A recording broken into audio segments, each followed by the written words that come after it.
Elizabeth Austin.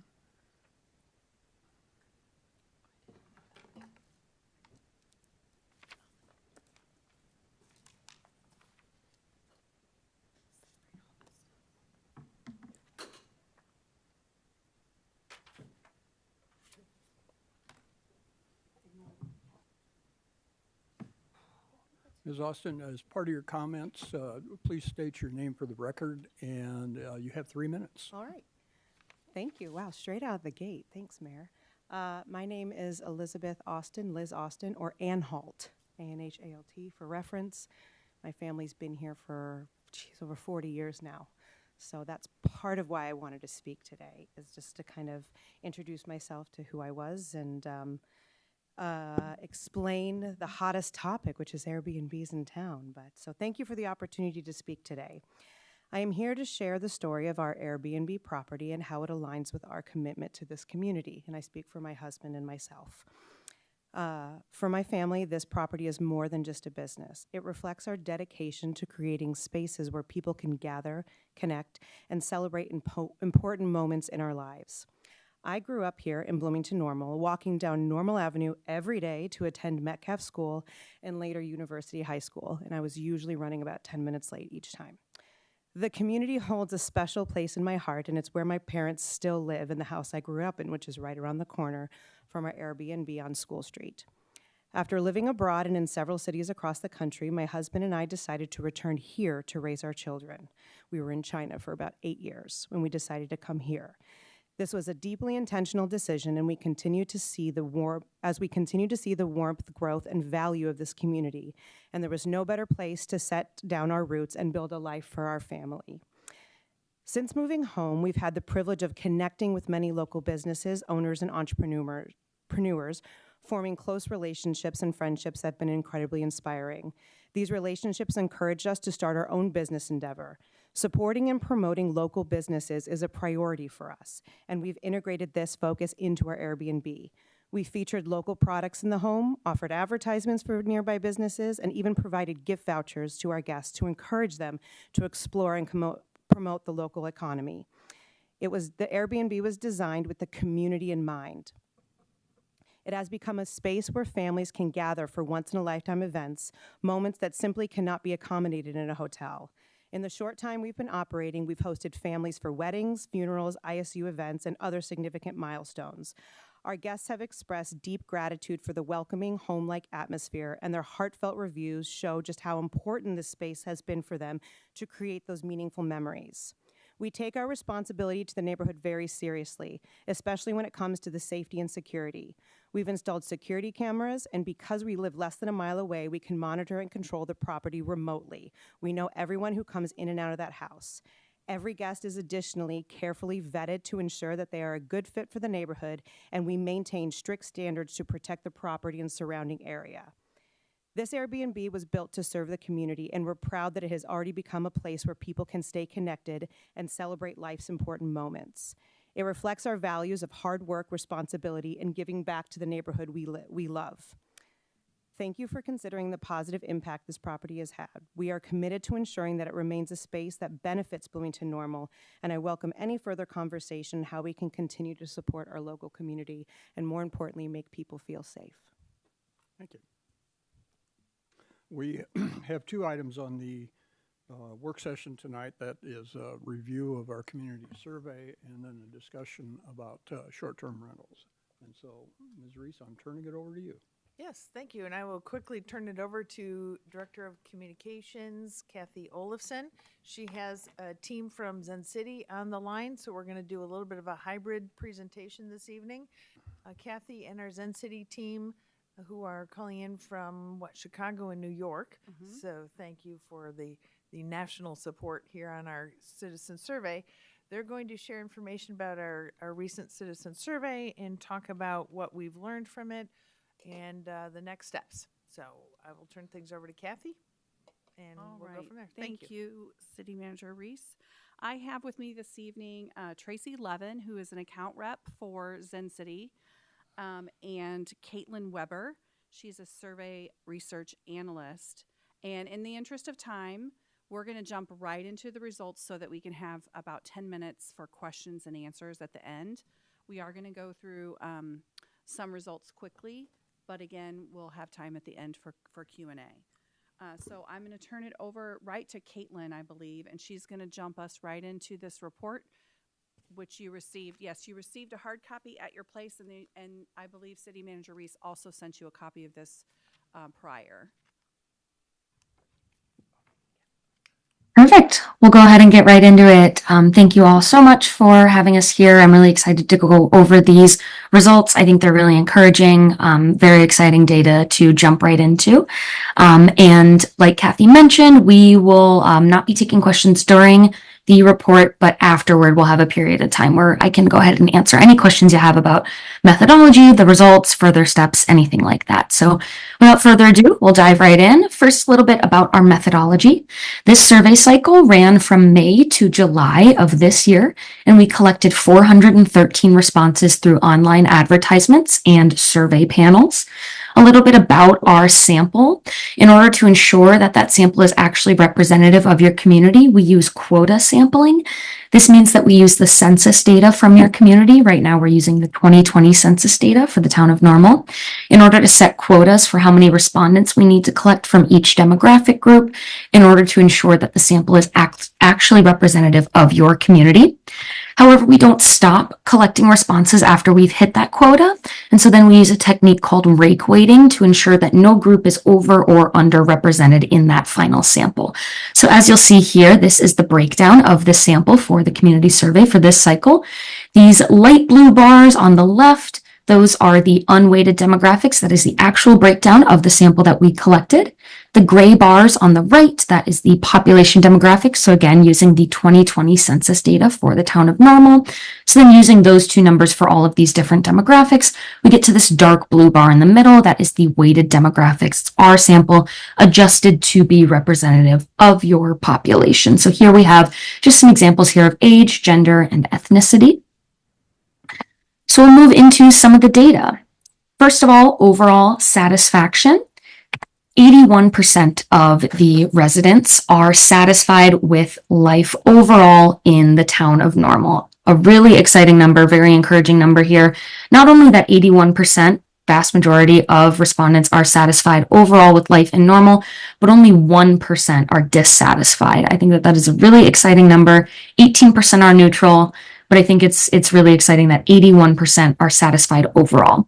The way that we come up with this number is that all of the questions are asked on a 1 to 5 scale, and for each respondent, we take an average of their scores across these first 3 questions, rating the overall quality of life in Normal, how likely they are to recommend it as a place to live, and how likely they are to be living there 5 years from now, as well as the average rating of all of the community characteristics, which I'll get into in just a couple of slides here. And then if that average is more than 3, they are considered satisfied. If it is between 1.5 and 3, that is a neutral score. And if it's anything less than 1.5, they are considered satisfied. So then that final score of 81% reflects the percentage of respondents that are considered satisfied overall. First, we've got a breakdown of all of the different areas. I'll go over this briefly. I honestly think the most interesting thing here is that you see the majority of respondents in all areas are satisfied overall with life in the town of Normal. Some more than others, you do see a little bit of a difference in some of these areas, but really by and large here, you're seeing that all of the residents in these areas are, the majority of them are satisfied with life overall. We do, for some of the characteristics and some of our other rotating questions, we do have more area breakdowns if you want to get into maybe what's driving some of the higher ratings in some of these areas or lower ratings. But I'll probably focus more on some of the other demographics. But again, I think the most interesting takeaway here, majority of respondents in all of these areas are satisfied overall. And then next we have the demographic breakdown. Here is the score. That's the overall satisfaction score broken down by demographic. A couple of things here that I wanted to highlight that I thought were interesting about the overall satisfaction across different demographic groups. The first thing that you see here is that there is an increase in satisfaction as the age group increases.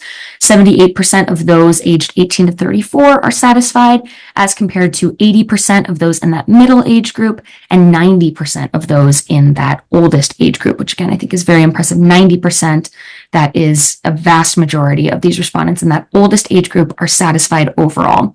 You also see an increase in satisfaction among residents with a more extensive education. So 78% and 80% of those with a college degree or less are satisfied, as compared to 87% of those with a higher education degree. And you also see here, the last thing I'll point out in terms of overall satisfaction is that actually the middle income group is the most satisfied of these income breakdowns. So 74% of those in the lowest income group are satisfied, as compared to 87% of those in that middle income bracket. And again, we'll go through some of the community characteristics and the rotating questions for some more demographic breakdowns, but these are the overall numbers. So here are those community characteristics that I have been mentioning. Respondents were asked to rate their satisfaction with all of these services separately. And you'll see here, I have a couple that I break down in a few slides, but you'll see here just as an overview, some of the top rated community characteristics. You'll see the quality of parks and recreational amenities in the town of Normal. 76% of respondents are satisfied with that. 72% are satisfied with the quality of waste and recycling services. 70% are satisfied with the access to quality education. So really some encouraging numbers here. And since this is our first community survey cycle, you see here there's no change. That's because it is the first survey cycle. We'll start to accumulate trends over the survey cycles. And then here you'll see some of the lower rated community characteristics just comparatively. Toward the bottom, you do see availability of affordable housing. Only 17% of respondents are satisfied with that. 36% are satisfied with the ability for residents to give input to the town of Normal government. And I think that those are interesting. I know that we asked a couple of follow-up questions about those that I really want to dive into. So keeping in mind that those are on the lower end of the community characteristics. First, we have a maintain and a focus characteristic. These are community characteristics that we think are ones that you could either work to maintain or focus on. Couple of criteria here that they need to meet in order to appear on these slides. Number one, they need to have a strong correlation with how residents rated their overall satisfaction, and they also need to receive a notably high or low satisfaction score. So they both need to be important to residents, and they need to be toward the top or the bottom of those community characteristics that I just showed you on the previous slide. So the first one that we have here is a strength, something we think you can work to maintain, which is the sense of overall safety. 63% of respondents are satisfied with the sense of overall safety in Normal. A couple of things here I'll point out with the demographic breakdown. You see an increase in satisfaction as that age group gets higher. You also see that the middle income group is the most satisfied, similarly to overall satisfaction. 70% of them are satisfied with the sense of overall safety in Normal. Another thing that I think is interesting here is that you actually see there's quite a similar sentiment among male and female respondents. A lot of the time that's not the case. You see a bit of disparity there in terms of their satisfaction with overall safety especially, but I think that that's an encouraging number to see here, that both male and female respondents, the majority of them, do feel satisfied with the overall sense of safety in Normal. And you also see here in terms of home ownership, a bit of a difference here. 69% of those that are homeowners are satisfied with the overall sense of safety, as compared to 52% of those that rent. Again, I think important to note, all of these demographic breakdowns, the majority of them are satisfied, just some more than others. And when we take a look at a characteristic that we think you could focus on, that is the sound financial planning and resource allocation in the town of Normal. 39% of respondents are satisfied with this. And when we take a look at the demographic breakdown, a couple of things jump out here. Number one, you see that the middle age group is the least satisfied here. 41% and 44% of those in the youngest and the oldest age group are satisfied with the sound financial planning and resource allocation in the town, as compared to only 29% of those in the middle income group, or age group, forgive me. You also see here in terms of the income, you see that they are more satisfied as that income bracket goes up. 36% of those are satisfied in the lowest income group, as compared to 43% and 46% of those in the middle and the highest income group. One thing that I'll notice here, in case you're wondering what this little exclamation point is, that is for a smaller sample size. So for some of these demographic breakdowns, that is between 30 and 50 respondents. So still worth noting, but we want to use those scores with caution since they are smaller than some of the other scores here, but still worth mentioning. And then the last thing you'll see here too is that homeowners are slightly more satisfied with the financial planning and resource allocation than those that rent their home.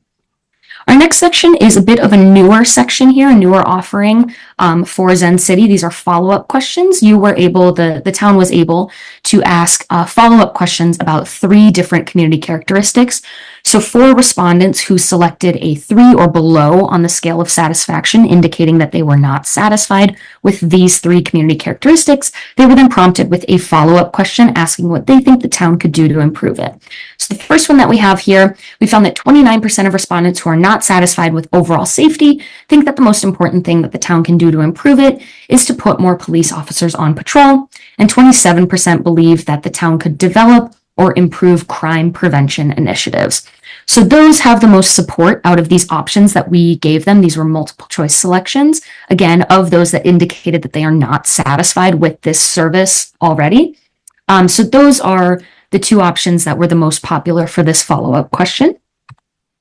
The next follow-up question that we had, we found 41% of respondents who were not satisfied with the town's overall services, so just services in general, think that the most important thing the town can do to improve it is to be more courteous and empathetic when responding to resident concerns.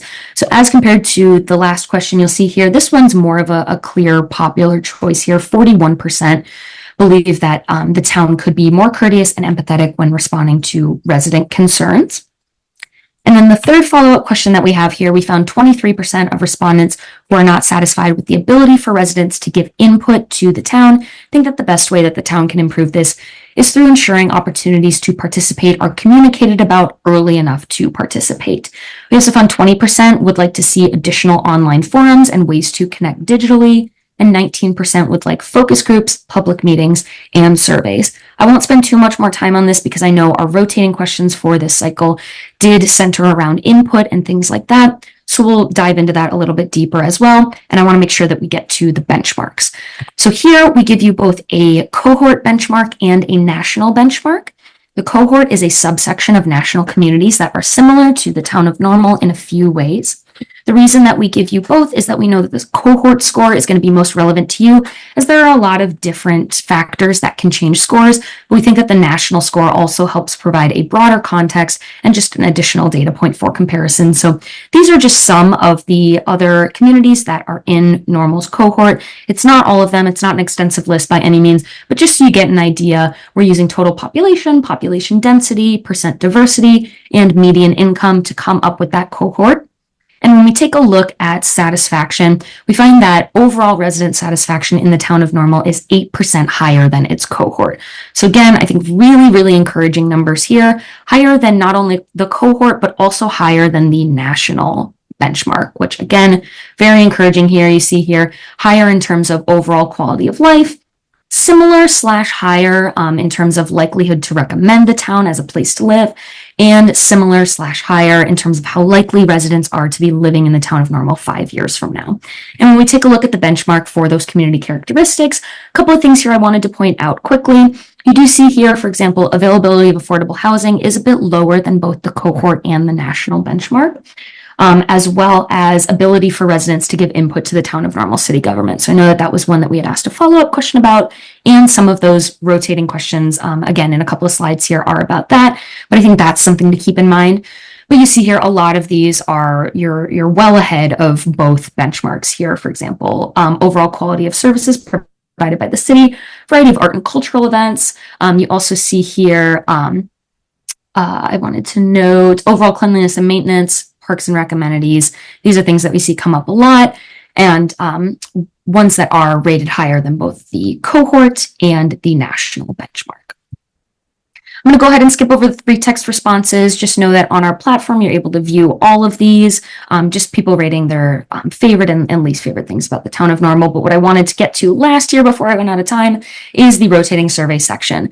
So the first question that we asked is, overall, how would you rate your level of engagement with the town of Normal?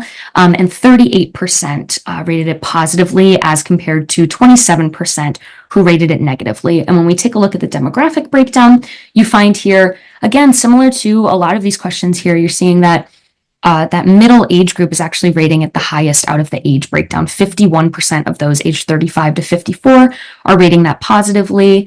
And you also see here a higher rating among the higher income groups. 61% of those in that highest income group would positively rate their level of engagement with the town. And then the last thing that I'll note here is gender. You see here, male respondents are more positively rating their level of engagement than female respondents are. Our next question, we asked respondents if they agree or disagree that the town of Normal operates in a way that exhibits transparency and accountability. 42% agree, 37% are neutral, and 21% disagree. And when you take a look at the demographic breakdown, I think some of these are interesting. For example, you see here the oldest age group agrees the most, 47% of them, as compared to 41% of those youngest in the middle age group. And then when you take a look at home ownership, again, you see a bit of a disparity here.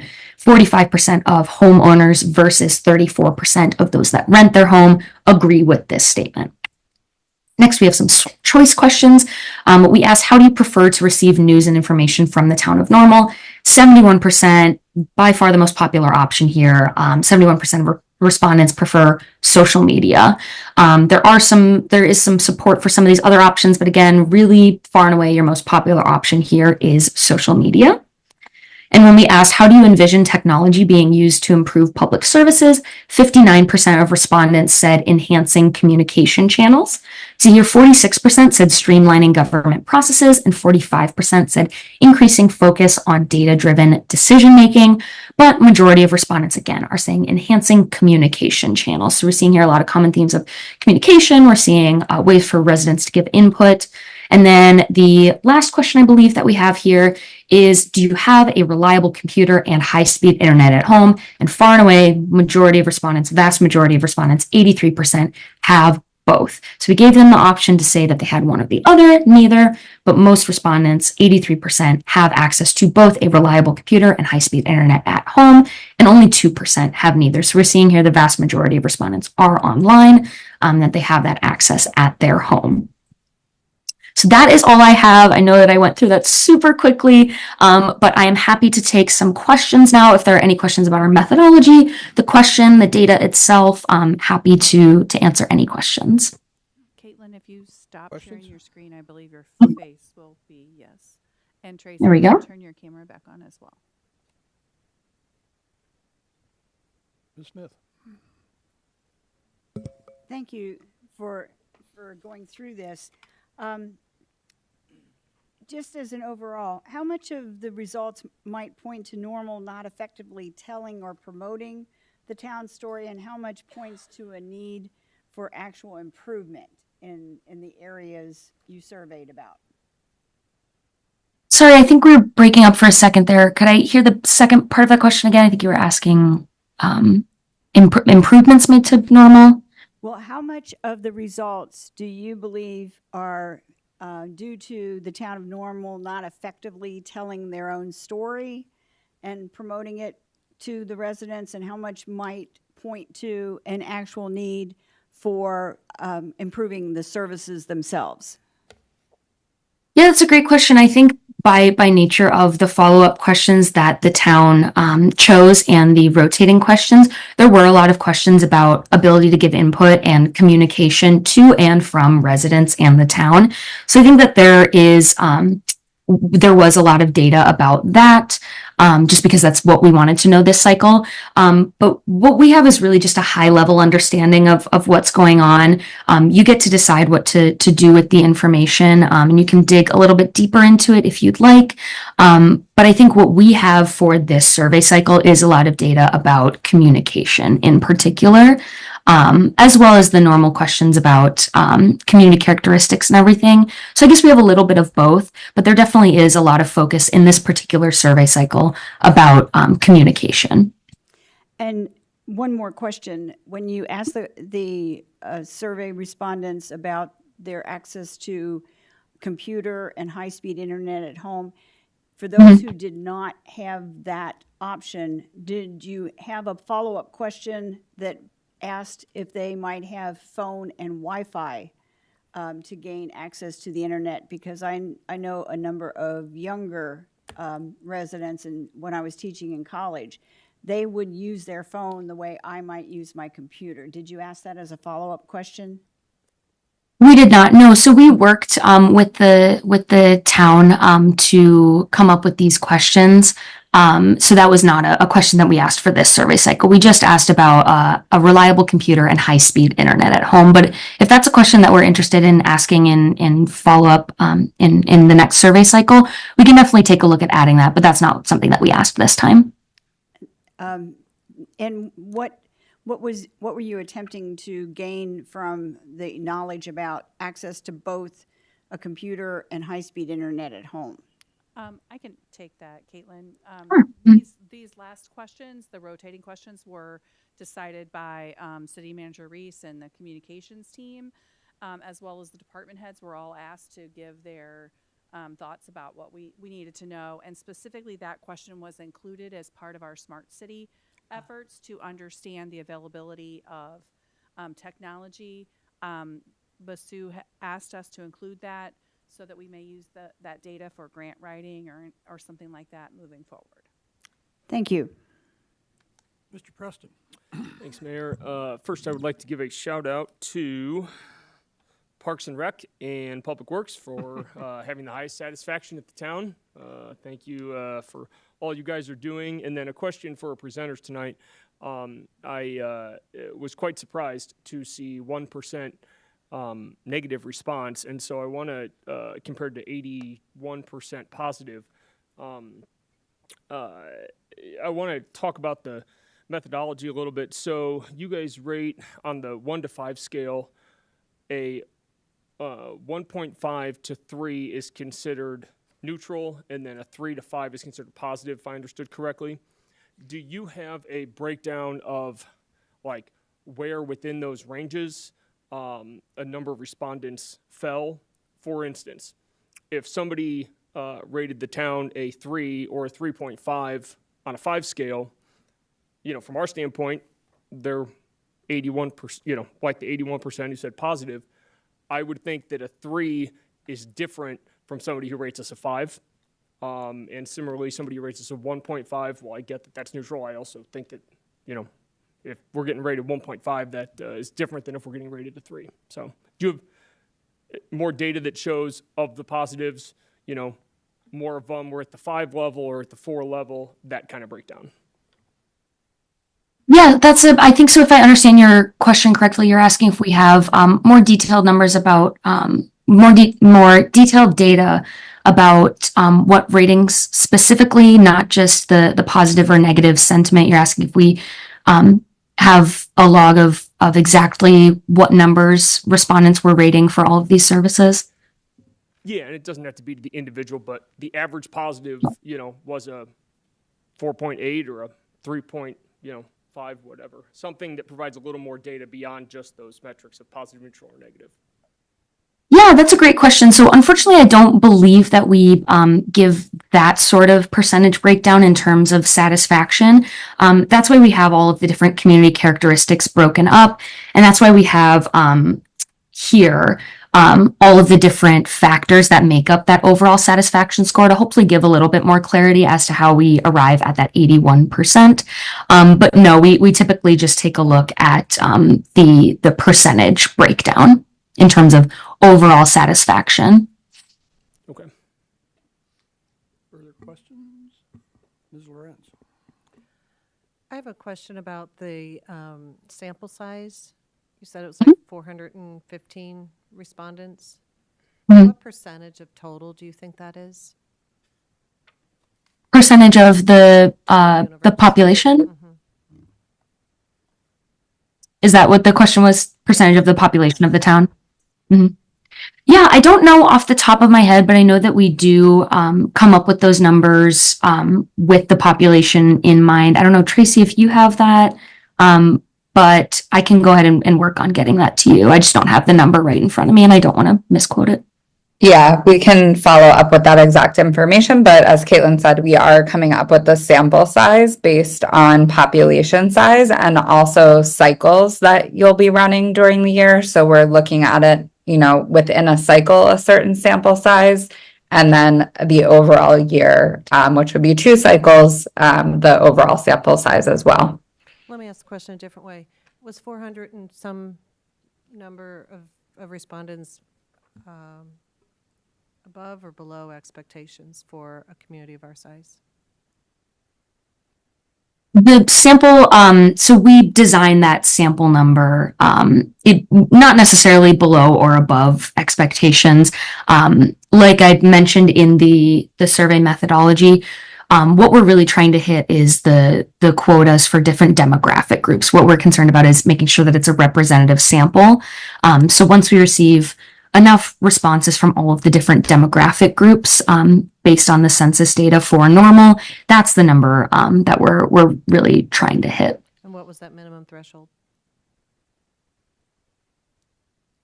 Sorry, I think I'm not sure if there was an additional question. I think the What was mic in the room isn't threshold? picking it up. You said 30 to 50 was considered an unstable segment, so what was considered stable? Yeah, so we list a demographic if we have received at least 30 responses from that demographic group. But if it is between 30 and 50, then we just put that little asterisk to let you know that it's a smaller sample size. But if it's above 50, we'll just list it without the asterisk. So between 30 and 50 is the smaller, use it with caution. Right. Okay. Thank you. Ms. Cummings, Ms. Harris. Sorry. That's okay. Thank you. First of all, thank you for providing us with this information. And I know that it sounds like this is very tailor-made, if you will. If I got the understanding of how this is put together, is it based off of what we want to know or what we're trying to Actually, ascertain? Zen City has a set of questions that they ask every time in every community. That is how we're able to trend ourselves against the cohort and the national average. And then the town was, we could identify the rotating questions and the questions for follow-up. So really, there's very little tailoring to this survey questionnaire. Is that fair, Tracy and Caitlin? Yep, that's what I would say. Yeah, the bulk of it, for example, the community characteristics, the overall quality of life, things like that are pretty templated. But yes, the follow-up questions, the rotating questions, things like that, those are completely customizable by the town. So that helps me with my next question then. So since this is something that is where we can do comparables with, I know we only done it with the highest level on this, which is whether overall satisfaction or not. Is there a way that we could be able to see comparables within the cohorts on some of the more lower level questions? Because like I said, if this is pretty standard, could we be able to take a look and see where some of our cohorts may fall within some of these areas where it shows we're struggling. In my space outside of here, when we look at some things, anything below 70% is a yellow of caution to us.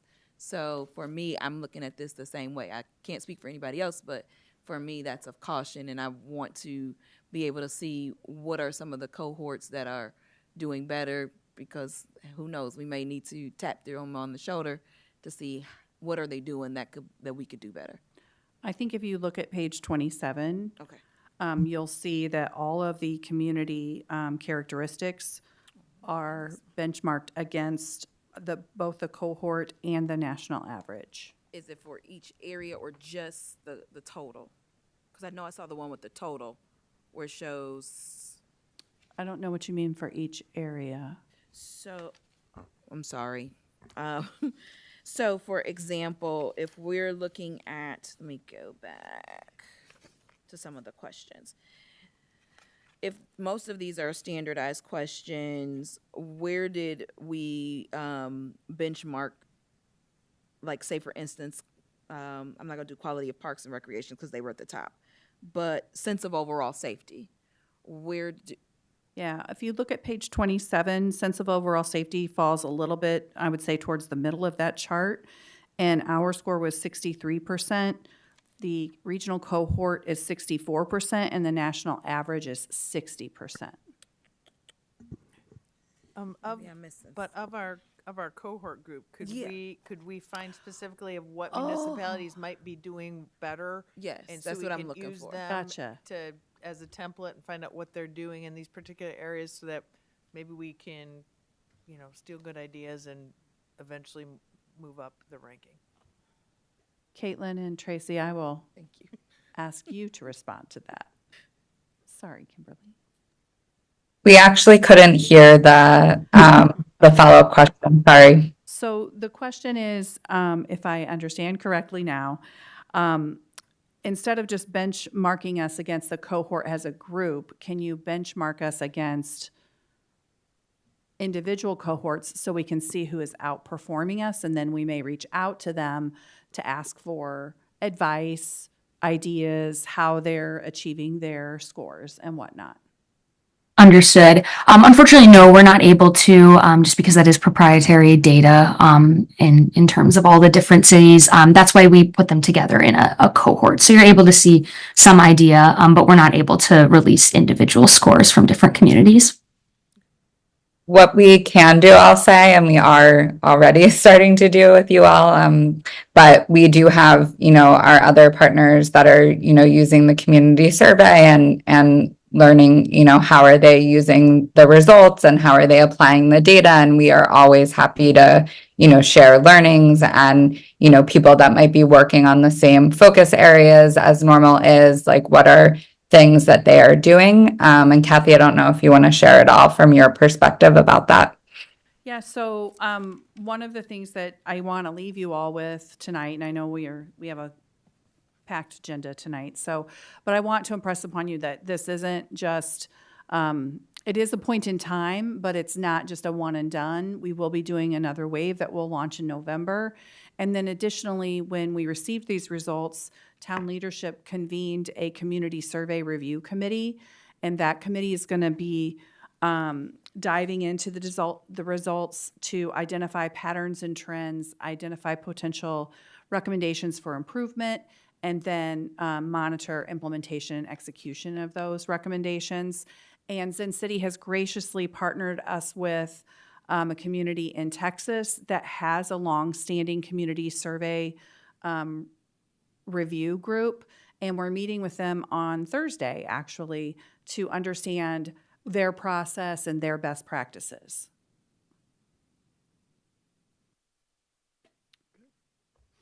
Any further questions before we move on? Mr. McCarthy.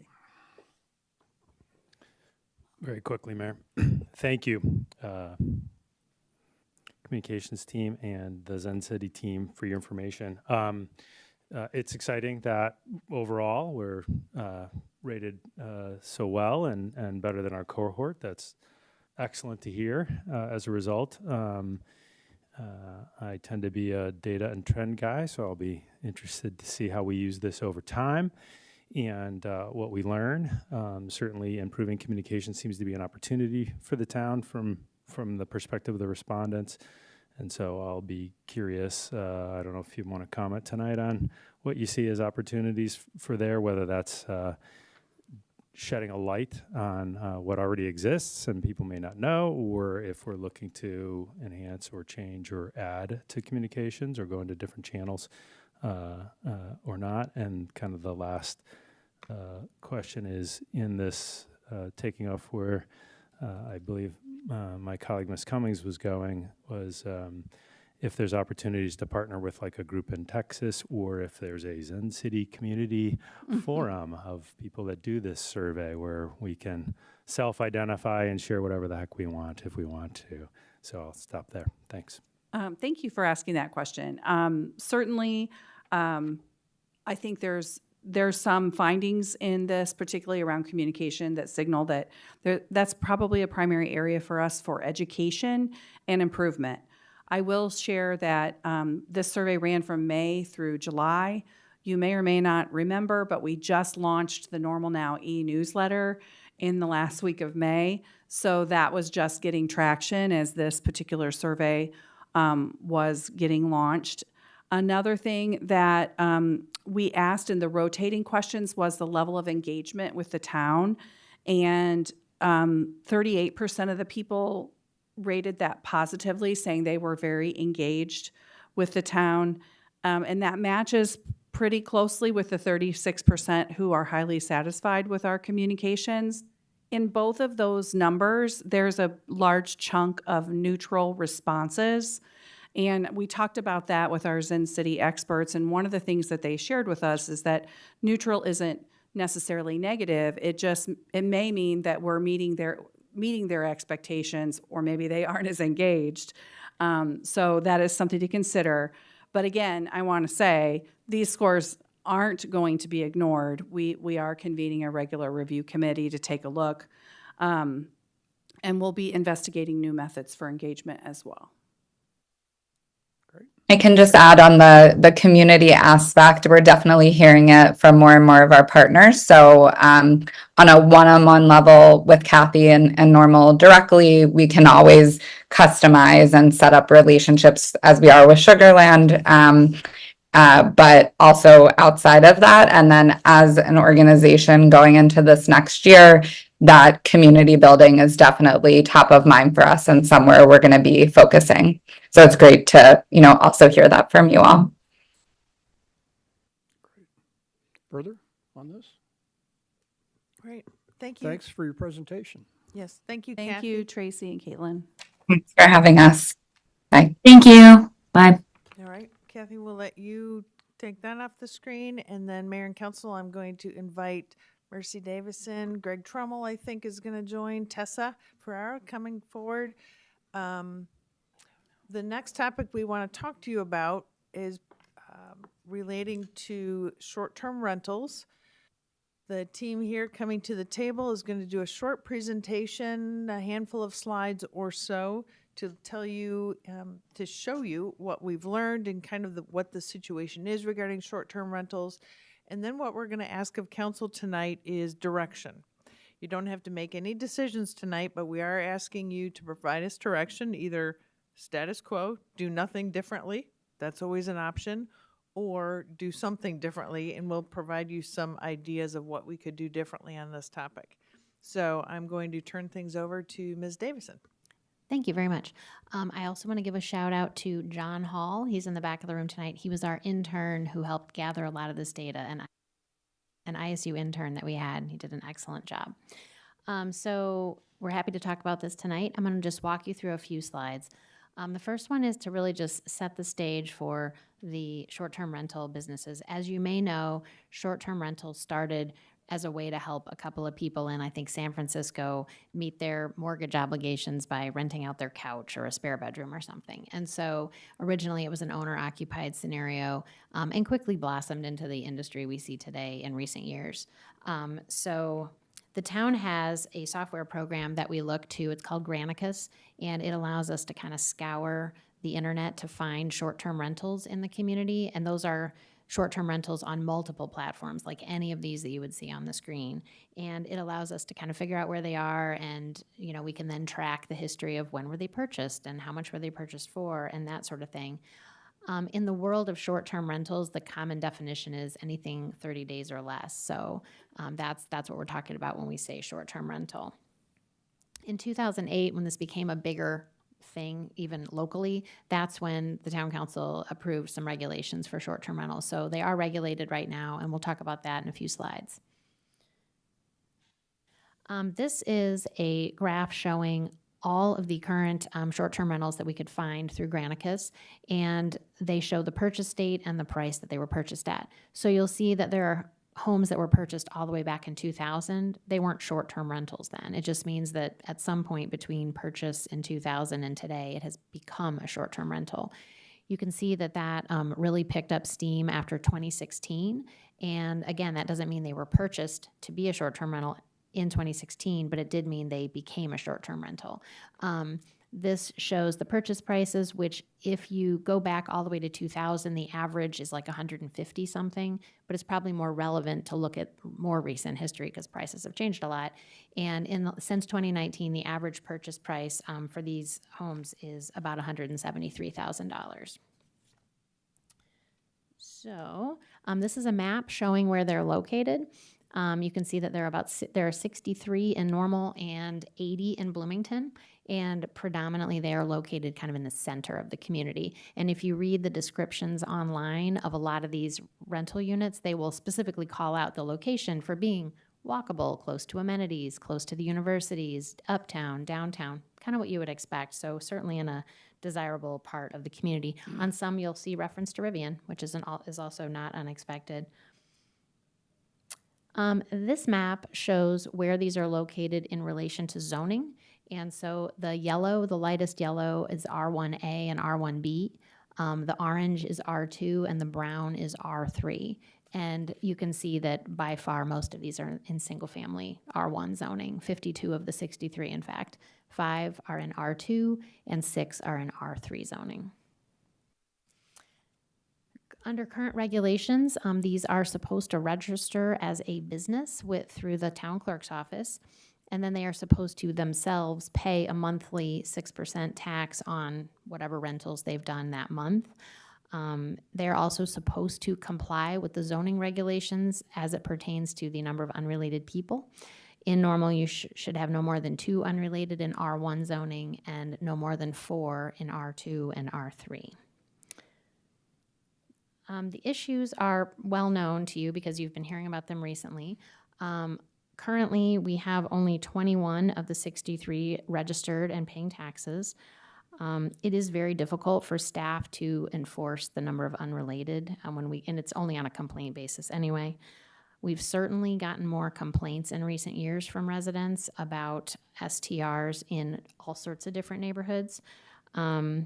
If you look at where the price point that they're selling at, it is reducing the number of relatively affordable homes for people to purchase, which affects the cost of home purchase and the cost of renting. And then many of the owners we found are not necessarily local. So there are investors buying short-term rentals all across the country now. There are even people building homes to be short-term rentals. So it's not even just a matter of converting an existing home.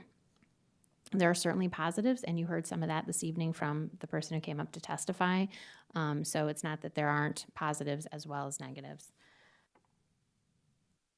So based on our experience up to this point, the recommendation that we are going to make tonight, our top preference from the staff perspective, is to prohibit short-term rentals in all of the residential districts and in the mobile home courts, which technically have B1 zoning.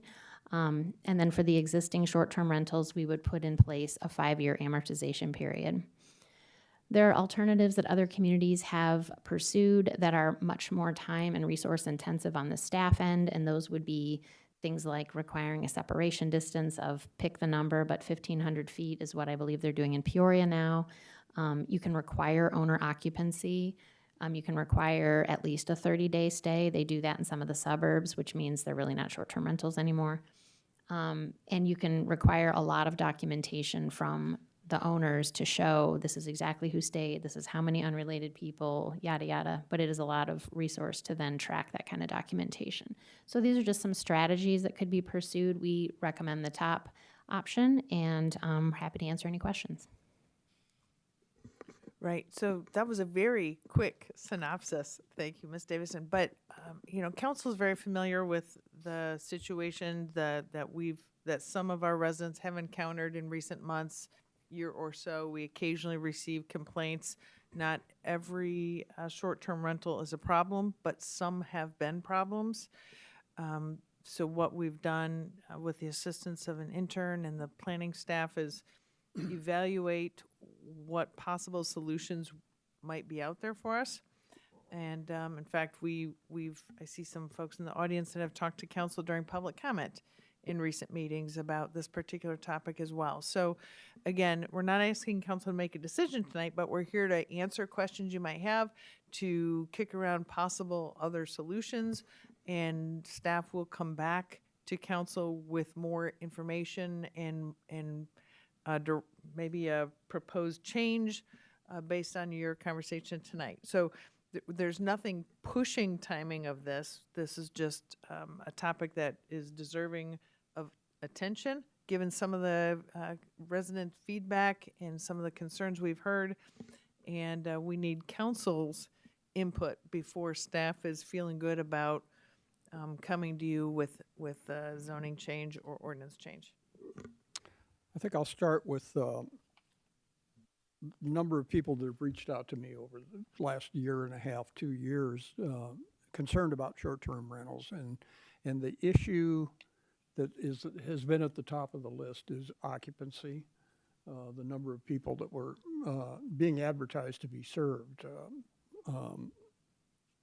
I've done some research on just kind of looking at Airbnb and seeing some rentals out there. And there are a lot of 2 and 3 bedroom houses that will list occupancy from 6 to 9 people.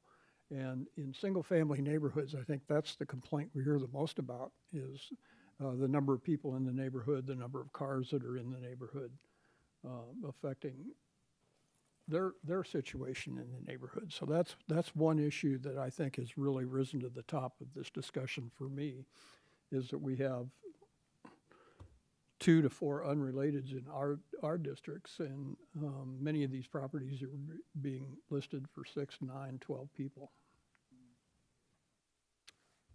Ms. Harris.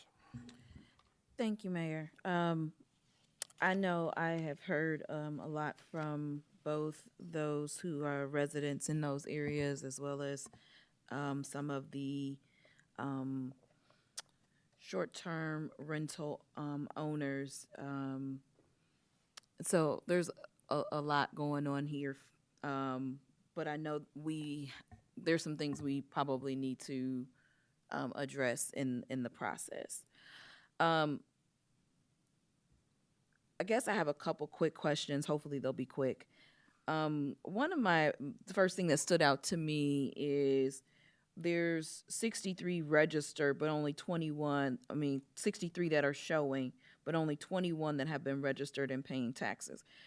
Currently, what is our process or is there one, or are we out of manpower to look at the other 42 to find out why are they not registered and not paying taxes? Because that's number one, that's a problem to me.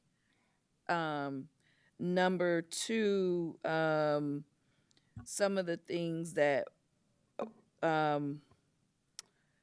is kind of, and I don't know where do we draw the line, because I personally feel just to say prohibit them all is just, I feel that's being a little too harsh. And somebody could say I'm being wrong for that. I think there was a time where bed and breakfasts were popular. And so now, because, I get it, there's a few bad apples that have spoiled the bunch a little bit, but do we just go on, do we pendulum swing and say we're just not gonna have any? I think what could be reasonable within being able to regulate it, or are we saying as a community we don't have the resources to regulate it, so since we don't, let's just get rid of them? I need to understand why such the far pendulum swing on this. Good questions. I'll start with the 42 or so that haven't been registered. I think the first step is to, now that we know where they are, to send them materials and indicate, notify the owners of the rules. So you can consider that done, because that, if it hasn't been done already, it will certainly be done. In regard to why take this relatively extreme position or recommendation, it's a starting point in terms of This is one. There's a number of factors. What we've heard in terms of the turnover in certain neighborhoods, the parking, we can't track the number of unrelated people which is a code requirement, things like that. Rather than limiting to, the other thing I think I want to point out is the pricing of these homes, using them for short-term rentals in some instances, are removing them from the market that would be in the more affordable kind of homes for workforce, as well as those looking for even rental homes to be a longer-term rental situation. Not everybody wants to buy a home, but some people would like to rent, and these are also taken off the market for longer-term rental situations. So a couple of concerns. But other than, let's say, short of prohibiting short-term rentals, we could suggest, and I think Ms. Davison maybe mentioned it, maybe certain residential districts, maybe R1 and R2, we should limit short-term rentals, something like that.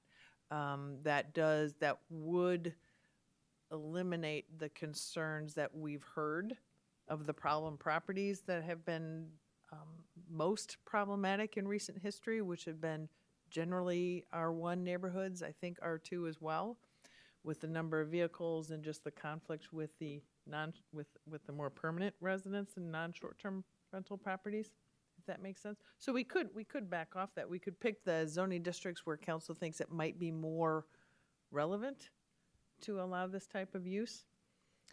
But this was just a starting point for the conversation. So, I'm sorry, I got to get closer to the microphone. So, thinking also on those terms, would there be an opportunity, let's say, for instance, someone decides that part of the reason why they're purchasing a property is for this, could we require that any of them fill out paperwork, I guess, actually changing the zoning, which means it would go, I guess I'm trying to think of how, I know it would be too much work to say, let's limit to only this spacing within the community. I know it may be a lot of work to, because that was even put in here to limit per, mileage. But I'm trying to think of even a better way from the beginning. More like a special use? Yes. Kind of thing? I'll let Mr. Trumler or Ms. Davison respond to that. Yeah, so a special use permit would require someone to go through the zoning board. Our code would establish some sort of standards, so the standards could be anything. We could say you need to put up a privacy fence, or you need to do X, Y, Z, like we do with special use permits. We would then publish notice, and we would invite people to a public hearing, only to find out that, like, this thing's going to happen if they meet the little rules that we have set up. And so you're really just creating a situation, I think, where people would just be very dissatisfied. There'd be a public process, but without really any different outcome. Like, as long as they met the separation requirement and they met whatever standards we put into the code, the short-term rental would be permitted. Like that happens with other special uses now. There's just special design provisions they have to find or follow. So I don't know that like a public process for every single one would be very satisfying for anybody. And you're talking about generally it's the neighbors. Right. I mean, they're the ones who get because notice. As long as it would meet the criteria for a special use, then it gets approved, so there's really no discretion. So that's the risk. But could we still put some of those things in place without, I guess in my mind, could we not still put those parameters or guardrails up, maybe not creating a public process still, though? Or does it have to go hand in hand? I'm not sure if some of these other communities that have separation requirements, if you have to go through a public process for that. I'm not sure that would require such a thing, but I'm not sure about that, I will say. I guess what I would, sorry. Based on my experience with, I would liken this to the home that all of a sudden gets occupied by more than 2 or 3 college students, kind of on the perimeter of campus, which we have fought for, or I have fought for a long time. And it kind of never goes away, and it's a thing. We don't have the ability to start looking in people's mailboxes and knock on the door and count noses and show me your ID. So what tends to happen is we respond to the concerns and activities they end up generating, which sometimes, unfortunately, can be police issues. More often than not, from our perspective, during the day, it's the parking practices, it's the condition of the yard, and that kind of thing. So we're seeing some of those, but again, our ability to effectively monitor the tenant base, I see as the biggest challenge for the town. I also, if we were to go down a special use road, that kind of process and say, as part of this, you need to comply with our, unrelated occupancy limitations of two things. One, they wouldn't buy into it, and two, they wouldn't abide by it. And it's just really difficult for us to all of a sudden say, this weekend, the 6 people that are coming, or 5 of them are brothers and there's 1 cousin. And all these, I don't want to say games that get played, but we've heard it all over the years. And so that in my mind is probably the most difficult thing about this entire scenario, is our ability to effectively kind of manage. Really what we hear from the neighbors is there's just a different group of people that come in every other weekend. And yes, there are traffic issues in their parking, and some of them are longer term than others, but I think it's just the uncertainty of one week it's professionals, the next week it's tailgate and tall boys crowds. And again, no offense, it's just that they're different mixes. So last question, because hopefully I didn't go over my time, but really quick, couple things, just I'm gonna throw them out there, and you don't necessarily have to answer right now, but thinking both on the occupancy portion, since we treat them like businesses, could we not do an occupancy maximum requirement? And then if we, apparently, like the mayor was able to go out there and see that they're even putting it out there for more, for occupancy, could we not fine them for even just that? Like, we have access to see at which rates that they're putting them out there. Could we be able to say, when we see that you're actually enticing people to break our local rules, put something out there?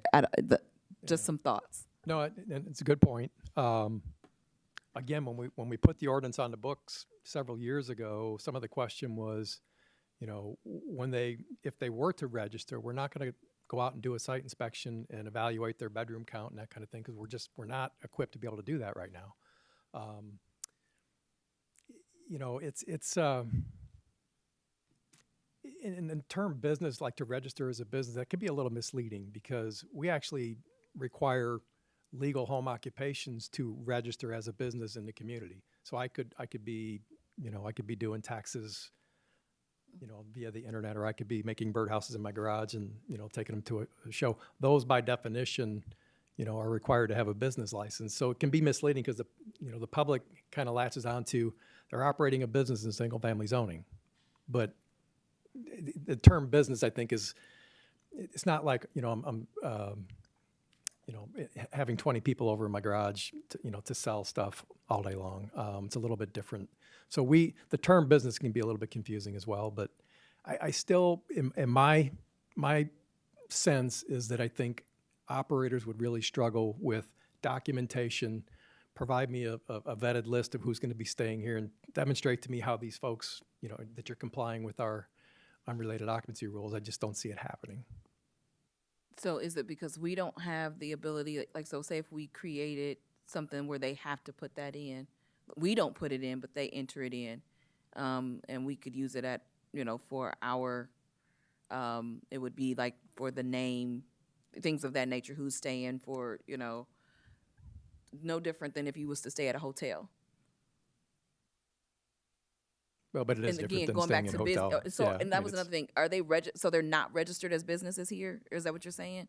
That they're not a registered business? 40 plus are not registered as businesses. They're And again, supposed to be. They're supposed to. They're supposed to be, but it's a bit of a moving target. We have probably scads of home occupations that are not registered as legal businesses as well.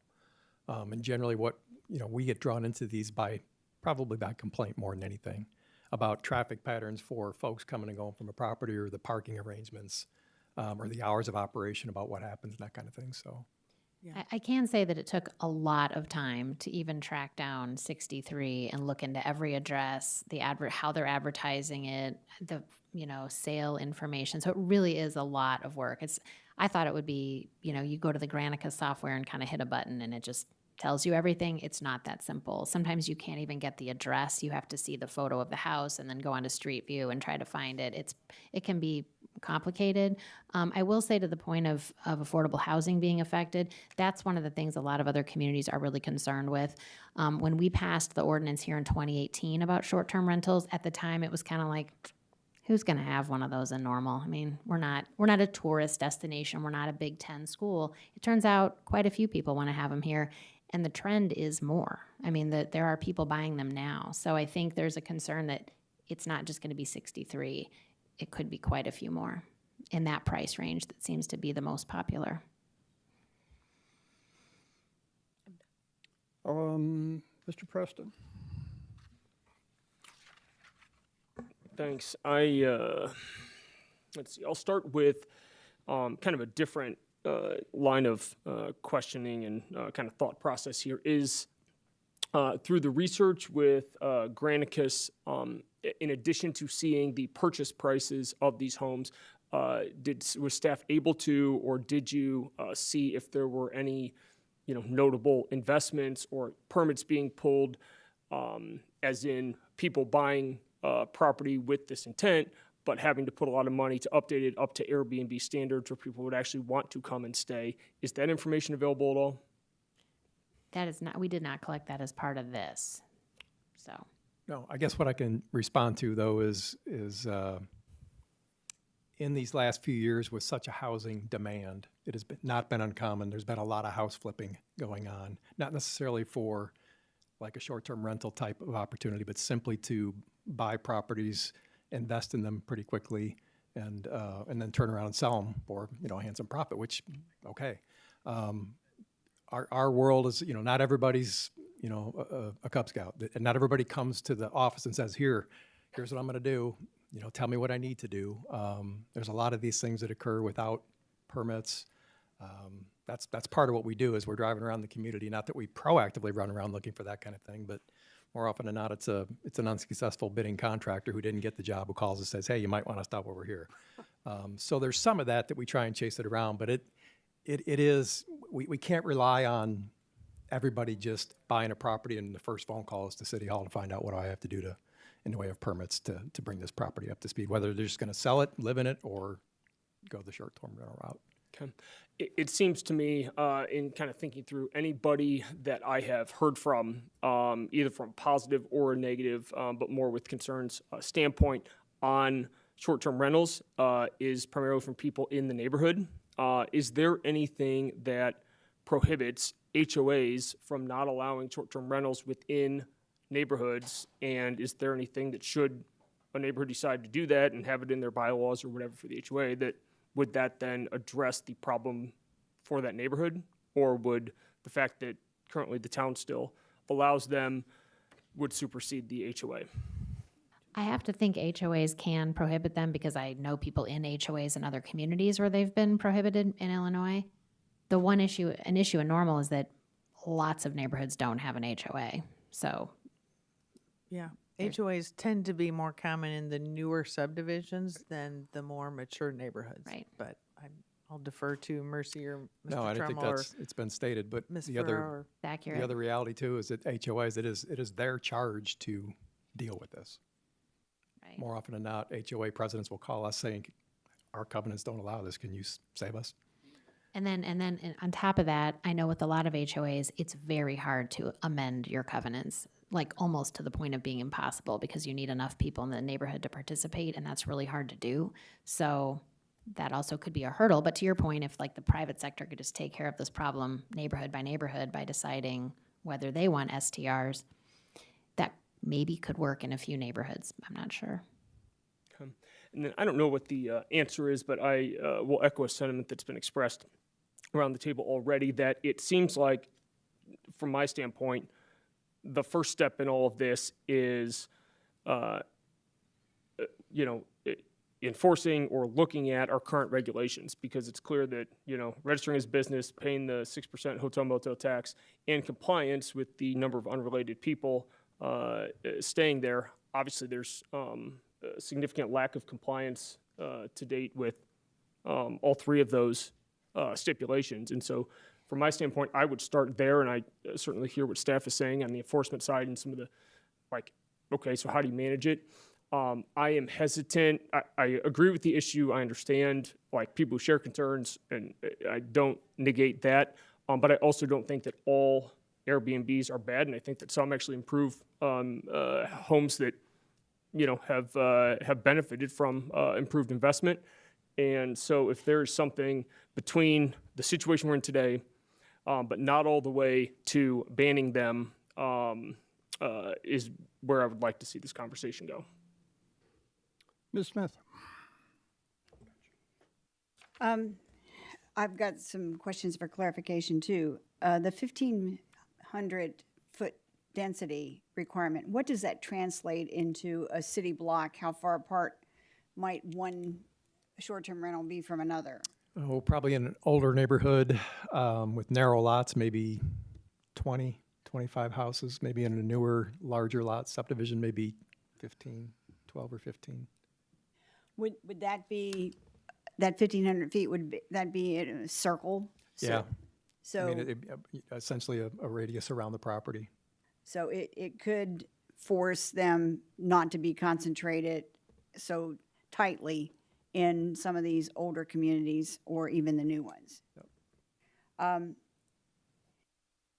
And I guess this is a question really for us, but if someone hasn't registered and we are now looking at some kind of regulation, could we actually require that if someone doesn't register in a timely manner, that we can impose a fine and retroactively collect the tax that they owed? The fee that they owed to register as a business, so that we could impose Right. a penalty. We'll add that to the list of possible things to come back with council on how to manage short-term rentals and the problems we've experienced. So we'll put that on the list in terms of at what point, if we know about the short-term rental, at what point does a fine apply? That would be something we'll come back to you on. And in terms of having some means of accurately collecting the hotel motel tax, does the town have any authority to request their tax returns to see what they reported to the IRS for rental income, so that we can see whether or not they're lowballing us? And then, because the IRS has its enforcement abilities, maybe telling them the truth. Not that anybody does that. Potentially, we'll take a look. It's cost benefit. How much staff time is this going to take to track down one property who isn't paying their hotel motel tax, and we find out that it hasn't been at least half a year. I don't know. We'll have to put some sort of boundaries on that, and whether or not that makes sense. Once we figure out if this is the path we're going, and allowing and continuing this, or allowing short-term rentals on a more administrative basis where we've got different rules. Let's figure out the rules first, and then let's figure out how to enforce them. And the 5-year time period that was proposed in your top preferences there, that would give the owner of the property sufficient time to determine, do I want to convert it to a long-term rental? Do I want to move in and take advantage of the residency for 2 out of the last 5 years and avoid capital gains tax? Or do I want to sell it and because the property has appreciated? But the property owner isn't necessarily penalized from saying, we're drawing the line in the sand here, and you've got 5 years to figure out what you choose to do with it, correct? Correct. I do know that in terms of complicating the housing stock, this is a problem in some European tourist destinations. In Barcelona, the residents who are being forced out of their rental housing where they work in that tourist town buy these short-term rentals have taken to water pistoling the tourist when they go out to enjoy the city, just to vocally express their frustration with their housing situation there. And so, to have 60 units out of housing and 80 in Bloomington, I could see it being a problem if we don't get more homes built to relieve it on the supply side. Mr. McCarthy? I'm going to ask people to start shortening a little bit here so we can Oh, get through this. sure. I'm starting with you, Kevin. Start with me. I only have 12 paragraphs, Mayor. It's okay. I'll be concise. I was at a National League of Cities conference and attended a short-term rental session hosted by Airbnb. So it was a very interesting, there was some pretty upset communities in that session and provided some very difficult questions, only some of which Airbnb had answers for. I mentioned that to say I had the opportunity to talk to a number of communities about what they were struggling with or what their upset was. And this was a few years ago, and our that we were aware of at that time was somewhere nebulously 20 to 40 that we could find out. What I did learn from Airbnb is they have the tool set for communities to actually know how many are registered with Airbnb and operate. They are very suspect about their willingness to share that tool set with communities, however, to allow governments to more effectively manage. I think some of these questions that we're talking about here, alternatives, ability to track and manage, to impose effective standards and limitations, really come down to effective tools to be able to know and to be able to enforce, none of which Airbnb has responded to in my emails to their contact that provided me information during that session 2 years ago. So that's part of our issue here as a community. For me, this question is what role should we play? At what level of work and burden and cost to the taxpayer should we take this on in order to attempt to manage these difficult questions? All of the communities that I spoke to said that their housing availability challenges are negatively impacted by short-term rentals, every single one of them. Question for staff. The top preference prohibit in all R districts. And the B1, is that the mobile one? If not in R, is there other space that they would exist? So there are residential units in B1 above the first floor, so you can find some of those. There are a few units in B2, which is uptown. I think that would be about it. Well, I mean, you could potentially have something in S2, probably not. But yeah, there would be places. Very limited, B1. or? I mean, Yeah, I would say very limited. pretty limited. Generally speaking, what we're seeing used as short-term rentals are detached properties. Single-family homes. I'm not going to So rent an apartment unit. R1, above- R2 districts. Yeah.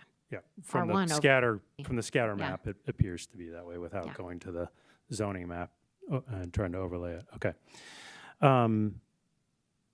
So certainly, in some of our previous council conversations up here and in a housing study that was presented to us, and we all talked about how big of an issue our housing availability challenges are. For me, this is one of our biggest priorities as a community. My colleague mentioned building, which doesn't seem to be happening at a rate that any of us feel is happening fast enough to begin to address our problems. This certainly takes long-term rentals and home ownership off the market for a number of properties. Question, alternatives, the 4 bullets. I guess my question is, and maybe I'm begging Mr. Tremel's responses already, but are these can you guys practically know who's at any one time renting, and are they practically enforceable, these standards? I mean, or would we be putting ourselves in the situation of unrelateds in a house? We can't enforce it or can't know. Are we creating rules for which we can't actually do anything about? Well, that would be my selfish concern, is that would really be a challenge. Even I made reference to the homes that are maybe on the perimeter of campus where 4 or 5 college kids are living together. They're at least living together for 16 weeks or maybe a full year, and we can chase them around as best we can. But this is such a perpetual, even properties, I think even as we started to explore this, some folks say, this isn't my thing. I'm gonna sell it and just put it back to a single family home. So it's a pretty revolving inventory. I would just find tracking the occupant load to pursue it meeting code would be very difficult. And again, my 2 cents too is that the owner occupancy thing would also be very difficult. I'm not going to say there's not a few that are not owner occupied, but for the most part, these are not owner occupied. Right, even with the separation of 1,500 feet or so, once we find the property and learn through the various sources that this property is a short-term rental, we can track its location, but who's in it each weekend or each week is more of the administrative issue, and we may or may not be successful in managing some of the repercussions of, the number of cars, the number of unrelated, which does likely violate the residential zoning code requirements. So can we try? Yes. Can we be successful? Maybe not probable. But, we can always try anything. It does require staff, and we would do that if that's where we land with an ordinance. It's more of an issue of how effective can we be with the neighbors on solving some of these issues, and it might be somewhat limited. I'll just take the non-staff side of what you just said, and said, for as long as I've been involved in city government, staff's ability to track over occupancy in single family is it's been an ongoing, hardly able to solve issue. It's continuing, and to me that's going to be a big issue that I'm going to talk about here. And Ms. Lorenz, I'm up next. Thank you. The top preference, prohibit all R districts and mobile home courts.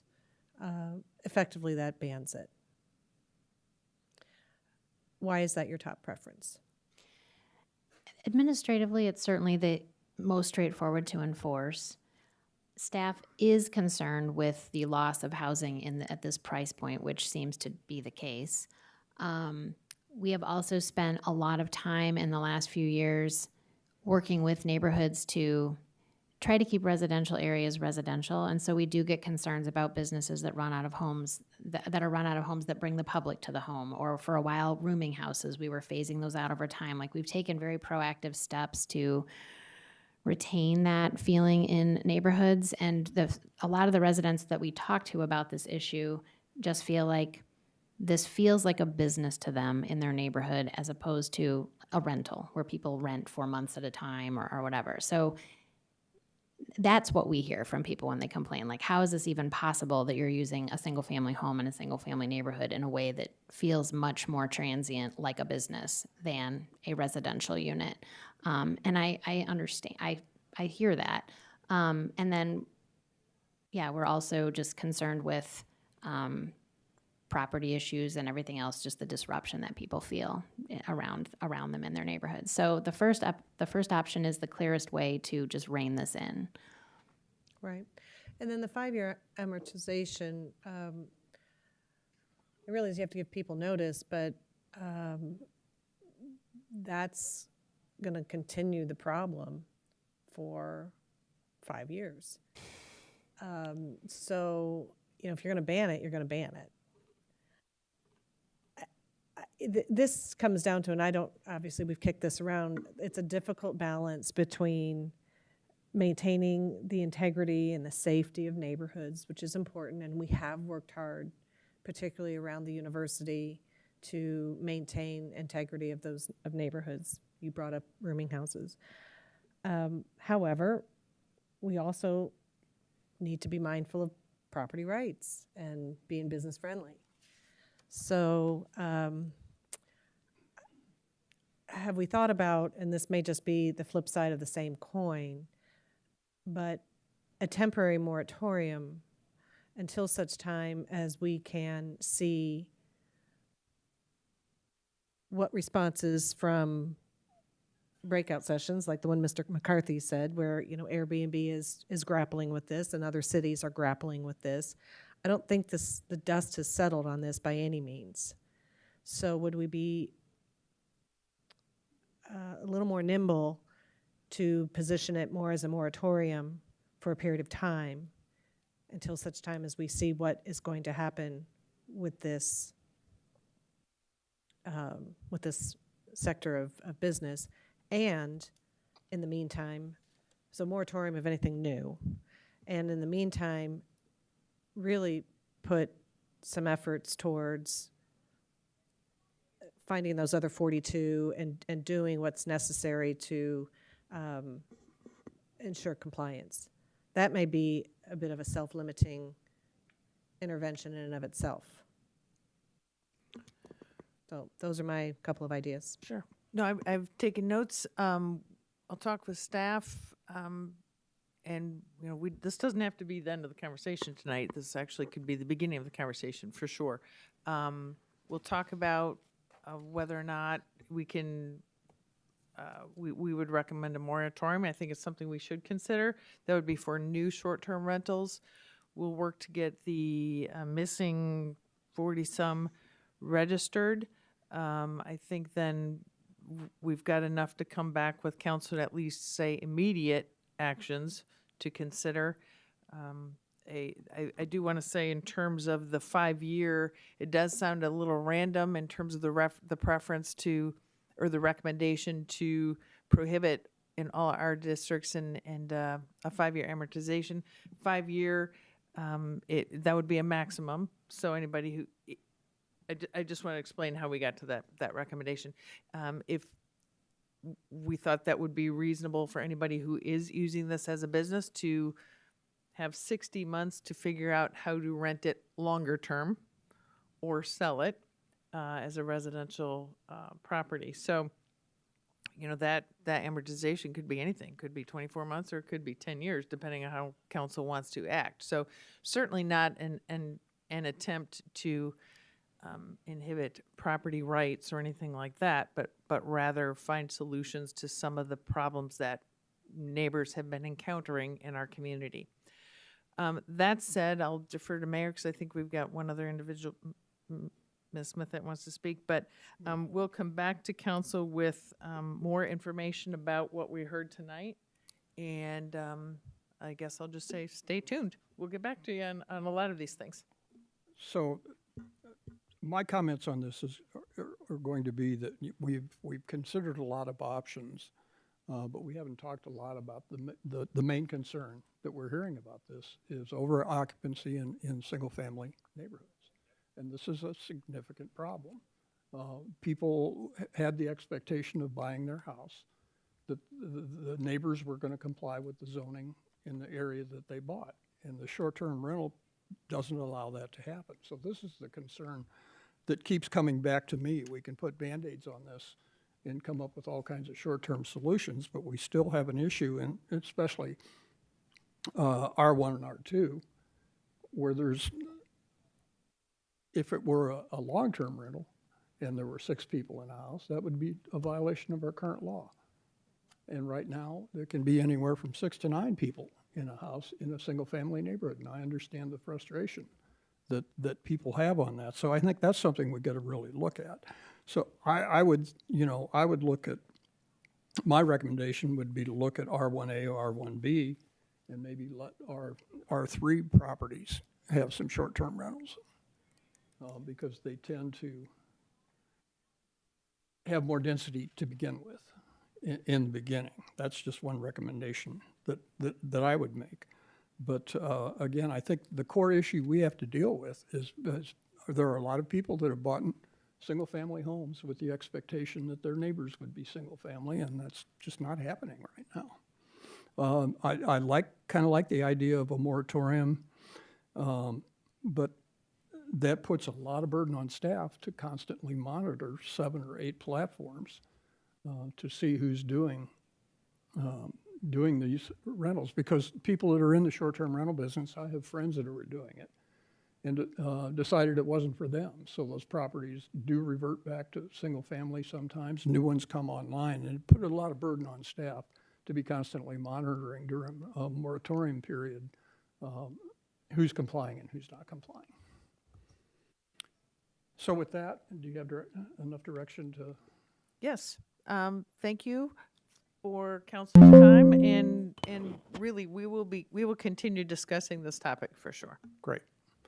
So we're supposed to start a minute ago, but I'm going to give it a little respite for people and take a 10-minute break. So we will start about 7:11. No pun intended.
Got to do it now.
Call to order a public hearing concerning Fourth Amendment to Annexation Agreement regarding 83 plus or minus acres east of Airport Road and south of South Shepherd Road, having to do with trails at Sunset Lake Subdivision. Please call the roll. Mayor Kus, Here? Mrs. Lorenz, Here. Ms. Harris, Aye. Mr. Sorry. Mr. Byers, Ms. Smith, Here. Mr. Preston, Here. Mr. McCarthy. Here. We have two requests to speak. I'm going to count this as the first announcement for people to speak. So our first speaker would be Mark Sperry.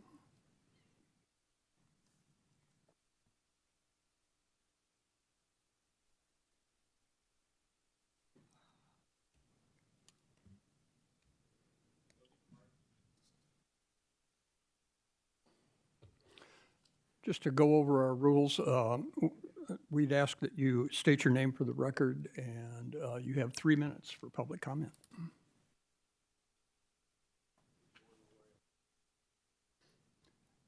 It's totally up to you.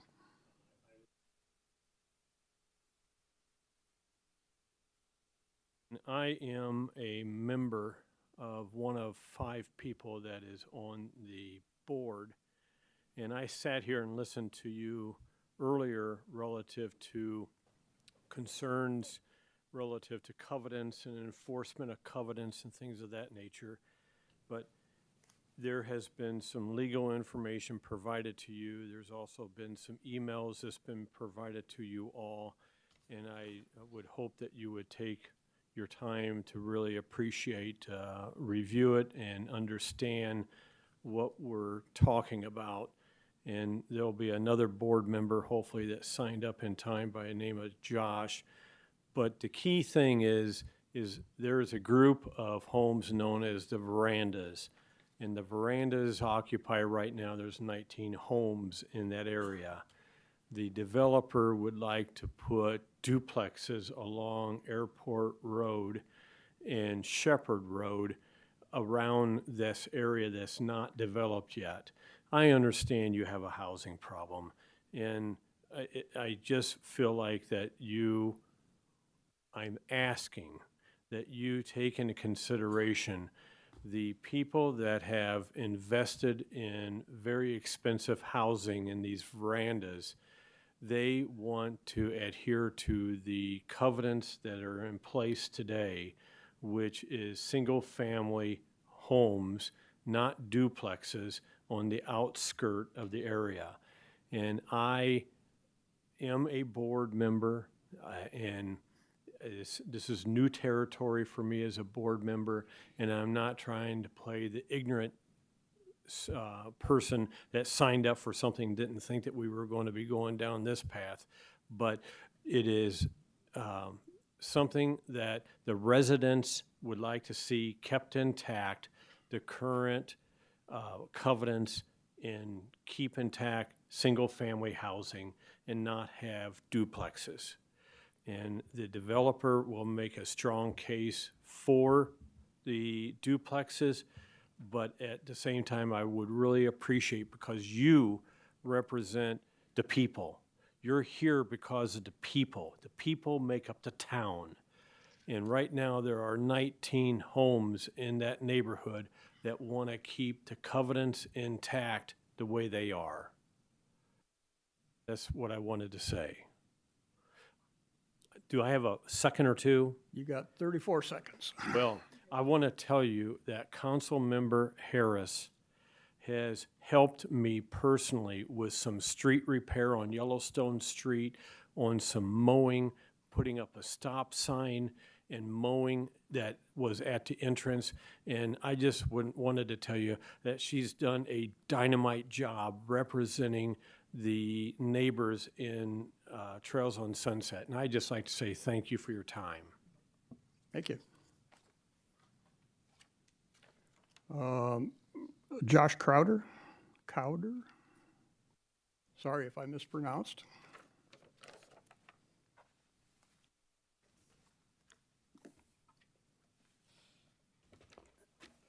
My name is Joshua Crowder. I reside at 3725 Yellowstone Court in Normal. As Mark said, I am a board member of the Trails on Sunset Lake Homeowners Association, and am representing the 74 homeowners of our HOA, many of who are attending this meeting this evening.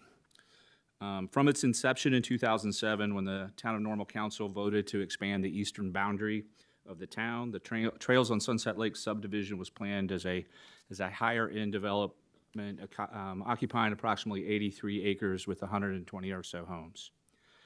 The Trails of Sunset Lake Homeowners Association was turned over by the developers in January of 2020. At that time, there were approximately 59 homes built, and that has grown to 74 homes as of today. Part of what was turned over is known as the verandas, as Mark mentioned. Those are lots 106 to 153, stated in our covenants, which were filed by the developers back in 2014. With the turnover from the developers, the HOA became responsible for the enforcement of the covenants, and those covenants state, no lot or lots shall be divided so as to result in the creation of additional lots. The proposed rezoning consists of converting the current plan of 48 additional homes in our subdivision to 98 additional homes, more than doubling the number of homes in the area, in our area, in a footprint that's approximately 20% of the size of the entire HOA. Clearly, the lots are being divided so as to create additional lots, which is against the HOA covenants. Section 15.4-1 of the Town of Normal Zoning Code, subsection B, says, the code is not intended to abrogate any easement, covenant, or other private agreement, provided that where this requirement of the code are more restrictive than such easement, covenant, or private agreement, the requirement of the code shall govern. On the Town of Normal website, the mayor states that, hey, we want to maintain the integrity of our older neighborhoods. While the Trails on Sunset Lake may not be considered an older neighborhood, it is an established one with high standards and covenants which ensure those standards are adhered to by the homeowners and also the developers. We urge the town council to apply all of the town code in making this decision this evening and consider section 15.4-1 and the covenants that were turned over to the homeowners by the developers when it was done. Thank you for your time. Is there anyone else here tonight wishing to speak pertaining to the Fourth Amendment to the annexation agreement regarding the 83 plus or minus acres east of Airport Road and south of Shepherd Road, referred to as the Trails on Sunset Lake subdivision? And I'm required to ask this 3 times. Is there anyone else here wishing to speak pertaining to the Fourth Amendment to the annexation agreement regarding the 83 plus or minus acres east of Airport Road and south of Shepherd Road? Motion for adjournment, please. Second. Please call the roll. Mrs. Lorenz, Aye. Ms. Harris, Aye. Ms. Smith, Aye. Mr. Preston, Aye. Mr. McCarthy, Aye. Mayor Kus. Aye. We are adjourned. Call to order a meeting for the Normal Town Council for October 21st, 2024. Please call the roll. Mayor Kus, Here. Mrs. Lorenz, Here. Ms. Harris, Here. Mr. Byers, Ms. Smith, Here. Mr. Preston, Here. Mr. McCarthy. Here. We'll begin with the Pledge of Allegiance. I pledge allegiance of the United States and to the republic for which it stands, under God, indivisible, with liberty and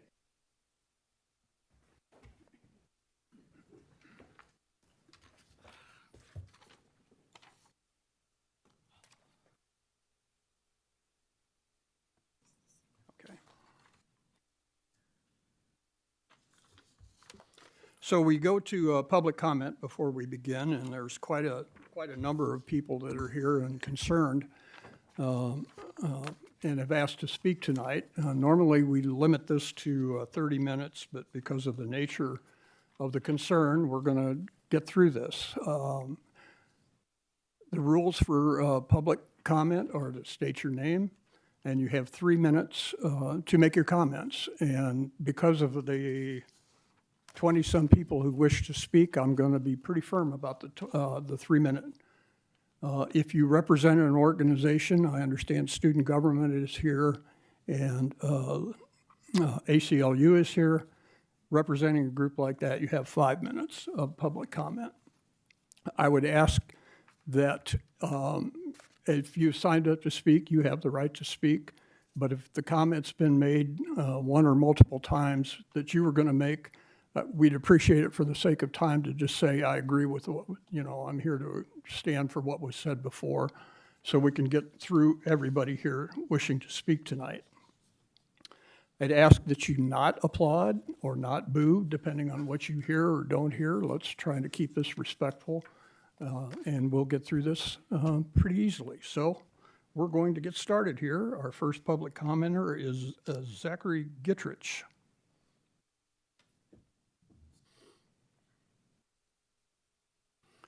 Is there a clock down here? My name is Zachary Gittrich. I've always wanted to say this, so I thank you for giving me this opportunity. I am here tonight to fight for your right to partay. I did some research on the incidents that have been mentioned, and I was shocked I say, to discover that shooting someone is already illegal. It's actually a very serious crime. I also discovered overly loud music, obstruction of streets, public consumption of drugs and alcohol, fights, vandalism, open burning, littering, and disorderly conduct are also currently crimes or violations that can be punished. Did anybody here know this? Was anybody aware of this? Now, I said that I was shocked, not because I didn't already know these were crimes. I'm not a maroon after all. I was shocked because the city manager, corporate counsel, and police chief, all of whom I believe make 6 figures, seem completely unaware that these are crimes or violations and that they have the ability to use state violence to enforce them. Town staff says this new ordinance is meant as a deterrence. But you can just pass a resolution saying no tolerance and order the police to enforce already existing laws. You could even call it the You Meddling Kids resolution. But throughout my life, I've seen laws passed after horrible events like 9/11 and January 6th, only for those laws to be used to violate people's civil liberties, including their First Amendment rights. And the way this is written, I have no doubt that it could very well be used against people's First Amendment rights. Town staff admitted these incidents are anomalies. The police are always going to support more laws to increase their ability to use state violence and their power to manage and control populations. Now I'm considering hosting a pop-up protest for the right to party. Oh, it would be a gloriously gay protest. We would be jovial and boisterous, and dare I say, even exuberant. We would sing songs through amplified music, through amplified sounds that would make men weep and women dance from the tippity top of the moon. And none of you would be invited to our righteous protest if you pass this ordinance. Thank you, and Wu-Tang forever. Again, I'm going to ask that we not applaud at this meeting, and we want to hear your comments, and let's try to keep it respectful of people's time. Next speaker is Bridget Lance.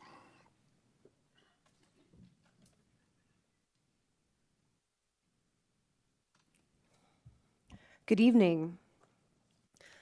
My name is Bridget Lance, and I have lived in the Bloomington Normal community my entire life.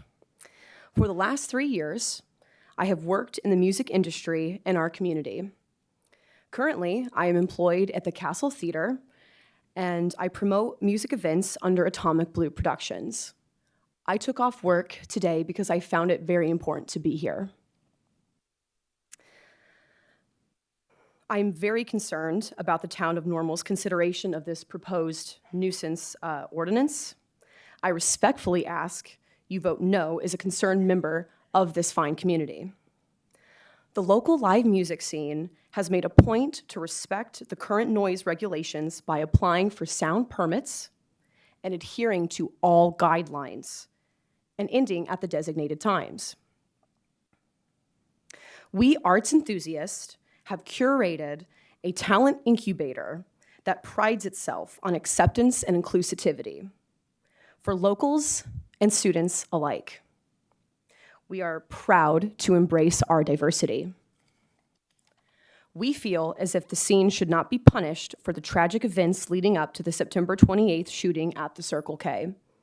We must work together as a community to combat the effects of gun violence. I, however, feel that this proposed ordinance will not only sow more division, but could possibly increase profiling of people of color. In addition, this ordinance seems to be intentionally vague. It opens the door to a darkness not aligned with democracy. It infringes on all our First Amendment rights, which I deem to be unconstitutional. In closing, I am a proud and involved citizen of Bloomington Normal. A community that embraces the myriad of arts is a happier place with a better quality of life. I appreciate your time, and I appreciate your vote of no going forward. Thank you. Our next commenter is Adam Raymond.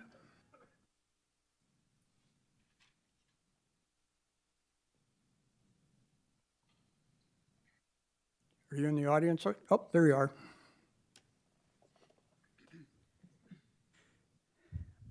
Good evening, Council. My name is Verrett Raymond. I have lived in Bloomington Normal for 18 years, and I currently attend Heartland Community College. I'm here today to voice my opposition to the public nuisance ordinance that will be voted on tonight. Our town has seen far too much grief in the past year. In 1 month, we've experienced 2 shootings in public settings. While to my knowledge, only one of the individuals involved in these incidences was from either Bloomington or Normal, the violence which occurred still weighs heavily upon our community. The violence must be addressed. However, the proposed public nuisance ordinance is far too vague and undefined to be implemented. The proposed ordinance allows almost any party of 3 or more to be found guilty of violating this ordinance. The ordinance also seems to disproportionately impact the youth and minority citizens of the town, targeting loud music playing on public and private property. Under no circumstances should a government be given the power to prevent gatherings on private property, including parties, except gatherings in which illegal activity occurs. Dancing, singing, and live music are beautiful expressions of our free speech and should not be under the threat of the law, no matter how much fear we may be experiencing. This ordinance was proposed in response to the aforementioned shootings that occurred this month. American Progress, a liberal-leaning think tank based in Washington, D.C., provides 6 tools to be used after a town experiences gun violence to promote healing. Establishing community-based violence interruption. This is a type of program that uses violence interruption techniques on small groups of people that are at the center of gun violence to curb gun violence. 2, improved accountability for serious crime. That is not over-policing areas in which gun violence occurs, but rather focusing on solving the actual instances of gun violence. 3, increased support for crime survivors. This means providing support groups, counseling, and further assistance to those in our community who have witnessed or were involved in violent incidents. 4, investment in neglected neighborhoods. This is building community centers, establishing addiction programs, and promoting other community-oriented programs. 5, enhanced data collection and sharing. This is improving our data collection on violent crime to allow a more targeted approach to gun violence. 6, building better local infrastructure to coordinate between a wide number of community organizations and government agencies. These 6 methods have been proven to reduce gun violence in high-risk towns and counties, and these are the steps we should be taking to recover from these strategies, to heal, and to grow. We should not be trying to divide our town with catch-all laws that target the youth and the poor. The pop-up party at the root of this ordinance was not instigated or hosted by students at ISU, but rather by a group of individuals using TikTok to create a high-risk and chaotic party under the guise of ISU's homecoming. This ordinance does nothing to address the people involved in the September 29th pop-up party. It only seeks to alienate the youth and the minorities of our town. I hope the council can see this and will decide to vote nay on the ordinance until further revisions can render this act fair and just to all members of our community. Thank you. Next speaker is Kevin Dion.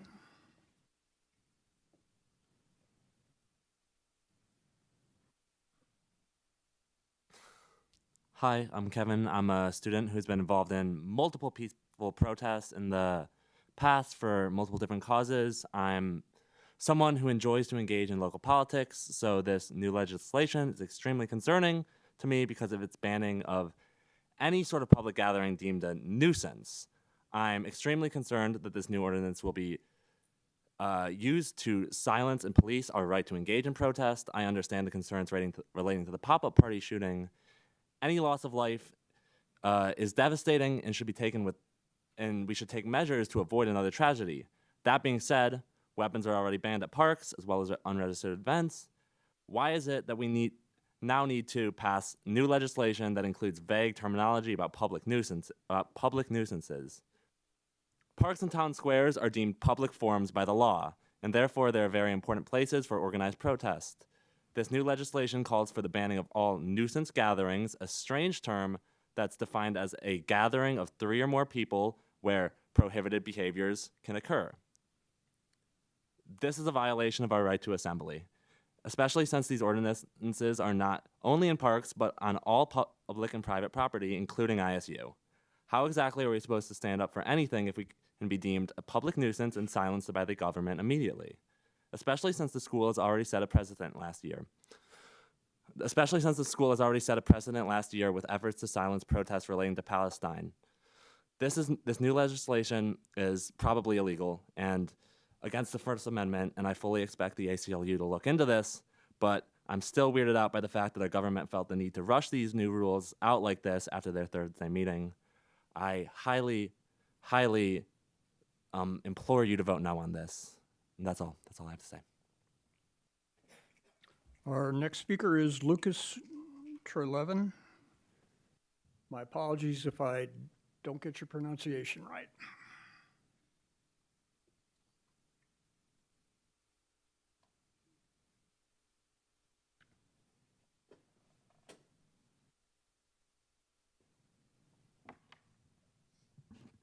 Hi, my name is Lucas Trelevin,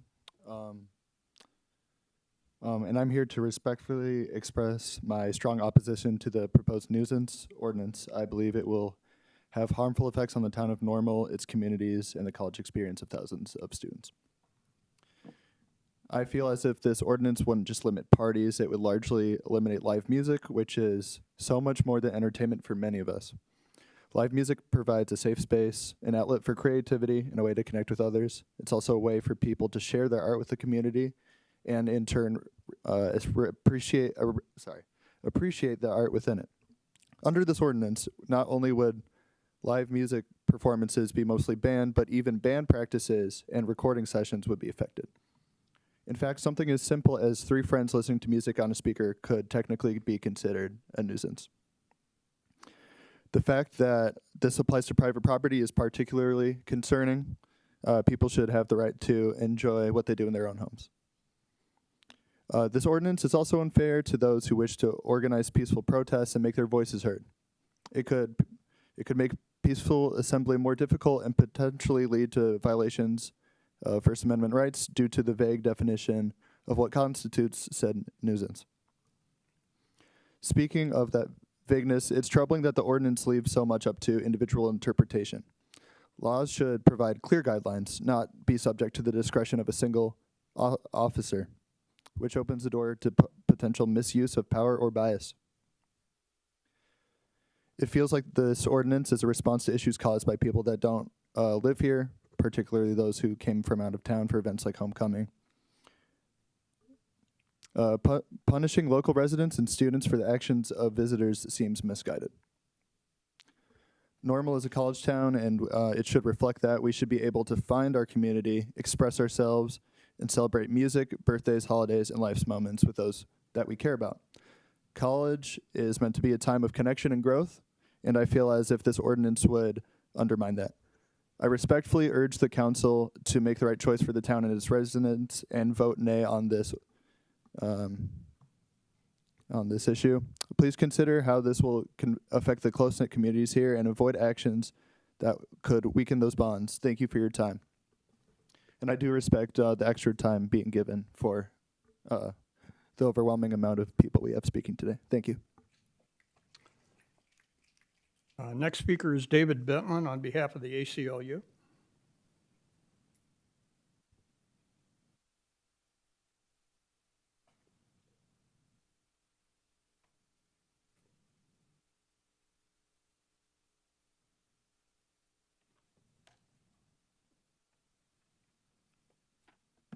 Good evening. My name is David Bentlin, and I am speaking on behalf of the Central Illinois chapter of the American Civil Liberties. The ACLU wants the Council to consider our strong opposition to the misguided ordinance aimed at addressing so-called pop-up parties in the town of Normal. The ordinance is an overreaction to a small number of incidents, an overreaction that places the town at risk of constitutional challenges, places vague powers in the hands of a small number of police officers, and relies on an outdated, disproven notion that threatening more severe consequences and punishment will somehow change activities of a large group of people. The fundamental problem with the ordinance is that it seeks to limit the ability of Normal residents and other interested persons from gathering on private property or in public places. Significantly, public parks are traditional public forums under case law, meaning that people have a right to peaceably assemble in those spaces. As affirmed by the Supreme Court decision, this includes the right of people to gather in a public park spontaneously in response to emerging issues and events. As drafted, significant fines could be directed to anyone who gathers in town public spaces or private property for these reasons. This flaw will cause the ordinance to be challenged. The ordinance also holds organizers of an event responsible for the behavior of others. The draft ordinance suggests that organizers of a gathering could be responsible for costs for which they have no responsibility. The Supreme Court has rejected this approach. The proposed ordinance suggests that a single police officer, based solely on their perceptions about an event, can order everyone at a gathering in town public space or private property to disperse. The ordinance does not make clear what supervisory review there is for calling something a nuisance gathering. And what happens next is even more vague. What does it mean to disperse? If attendees are awaiting a bus or a rideshare, could they still be cited and fined $1,000? What if attendees are simply walking away? And is fining someone up to $1,000 really the way to curb the behavior? Furthermore, college students and residents should not be saddled with fines that can compound and create further legal issues simply for attending a party or a gathering in a park. The town of Normal already has ordinances and laws in place that address disruptive behavior.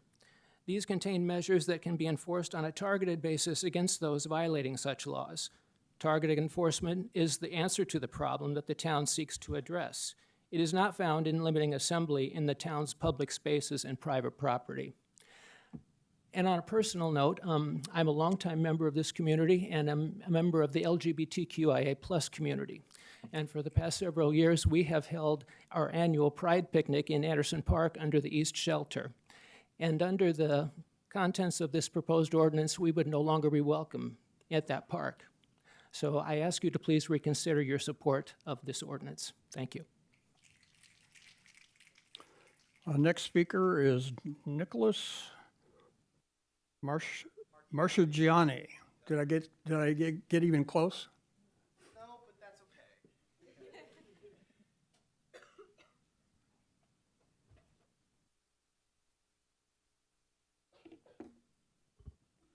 Good evening, Council.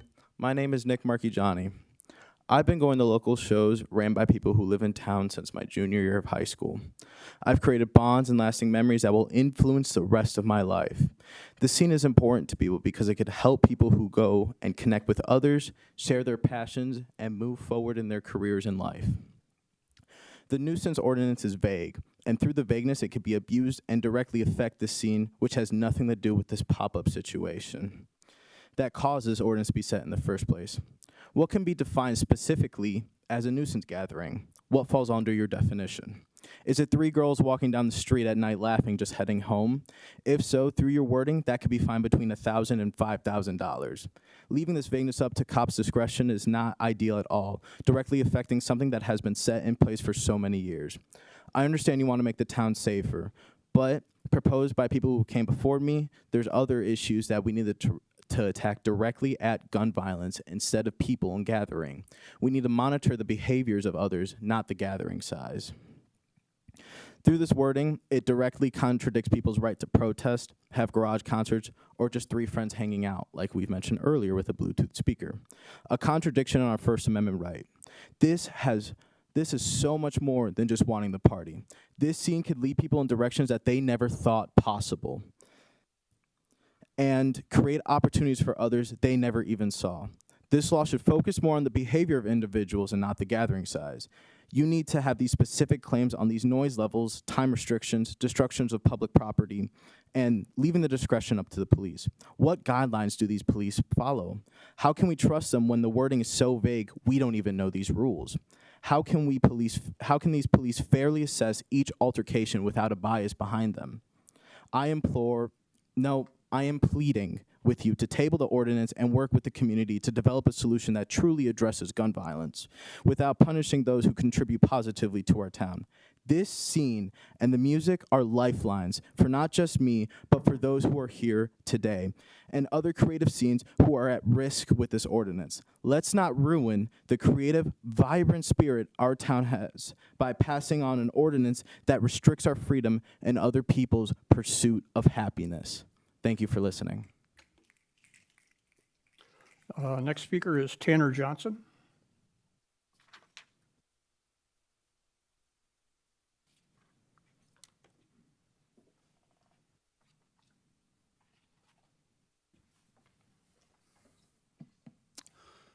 Good evening, Council.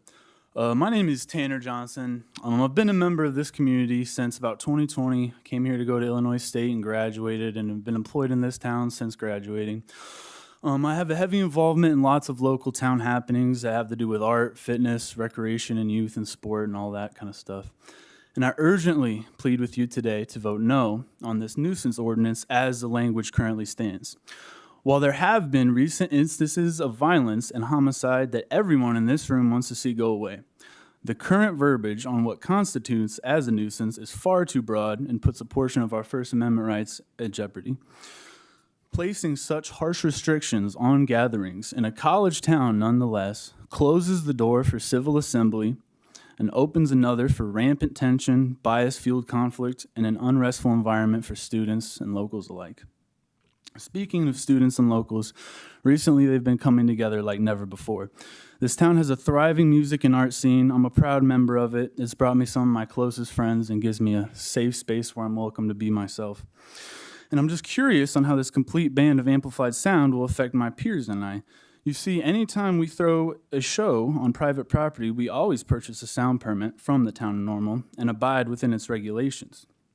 So my question is, do we have nothing to worry about as lawful artists throwing moderately sized shows? Attendance is never reaching even a tenth of what was at that Circle K incident. Does purchasing a sound permit from the town of Normal officially make an event town sanctioned? And if this ordinance is passed as stated, will these sound permits become invalidated or unavailable for purchase?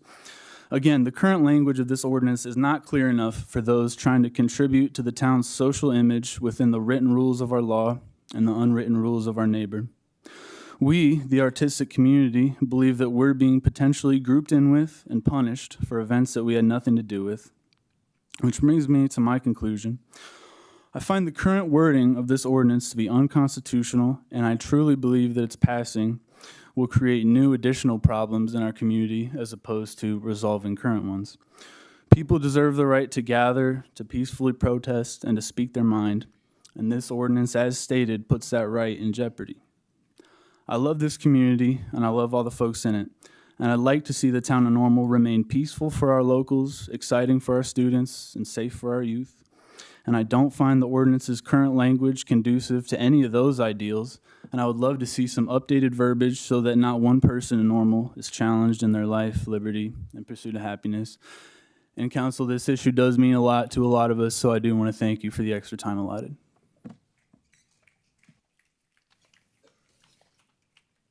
Next speaker is Matt Boguslawski.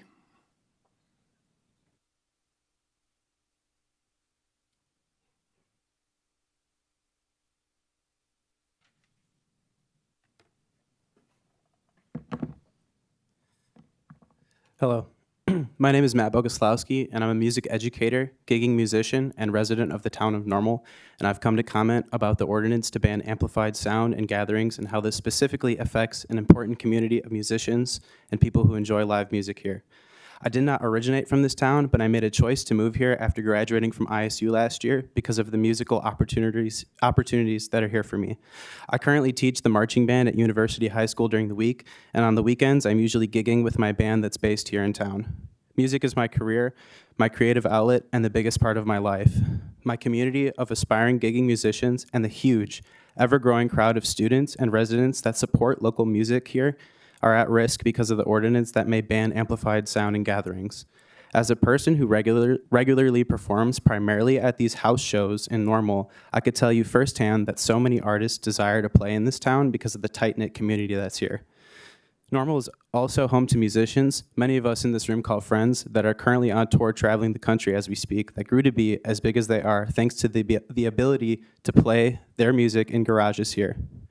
I'm worried that these shows and even band practices can be shut down and possibly fined an amount of money that most college-age adults don't have just lying around. I've gone to more of these events that I could count in the last 3 years, and every time there's a situation with police, the residents, musicians, and crowd have cooperated respectfully. We've also respected neighbors by asking for permission to have amplified sound, giving them advance notices, obtaining a noise permit, and cutting off the event on time. Unfortunately, since there are not enough established music venues here in town that book the younger, aspiring acts, we are left to do it ourselves. Putting a ban on these gatherings and amplifying sound will destroy such a positive, creative, and impactful community that has grown to be a home for hundreds of people.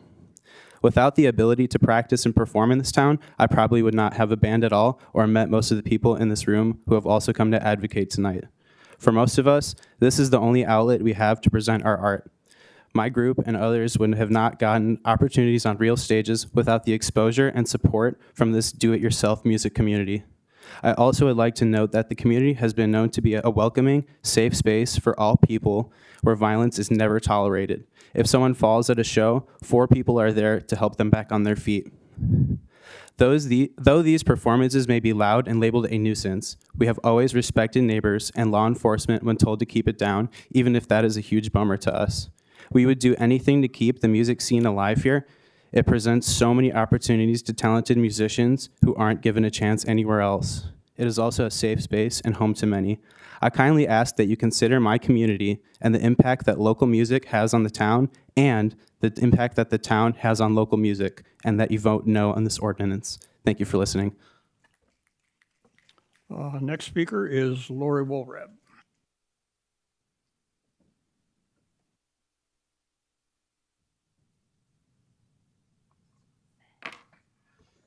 Thank you and good evening. I am here this evening representing the League of Women Voters of McLean County. The League of Women Voters was established in 1920, and the McLean County chapter has been a fixture in our community since 1933. We have a long and proud history of supporting issues that promote the public good, while at the same time working to safeguard our constitutional rights. We can hold 2 issues in our minds at the same time: the desire for a safe and peaceful community and protecting the individual rights enshrined in our Constitution. The town ordinances already provide for numerous methods for curtailing the pop-up parties regulations on the use of regulation on the use of parks, noise, illegal use of drugs, alcohol, firearms, vandalism, and violence. The League of Women Voters stands behind efforts to keep our town safe and peaceful, but only if these efforts do not infringe on our constitutional rights. The proposed ordinance would prohibit a wide variety of peaceful activities that are currently legal. The ordinance's broad language of, quote, any excessive, unnecessary, or unusually loud noise from any source, close quotes, is at best troubling. The proposed ordinance does not address what would happen to the existing right to obtain a permit to amplify speech and music, and this is at best confusing. The proposed ordinance is written to sunset in December of 2025. What is the reason behind this? The proposed ordinance limits the right of people to peaceably assemble in public parks, which is a First Amendment concern. We urge you to take time to review the proposed ordinance and determine which parts, if any of it, would truly be helpful in addressing what we feel is a significant issue for our community without curtailing the existing rights of residents. Thank you very much. Next speaker is Caleb Painter.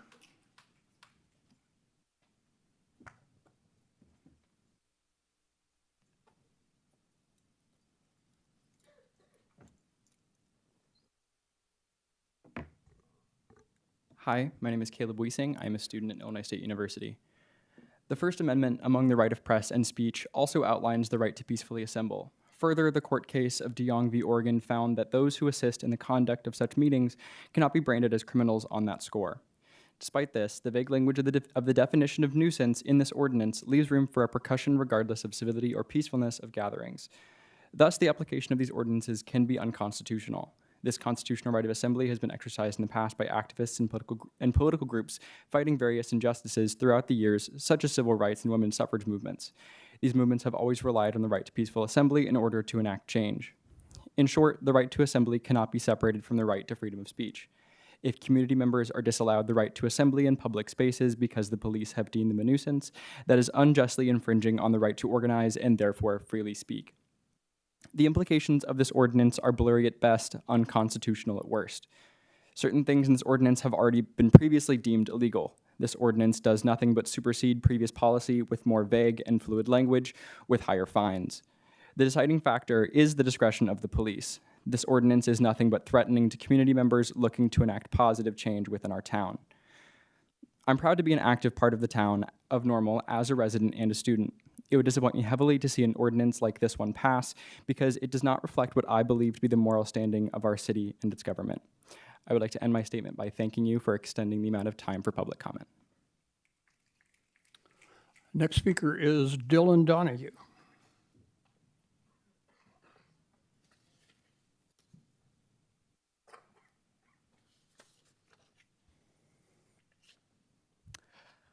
Hello, my name is Dylan Donahue.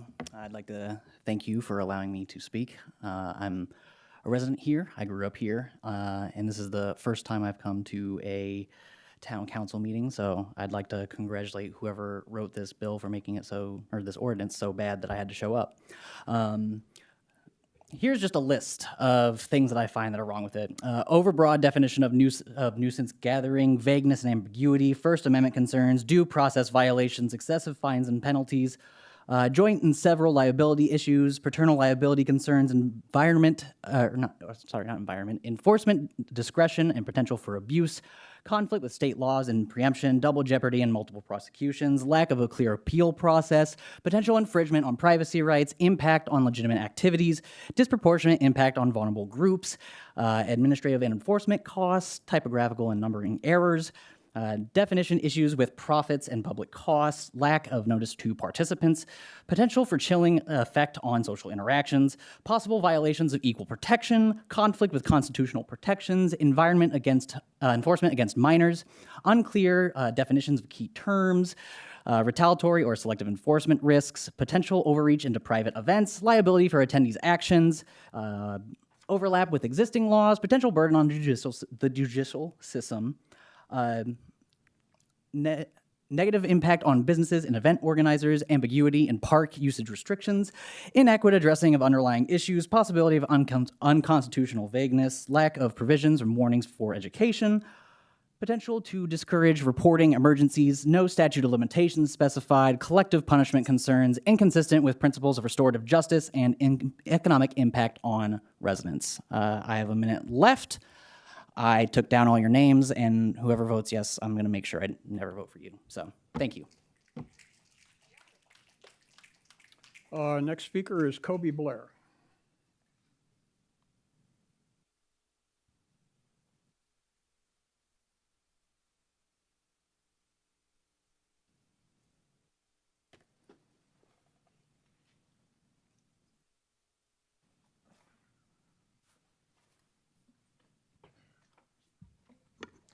Good evening, Mr. Mayor, council members.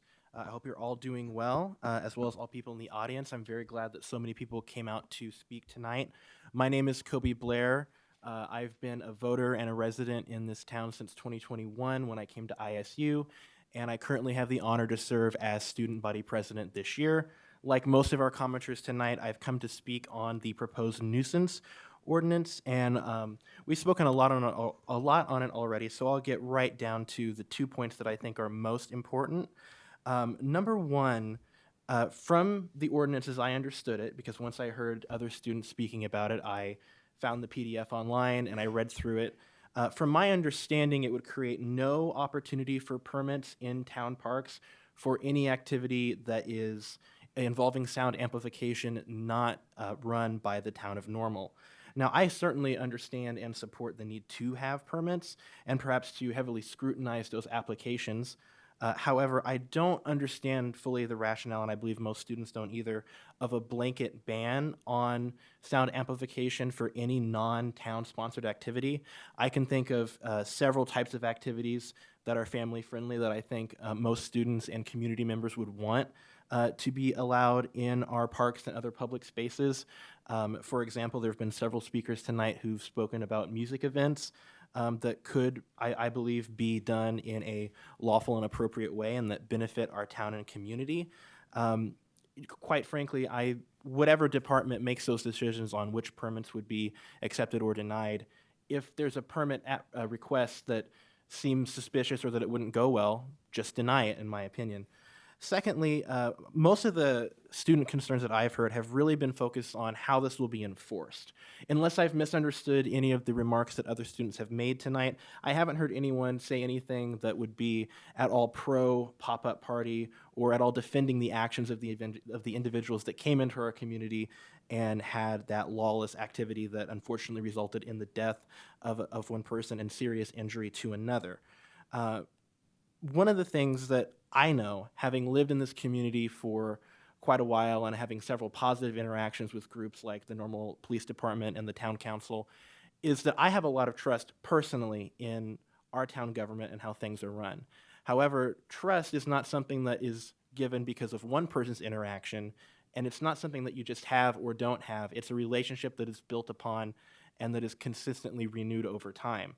And I think it's important to recognize that a lot of these students that I've talked to, as well as many of those who've spoken tonight, have been worried that an ordinance that was written with the intent to stop a very severe activity might in the future be applied to common activities, which I believe is not the intention of this council. However, I also believe that the town council does have a responsibility, given the significant concerns raised by students, to show through their deliberations why they believe it won't have that kind of negative impact. So if you are considering voting yes for this resolution, I highly encourage you to show our students and other community members how this has been thought through so that we can prove to them as their representatives that this is not going to have the impact that they believe it might have. I see that my time has run out. So in short, I just encourage you all to show your reasons. I remember one town council member in the past has said it's important to do things right the first time. I have a lot of trust in the council, but I think it's important for our students, especially students who are new to the area and might not have developed that relationship, that we show them that this is being done in an appropriate way and to properly address those concerns before voting on it in deliberations. Thank you very much. Next speaker is Viraj Patel.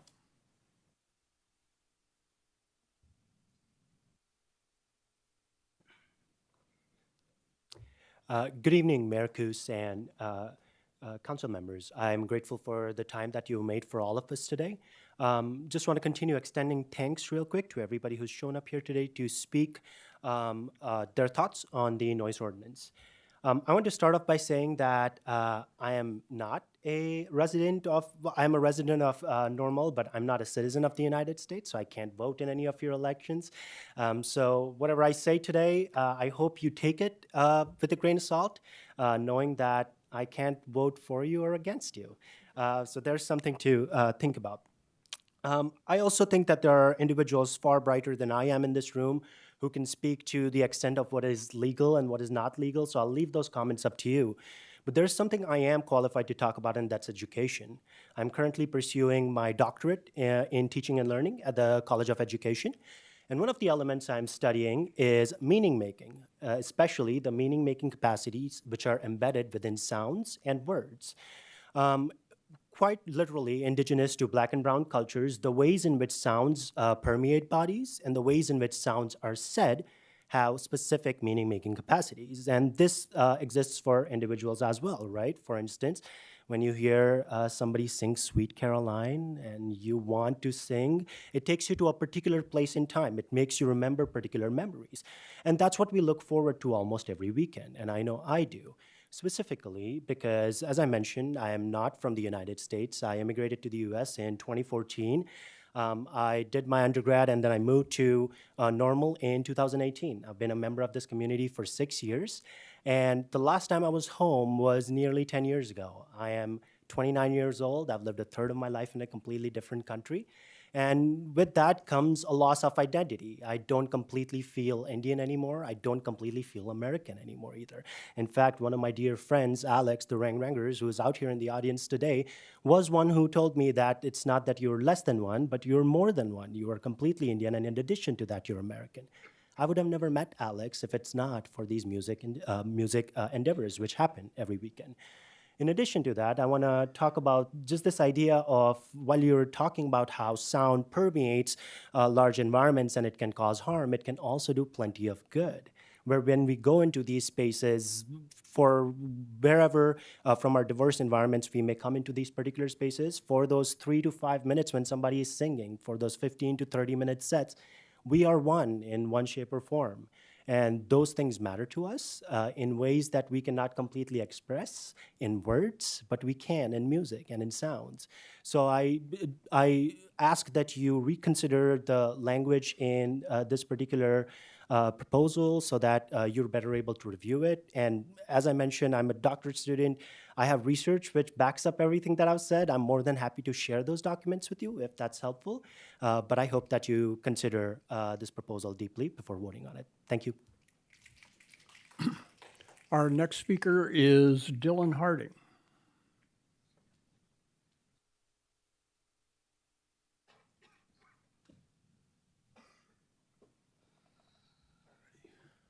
Good afternoon, everybody. My name is Dylan Harding, and I'd like to speak regarding the nuisance ordinance proposed by the council, as well as everyone else tonight. While I truly hope that this vote does not come to pass, in the event that it does, I expect all elected officials, members of this council, and the entirety of the Normal PD, as well as everyone's family, to immediately cease all of the following: birthday parties, barbecues, cookouts, Independence Day celebrations, religious gatherings, cultural gatherings, graduation parties, and so on. Obviously, I do not expect anybody to cease these activities, though any of these instances, in accordance with the ordinance, could be seen as a nuisance gathering, especially with any sort of Bluetooth speaker or music. I find the existence of a nuisance gathering ordinance to be on shaky moral and legal precedent, as has been stated earlier, as its existence threatens to neuter many First Amendment protected freedoms, the freedom to organize, freedom of religious expression, and whatnot. This reads as a very reactionary measure, as many others have stated as well, to the recent events that have been discussed. For a reference to everyone as to exactly how this will play out, look no further than 4 years ago when the City of Normal passed a gathering ordinance associated with reducing the spread of COVID-19, conveniently around this exact time between Halloween and an important election cycle. Parties still occurred, frat houses still existed with 20-plus people under a roof, and there were still acts of violence that occurred in spite of the ordinance, not even 2 blocks from my apartment. The ordinance failed to actually restrict or nip at the bud any events that it hoped to prevent, and this ordinance will be no different. This solely allows for an avenue of police discrimination with the allowance of a discretionary evocation of the ordinance. Police will literally be forced to discriminate between what they consider a nuisance and what is not considered a nuisance. Please vote no on this ordinance. It will do nothing but harm to the community by steeping them in fines solely for practicing the protected First Amendment rights to organize without the permission of the City of Normal local government. Thank you. Next speaker is Brock Melrose.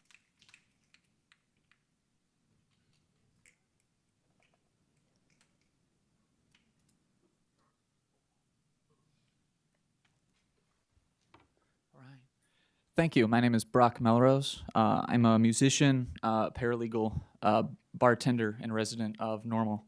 I want to thank everyone for coming. I hope the amount of people in the crowd sends a pretty strong, powerful message to you to vote no against this noise ordinance. I said this new ordinance is not narrowly tailored to prevent the very tragedies that it seeks to prevent. Instead, this ordinance is vague, poses a significant risk to First Amendment rights of any and all persons who live in Normal or come to Normal, and would also lead to an increase of unnecessary litigation in our already packed courts. Under this new ordinance, any noise complaint of any kind against any private person, regardless of location, could result in fines of over $1,000, which is a significant increase over current fines for noise violations that already exist. Any person that invites friends to their home for a birthday party could be at risk of a $1,000 fine, as could any attendees. Any person who protests any current event could be fined over $1,000. Any musician could be fined over $1,000 for practicing or playing their instrument, doing their job. In fact, any person who isn't the specific permit holder could be held liable. Instead of narrowly tailoring this ordinance to prevent so-called pop-up parties at private businesses or parks, it instead puts any group of more than 3 people or 3 at risk of massive fines for basic behaviors that we engage in every single day. If your car has speakers on it, you could get a $1,000 fine. The biggest problem with this ordinance is how it will be enforced. The only people that have the power to interpret this vague ordinance and issue tickets are also those that are called to enforce this ordinance, the police. With vague guidelines such as those written in the new ordinance, police are left to determine on their own accord if any person, group, musical artist, or protest is a nuisance in their eyes, leading to a legal battle that many cannot afford. Police would be left to decide if any group is acting disorderly, which seems intentionally vague. Under this new ordinance, police officers would have the ability to discriminate against any group that they feel is a nuisance, if they so choose.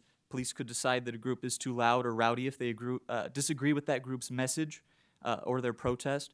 Police could use racial prejudice in deciding if a group is too rowdy or not.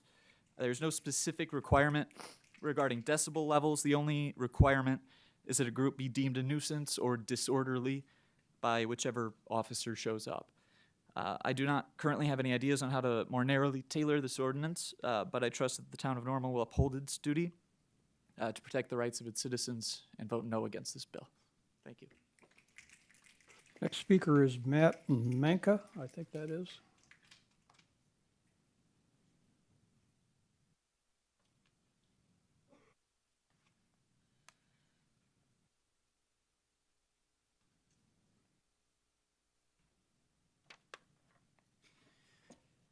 All right, good evening. My name is Matthew Manka. I came here about maybe 5 years ago to study at ISU, where I graduated, and now I am working here in Bloomington. And I'm living in Normal now, and a lot of what I do in my free time, especially during the summer, I will have people over from my hometown, those that I went to school with and those that I worked with for barbecues. Sometimes we would go to the park, just have a good time. But then on top of that, one of my big hobbies is going out and playing music with others. That's something that I'm trying to get into now. I would like to start a band. I'm not sure how I would be able to follow through with something like that if this ordinance were to be kind of approved today. You know, a lot of stuff like this starts out with playing in people's garages. It starts out with playing at small clubs. It starts out with playing out in the street or at the park, just having people listen. So with an ordinance like this, you can't have more than 3 people with amplified sound. It really does kind of get in the way of that, especially with very murky verbiage that with the information that was available to me. So yeah, I think that is where I kind of have to leave it because everybody else has really said everything. I don't think that there's anything that I could add to the conversation going on today other than the anecdotes that I can say on my own personal opinions and how it would affect me and those around me. So I would like to just support everybody that has come out to speak, especially the Indian gentleman that came up. I gotta say, he really had a lot of really good things that I would like to support in his speech. So thank you. Next speaker is Tyler Cummings.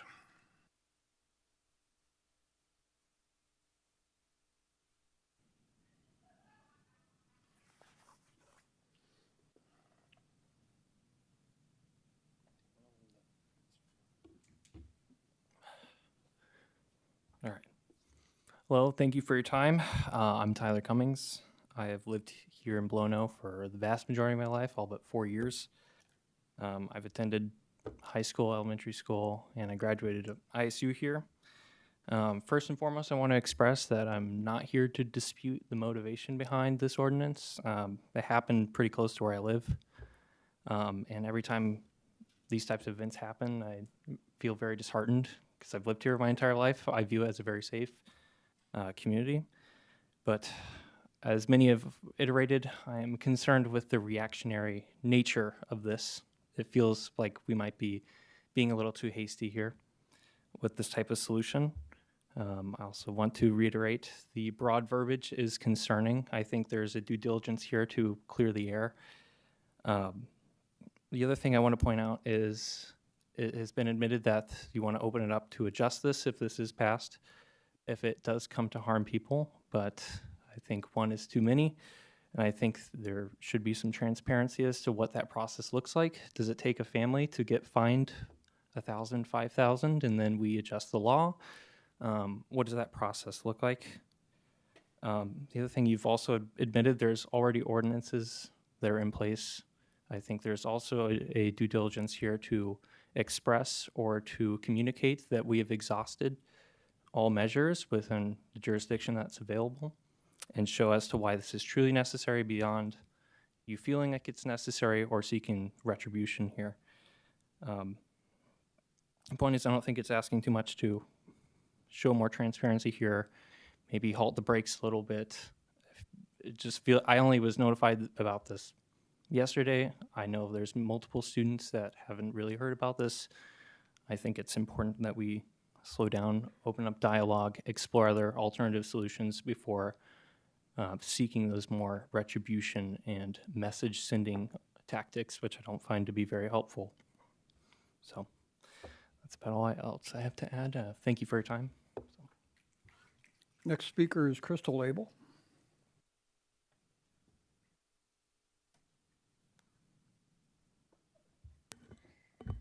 Hello, my name is Crystal Abel. I'm a community organizer and activist. I'm also an elected member of the McLean County Board, representing District 4, which is a majority of West Normal residents, including students, families, renters, homeowners, and private business owners. First, I want to thank the council and town staff for their concern about violence in our community. I agree with you that this is an issue that we must take seriously and work to remedy. Over the summer, the Pantograph reported that McLean County saw an increase in shots fired incidents in the first 6 months of 2024 compared to last year. And while there were fewer resulting in deaths at that time, there have been more injuries or deaths due to gunfire since then in Normal. The death and critical injury at the pop-up party being the first to come to mind, and the gunfire by adults that luckily did not end someone's life or injure them at a youth football game recently. However, I've never been one to think that we can only look at the statistics in Normal when talking about these issues because our twin cities here in McLean County, Bloomington and Normal, are very interconnected. That same Pantograph article I referenced earlier from the summer reports that by halfway through the year, there were 23 incidents of shots fired in Bloomington, 11 in Normal, and McLean County had 7. That's 41 incidents in 6 months, and only 8 arrests had been made at that time. Unfortunately, I was not able to get updated numbers for this meeting tonight, but we know from paying attention to the news, the numbers of shots fired have continued to go up.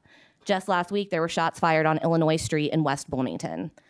It's very obvious that gun violence is a problem that must be urgently addressed. However, we heard during the work session last week that these proposed ordinances would not have prevented the pop-up parties and they would not have prevented the violence we see happening around our community, not just at pop-up parties, but in our schools, sporting events, and other places. I agree with the statements by the ACLU and many of the people in this room who are here tonight concerned about their rights being infringed upon by what I believe is a false solution. Instead of ordinances that would punish the many for the bad behavior of a few, Normal, McLean County, and Bloomington should be working together to address violence in our shared community and collaborating on this issue.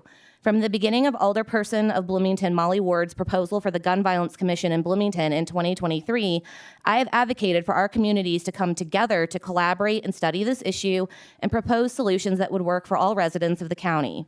I still believe that partnering on a regional commission is a better use of staff time than drafting ordinances that could infringe upon our constitutional rights and civil rights and be challenged in the courts, wasting taxpayer money and resources. I urge Bloomington, Normal, and McLean County, which I'm an elected official of, to collaborate and find real solutions to the violence that will uplift our community rather than oppress them. I want to thank everyone for being here today and having your voices heard. It's very brave for all of you to come out here and speak, many of you for the first time at a council meeting, and I do thank the council for extending the public comment time so that all people could be heard. Thank you. Next speaker is Mark Hale.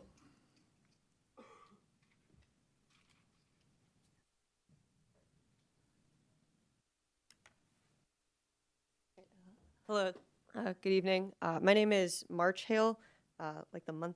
Sorry. No worries, everybody mixes it up. I introduce myself with that phrase every time. I specifically here want to highlight the role of police discretion. I agree with a lot of what has been said so far about the broad verbiage and the unconstitutionality, but I specifically want to focus on my concerns with the role of police discretion here and explain why we should not rely so greatly on the NPD to both determine and enforce the bounds of this ordinance. Here are some examples of NPD misconduct and bias recently. In 1995, a man was wrongfully convicted, and the town of Normal and 3 local detectives were sued for malicious prosecution. For traffic stops, despite Normal's population being 11% black motorists and pedestrians were 4.4 times more likely than whites to be pulled over in 2019 and 6.2 times as likely from 2019 to 2021. I'd also like to note that Normal's police force is 90% white. In 2021, Normal PD received some complaints, 1 for improper conduct, 4 for false arrests, 2 for violation of rights, and 8 complaints on officer conduct. In February 2023, Normal Police allegedly used excessive force on a woman for an apartment fire investigation. She went into the police department for questioning, and when she questioned their request for her phone, police grabbed her wrist, pushed her head, pulled her to the ground, and knelt on her back. Later, NPD requested a warrant for her phone, and it was denied, suggesting that the request for her phone was unjustified and in no way was that force necessary. In 2020, a Normal officer sold $12,000 while responding to a medical emergency call as a first responder. Additionally, NPD was sued for suspending officers on grounds of not meeting quotas for daily arrests and citations. These quotas can and have encouraged officers to consider these quantity-based standards for arrests and citations above the constitutionality of their actions. When officers have a minimum amount of arrests and citations to hit in a shift, they're more likely to stretch the lines of what is against the law. Quotas have since been outlawed in Illinois, but Normal Chief Bleichner says they don't call them quotas, rather work performance standards. Such standards inhibit the reliability of discretion, and when the standing of their job and position is on the line, a lot of people will bend their standards to help themselves. It would be naive to anticipate otherwise. It would be to bury your head in the sand. Now, I don't mention these examples to dig up dirt for the sake of it or to derail this meeting into an investigation of the NPD. I understand that that is not the purpose of this meeting, but rather to beg you to see the dangers left up in the air in this ordinance. Police discretion is no more reliable than general human discretion, which is subject to uncountable movements of bias, preference, and inconsistencies. And when this variability, this subjectivity, is set into ink, fair enforcement of the law leans further towards something hypothetical and idealistic, becoming a philosophy rather than an enforceable practice. I think that we as a town can do better than that. I see no good reason to pass something without reasonable checks and balances embedded in such haste. We can work towards community safety as a collective without putting all the decision-making and responsibility in the hands of one small group of people. I repeat, we can do better than that. Thank you for your time. Next speaker is Nick Tay, and I'm going to slaughter your hyphenated, so I'm going to the second part, Broswell. Sorry. Hello, can you guys hear me all right? All right. My name is Nick Tay. I have been a member and resident of this community for 20 years now, since 2004, and I'm here to urge the council to vote no on these ordinances. I'm going to talk specifically about how they are ineffective and redundant. The council cites the shooting at the homecoming pop-up party as the reason for introducing these ordinances. However, the council has admitted that this would likely not stop another pop-up party and would only change the consequences of how the situation is handled after the matter. If the goal is to set an example for future parties, it is reliant on another pop-up party happening first, facing fines, and then spreading the news to other party organizers as if everyone who throws a party is friends with every other organizer in a tight-knit group. The council even acknowledges that the promoters of pop-up parties may not ultimately attend the party, therefore avoiding the consequences, end quote. On top of this, the rhetoric that these parties are a consequence of outsiders coming to Normal and causing trouble makes even less sense. Are these outsiders expected to be up to date on Normal ordinances? How will consequences be applied to these unknown outsiders? Who is this really targeted at? Large, impulsive parties happen in every college town. The issue of what happened during homecoming week is a gun violence issue. The gun was the problem. But just last year, the McLean County Sheriff refused to enforce new state gun laws. In addition to this, campus and administration have been consistently unresponsive to safety concerns on their campus. The proposed ordinance has heavy overlap with existing laws and ordinances. State and national laws already cover gun violence, and local laws further prohibit activities seen at this pop-up party. Section 17.6.1.5 covers being in parks after dark. Section 17.6-6 further covers park use. Section 4.20 regulates mass gatherings. Section 2213-25 covers noise and sound amplification. So as for these new proposals, under authorities whose past inaction has allowed for violence in our town, what improvements can we really expect to see in our safety? Due to its inefficiency and redundancy, I fail to see any improvements that these new ordinances offer. Needless to say, this is a poor use of law enforcement and resources. The language of the ordinance is broad enough so as to define nuisance gatherings as any act of disorderly conduct or disturbance to the peace, end quote. Especially being a college town, groups of 50 are even common, and groups of 3, that could be a group of students, a set of roommates, even just a family. A group of 3 is small enough that it could be anybody. The NPD is going to waste countless hours responding to minor, harmless situations that do not at all benefit from police intervention. The council states that responding to large pop-up parties is already a significant burden to the NPD. Will these ordinances not create more of a burden by widening police jurisdiction to smaller and relatively insignificant events? This ordinance restricts the citizens of Normal to the whim of police judgment and complaints from other community members. Large pop-up parties are not nearly as common as the day-to-day events that these ordinances could also apply to. From kids' birthday parties to live music shows to any community event, this could all be at risk. The town of Normal should be working to improve and strengthen community bonds in a time like this, not punish and restrict the community. Thank you. Next speaker is Samuel McClary.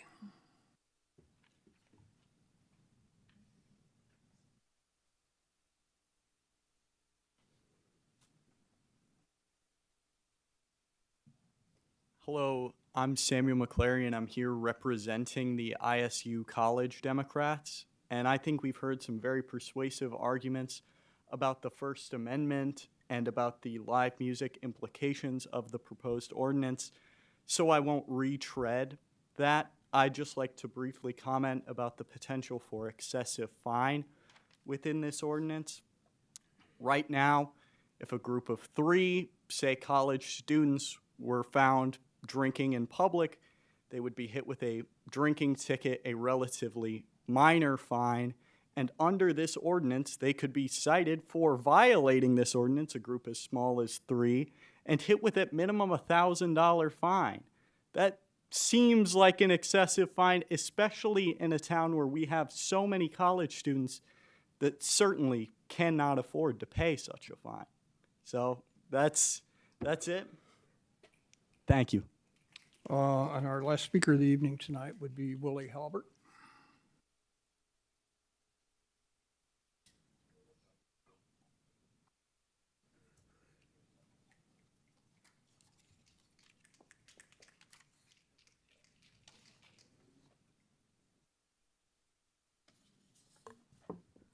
Say good evening to everyone, to the council, to the mayor, and to all those present. First, I want to say that, yes, you can. Hi. She asked if she can say hi. I brought her so she can see how democracy goes in our city and our community. My name is Willie Holton Halbert. I have lived in the Bloomington Normal community for 50+ years. I don't mind saying that I'm 70 years old. I graduated from Illinois State University, so I am an alumni. And it is, first I want to say, an honor to look around and see all of these young, and I can say young because I'm 70, all the young people in this room represented, speaking their minds and sharing their thoughts. I want to say that basically ditto to the comments that have been made. I won't repeat them, But I will say that I believe your intent was honorable. You had an incident that occurred that was horrific, and you look at ways in which you can stop something like this from happening. The problem is, I know you've heard the phrase, preaching to the choir. So the people that you're really addressing the new ordinance with are the ones that are not guilty of what occurred. So what you should do after listening to all the comments and thoughts that people have shared is put a hold on this ordinance, go back, get a focus group together of some of the students and people within the community to get their ideas and input on how to address the incident that occurred. And I believe you will be able to gather with the council and with the community to come up with some great ideas that would not violate our First Amendment, but will respect that. By enforcing a ordinance too soon that have not been really thought out to think of what would happen, you could really end up with the opposite of what you wanted to end up with.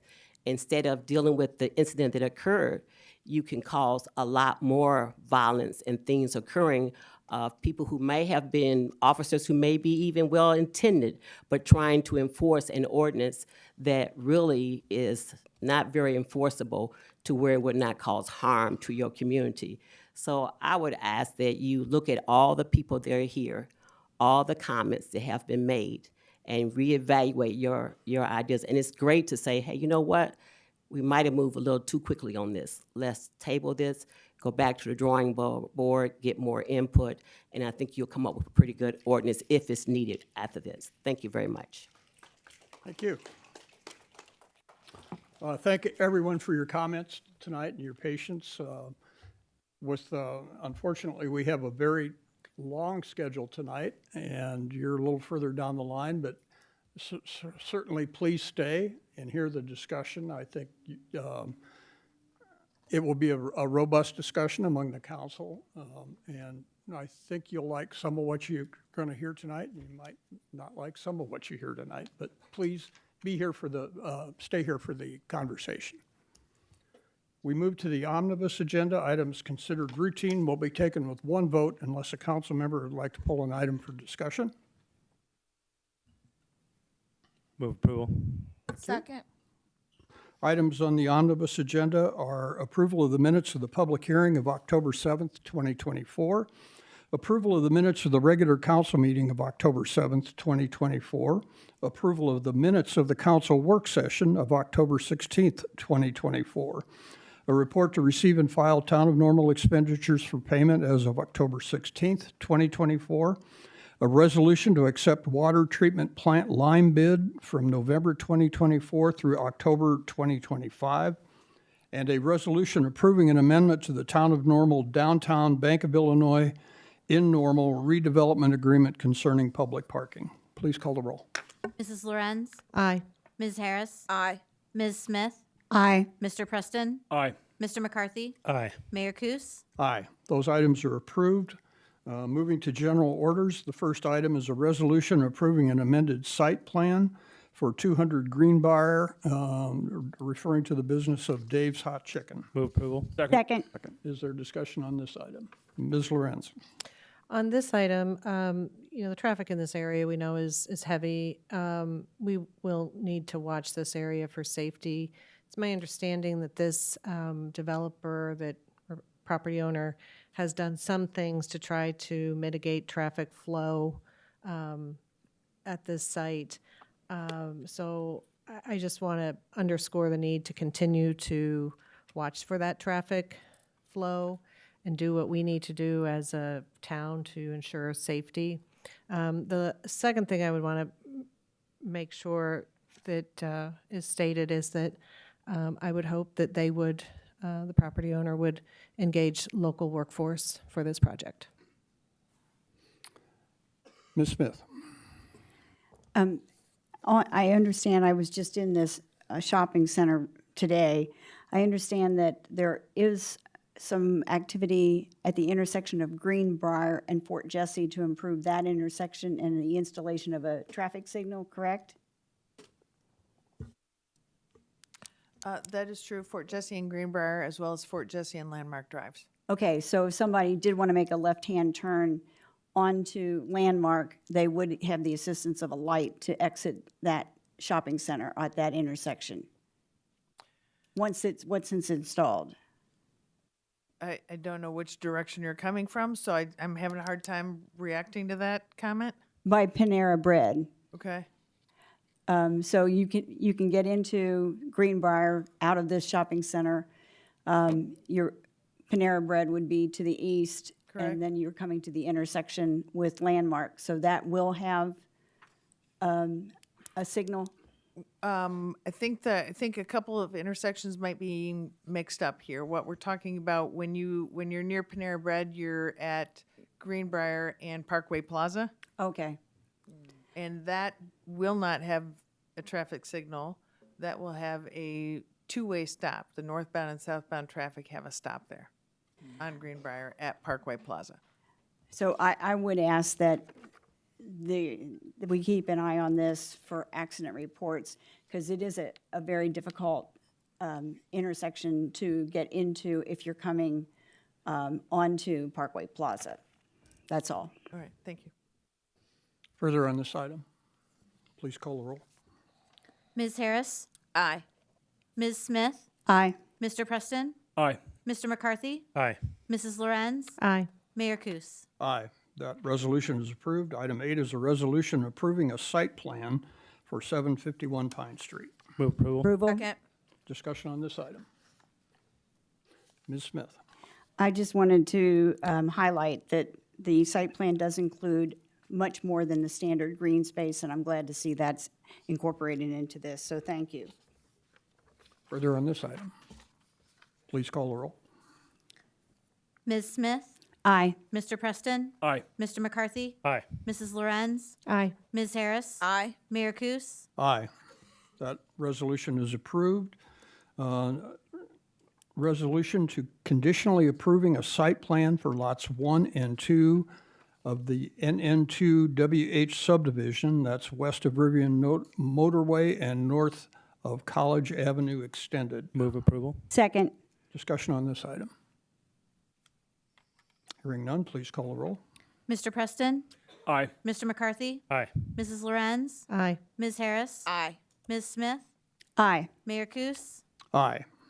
That resolution is approved. Item 10 is a resolution conditionally approving a site plan for Lot 3 of the same property that we just discussed. Motion for approval. Move approval. Second. Discussion on this. Please call the roll. Mr. McCarthy? Aye. Mrs. Lorenz? Aye. Ms. Harris? Aye. Ms. Smith? Aye. Mr. Preston? Aye. Mayor Kus? Aye. That resolution is approved.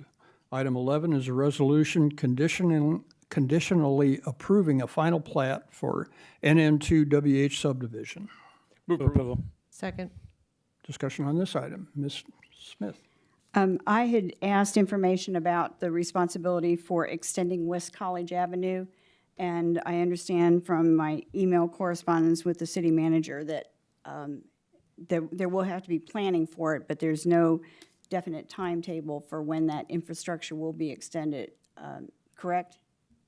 That is correct. And this section of West College Avenue is different than our current West College project that is currently underway. Further on this item. Please call the roll. Mrs. Lorenz? Aye. Ms. Harris? Aye. Ms. Smith? Aye. Mr. Preston? Aye. Mr. McCarthy? Aye. Mayor Kus? Aye. That resolution is approved. Item 12 is an ordinance approving a comprehensive zoning text amendment. Move approval. Second. Discussion on this item. Questions? Ms. Lorenz and Ms. Harris. Okay, so moved, please. Or did we, no, we did that already. Okay, sorry. Let's see, questions.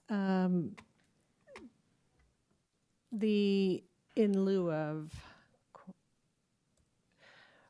well, let me get my questions here. This increase in fees, how do we feel like that is positioning us with developers insofar as, will that be viewed negatively? Will that be a problem?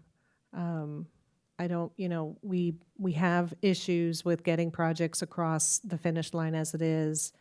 We've been taking steps to build relief into fees, not add to them, and this one feels like an add. Sure. So the fee in lieu is if somebody does not want to plant a certain number of trees on their property. Typically, it's trees, not anything else. Typically, they just plant the number that code requires. So it's really not used all that often as a fee replacement. Sometimes if there are significant trees on a site that need to be removed, sometimes they'll pay a fee in lieu of that. But in the time I've been here, it's been pretty rare that that kicks in. The fee increase is designed to reflect the increase in cost of trees, which the town uses that money to plant trees. It goes into a dedicated tree fund. So if somebody can't meet their code requirement for trees, we take that money specifically and use it for trees on public property. Okay. Second question I have, if I may, is kind of a completely different aspect, but having to do with the carve out of the tobacco and vape shops. I thought we'd taken some action on this earlier insofar as requiring, I think, some registrations or something to that effect. I was a bit surprised to see this here built into zoning code. Sure. So up to this point, tobacco shops have historically been in the code as a tobacco shop. But of course, what that meant years ago is very different than what we see now at tobacco and vape shops. And we had, we basically took all the retail uses and just combined them into a more generic retail type of use. But because tobacco and vape shops are now being kind of treated separately elsewhere in the code for separation, we wanted to call that out. And they're still permitted everywhere where you would typically have retail, with the exception of the C1 PUD, which is one normal plaza. So we wanted to call it out because we are treating it differently elsewhere.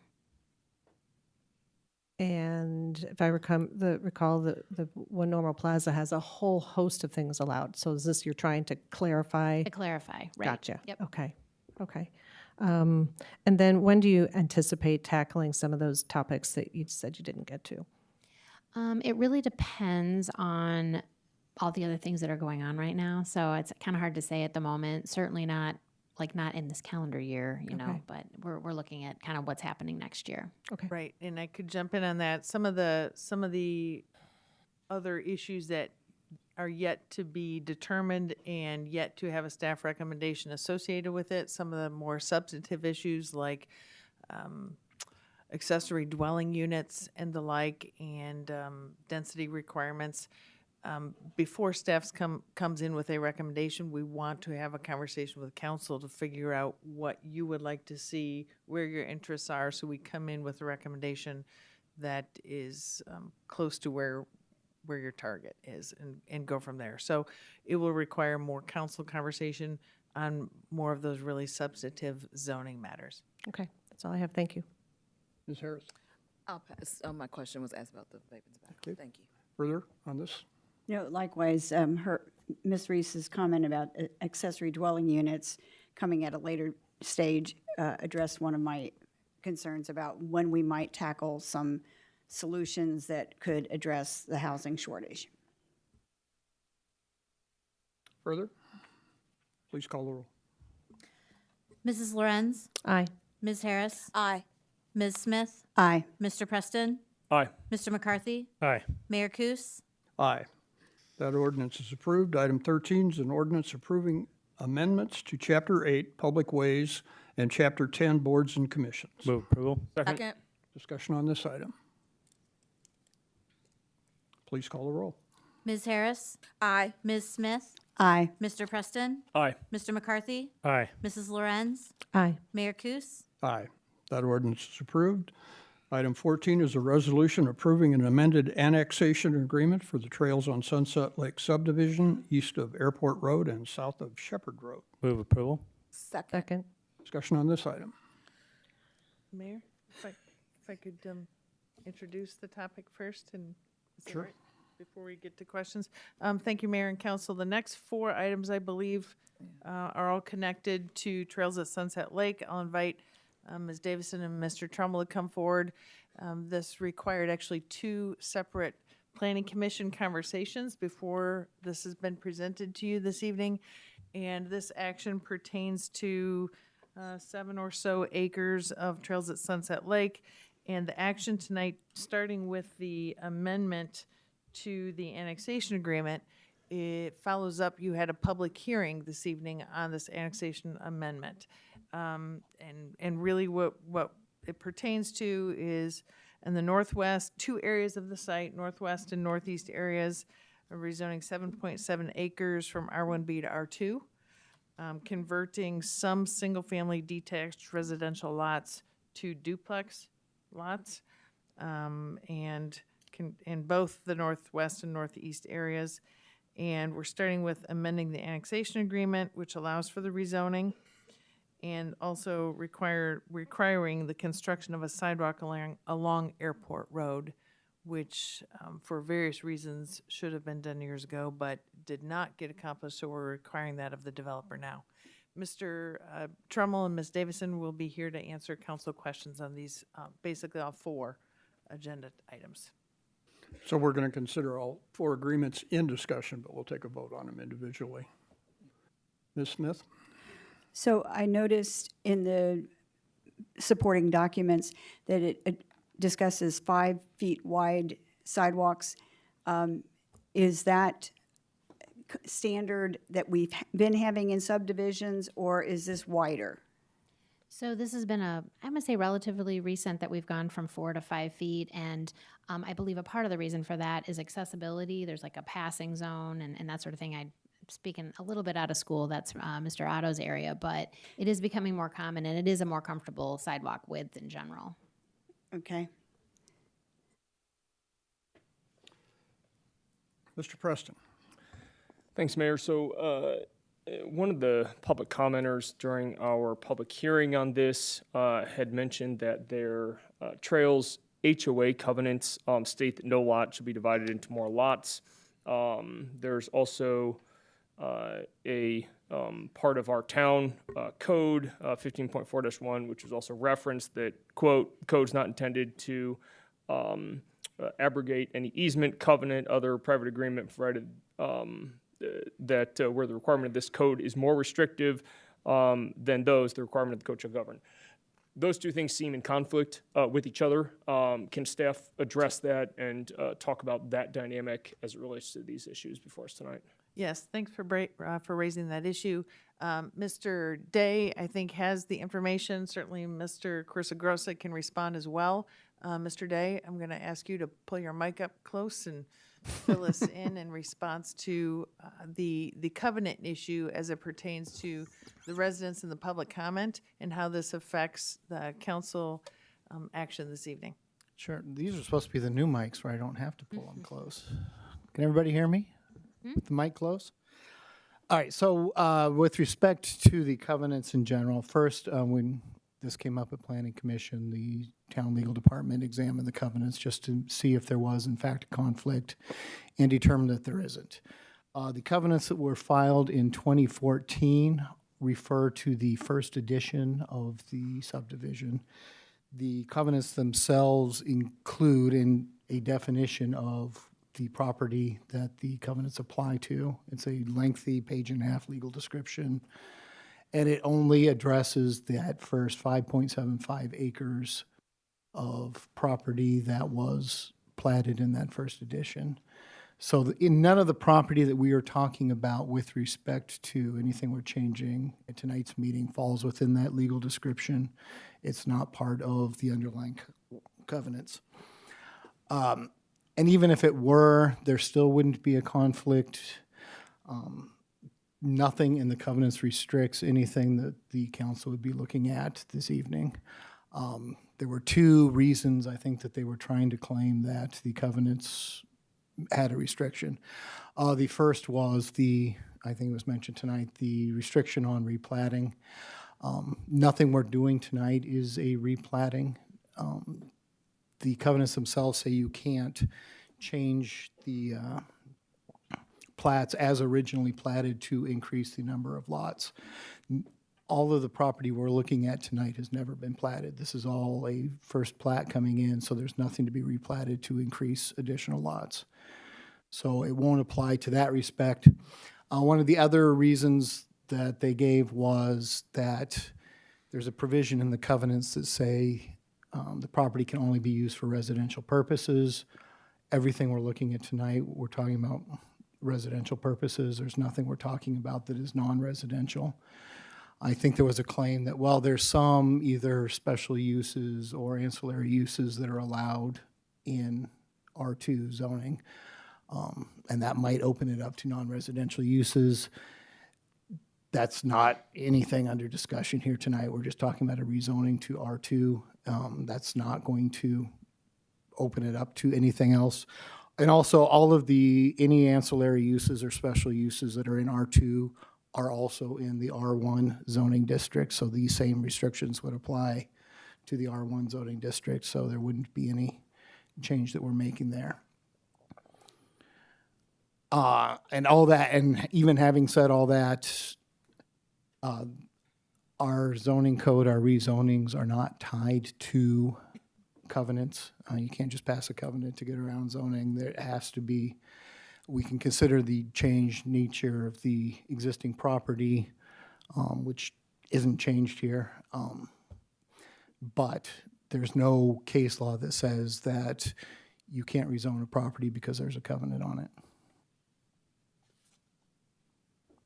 Okay. All right, thanks. Further comments, questions? Ms. Smith? I recognize that you wanted all of the Sunset Trails questions. Well, so- just for the discussion, yes. Okay. So the spacing between the existing units and the new duplex units, the person who came up for the public comment was concerned that they were abutting their property. Is there any provision in the proposed plan that calls for some fencing or other type of separation from the two types of properties? No, And not fencing, no. And our zoning would not require that. And honestly, the district setbacks between R1 and R2 are the same. The side yard setbacks would be 26 feet between buildings. So it's not like this R2 zoning change would allow these buildings to be closer to existing properties. And do you know whether or not the duplexes will be rental units, or will there be separate ownership, so that I know residents sometimes are concerned about rental properties next to single-family residences? What we would know is that they're going to be zero lot line construction, meaning they can be sold independently. Generally speaking, our experience is that most of the time those are owner occupied, but again, we wouldn't have any control as to whether they're rentals or not. Okay, thank you. Mr. Preston? Yeah, thanks. Just a comment as I was sitting here listening to Ms. Smith ask a couple questions. You know, I feel like the residents of Normal who live in that area and in that neighborhood now, I've heard from a handful of them, and there were a handful who spoke at the beginning of this meeting tonight, that there is a sentiment that what they thought was coming and what they, the agreement, but like the plan that was in place, they feel like they're kind of caught off guard by this. And while I don't think that is the town's problem, certainly wasn't our doing, that the changes being proposed here this evening, I do think that there's value in somebody standing up for the voices of the residents. So I do plan to vote no on that in that light tonight. Okay. Ms. Lorenz, did you? I do, yeah. My turn? Okay. And then, Okay. I've got some concerns about this neighborhood. I think I remember it when it came online, and I was either on Planning Commission or Zoning Board of Appeals back then. And I remember thinking about the variances we put in place then, narrower streets, longer cul-de-sacs. I remember then asking about, the accessibility for larger vehicles like school buses, like fire. I've walked those neighborhoods. Some of the sections are narrow and tight. And I do have some concern about stuffing more in there. It appears to me, correct me if I'm wrong, having had sort of the linear time with this neighborhood, that it's over 17 years has evolved in terms of what its original vision was. And it's tried to keep up with market needs. And so consequently, you've got, some beautiful homes on a lake. You've got single-family homes. For the most part, I think the single-family and the multifamily blend pretty well together. I am concerned about going from 40-some to 90-some for the reasons I just said. And so that's got me concerned. I am concerned about the HOA. Everybody knows I'm concerned about the housing crisis too. So this one's really tough. I guess what I'd like to know is what was the upshot or the takeaways from the developers meeting with the residents? So we did not attend that meeting, so I'm not entirely sure what they covered, but I at the public hearing, they discussed whether or not changes were made in their actual plan following the neighborhood meeting, and the answer, as I understand it, was no. The plan we saw in September was the same as the plan that we saw in October. As far as multifamily goes, I mean, the proposal is for attached two-family and R2, so it is different. Technicality. I mean, Thank you for the correction. It is something different. Yeah. Right. So yeah, and I mean, any comfort it might add. I mean, these neighborhoods that develop over time like this, if you look at the vineyards, if you look at Blackstone, if you look at the trails on Sunset Lake, even as of, the last couple of years, this is just a very, very common trajectory. And to go from R1 to R2 is not uncommon, even in a new neighborhood, even brand new. So this is something that we're comfortable with it. We're very comfortable with it on a staff level. Are we concerned at all about exacerbating the density in this neighborhood with the long, narrow roads and the out of compliance long cul-de-sacs? So no, our experience with the street width in that neighborhood has been fine as far as our vehicles go, snow plows, garbage, fire, all that gets vetted, and these are designed to accommodate all of that. There's only parking on one side of the street. That's the trade-off. Really a positive for us is that these narrower streets do make the development a bit more affordable. It's also less street for us to maintain in the long term. So where it can work, this is actually looking like a really good solution for us. The cul-de-sac, that particular cul-de-sac has toggled back and forth over multiple plans as to detached single family, a lower number, attached single family, higher number, triplexes at one point, even more. So we've been looking at this being this kind of cul-de-sac for a long time, so we think it will be fine. It's not something we would probably design today, but this neighborhood's been on the books now for a really long time. 17 years. Yeah.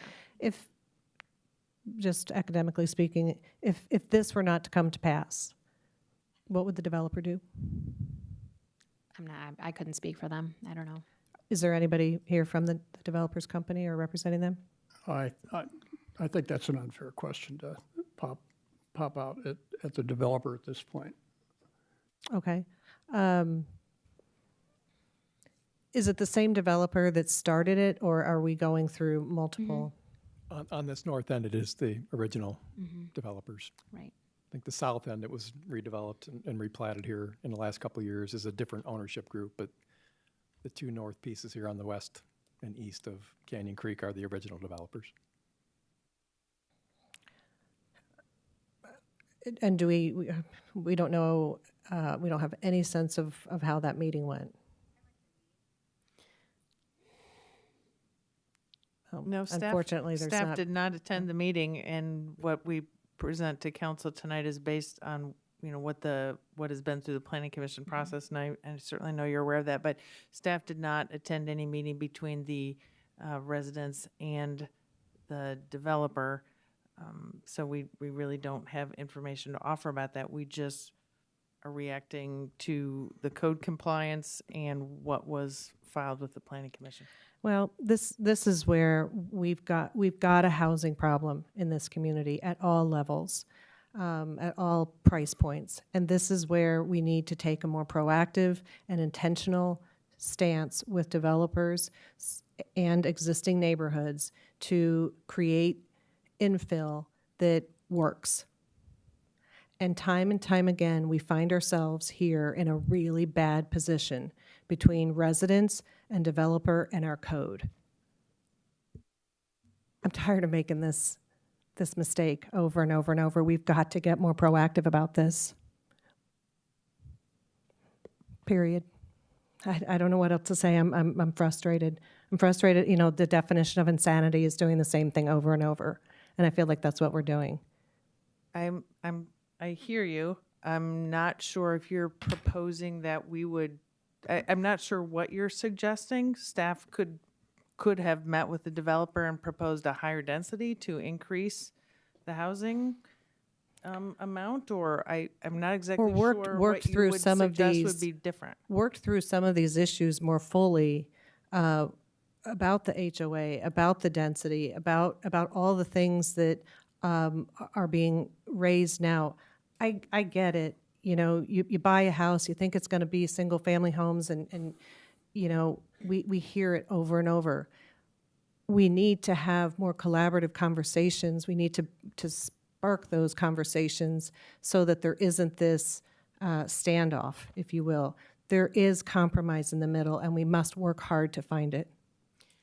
I appreciate that, and I will continue to work toward that. I appreciate your comments.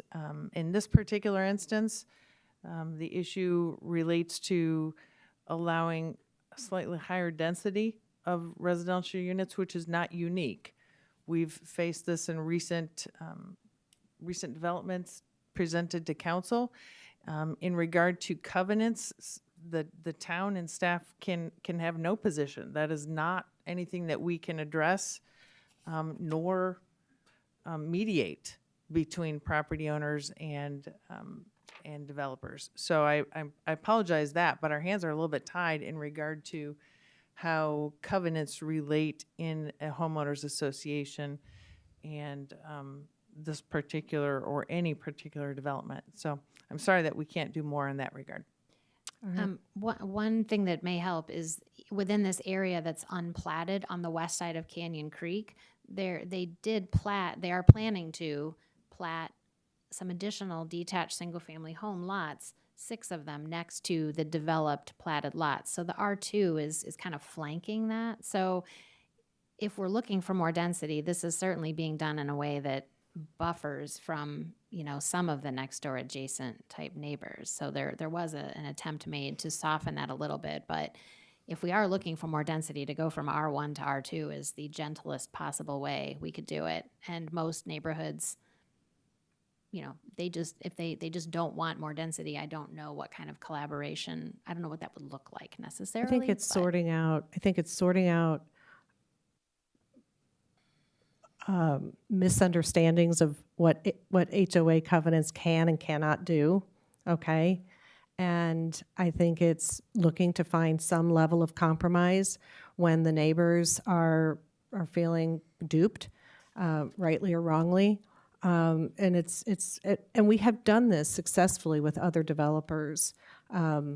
Unfortunately, it usually comes over, you know, situations like this where neighbors get upset. And that's where I feel like we've got to learn from those past experiences. And, you know, the developers aren't bad. You know, they're just wanting to meet the need too. And so there is a common goal here. But we seem to fall short of finding it. I don't mind the density. I don't mind the 0 lot line. That's probably what the market is demanding. But it's how we are getting there and upset neighbors feeling like they are being duped and surprised. We can't have that. We've been having that. And I don't want to see that happen anymore. I'm not sure what control we have over that. Yeah. It's the developer's choice to, turn them down. Right. That and I appreciate your comments for certain. we did not sit here and go over the history of all the conversations we've had with developers and all the phone calls Ms. Davison and Mr. Trummel have had from neighbors to talk about what the developer's rights are. And then again, maybe we should have spent more time saying, here's the variety of conversations we've had, here's where we've landed with the developer to minimize the negative impact, if at all possible, to the existing homeowners. Again, as Ms. Davison indicated, that, trying to keep some R1 single family, minimizing the impact on the neighborhood, at the same time balancing the need for more housing and R2, which is popular. And again, a solution we've seen in other areas, including Weldon Reserve. Ms. Harris. Yeah, I'm going to try to make this as brief as possible. First, I do want to state that that I understand that always whenever we're talking about housing, it becomes very difficult when we are doing, somebody told me that infill is always a word that they don't like to hear, but when we are having to try to manage the land we have, maybe that's a better way of putting it. We do have a housing issue, and so we do have to look at what opportunities we have, and developers who are ready to move is always difficult, even in this time. With that being said, I think for me, a couple things, as I look at this, and I know this may be a little too early in the game, and you can correct me if I am. The vision is that it will still have a look and feel that will seem consistent despite the density increase. I know that's something we've tried to maintain in a lot of these areas that we're seeing the increase, so that overall it doesn't have a feel of a major change. Are we expected to kind of have that same look and feel, or it's a little early to determine? Well, the developers certainly represented that at the meeting, that they intend to build high-quality homes. I mean, this is a higher-end neighborhood for sure.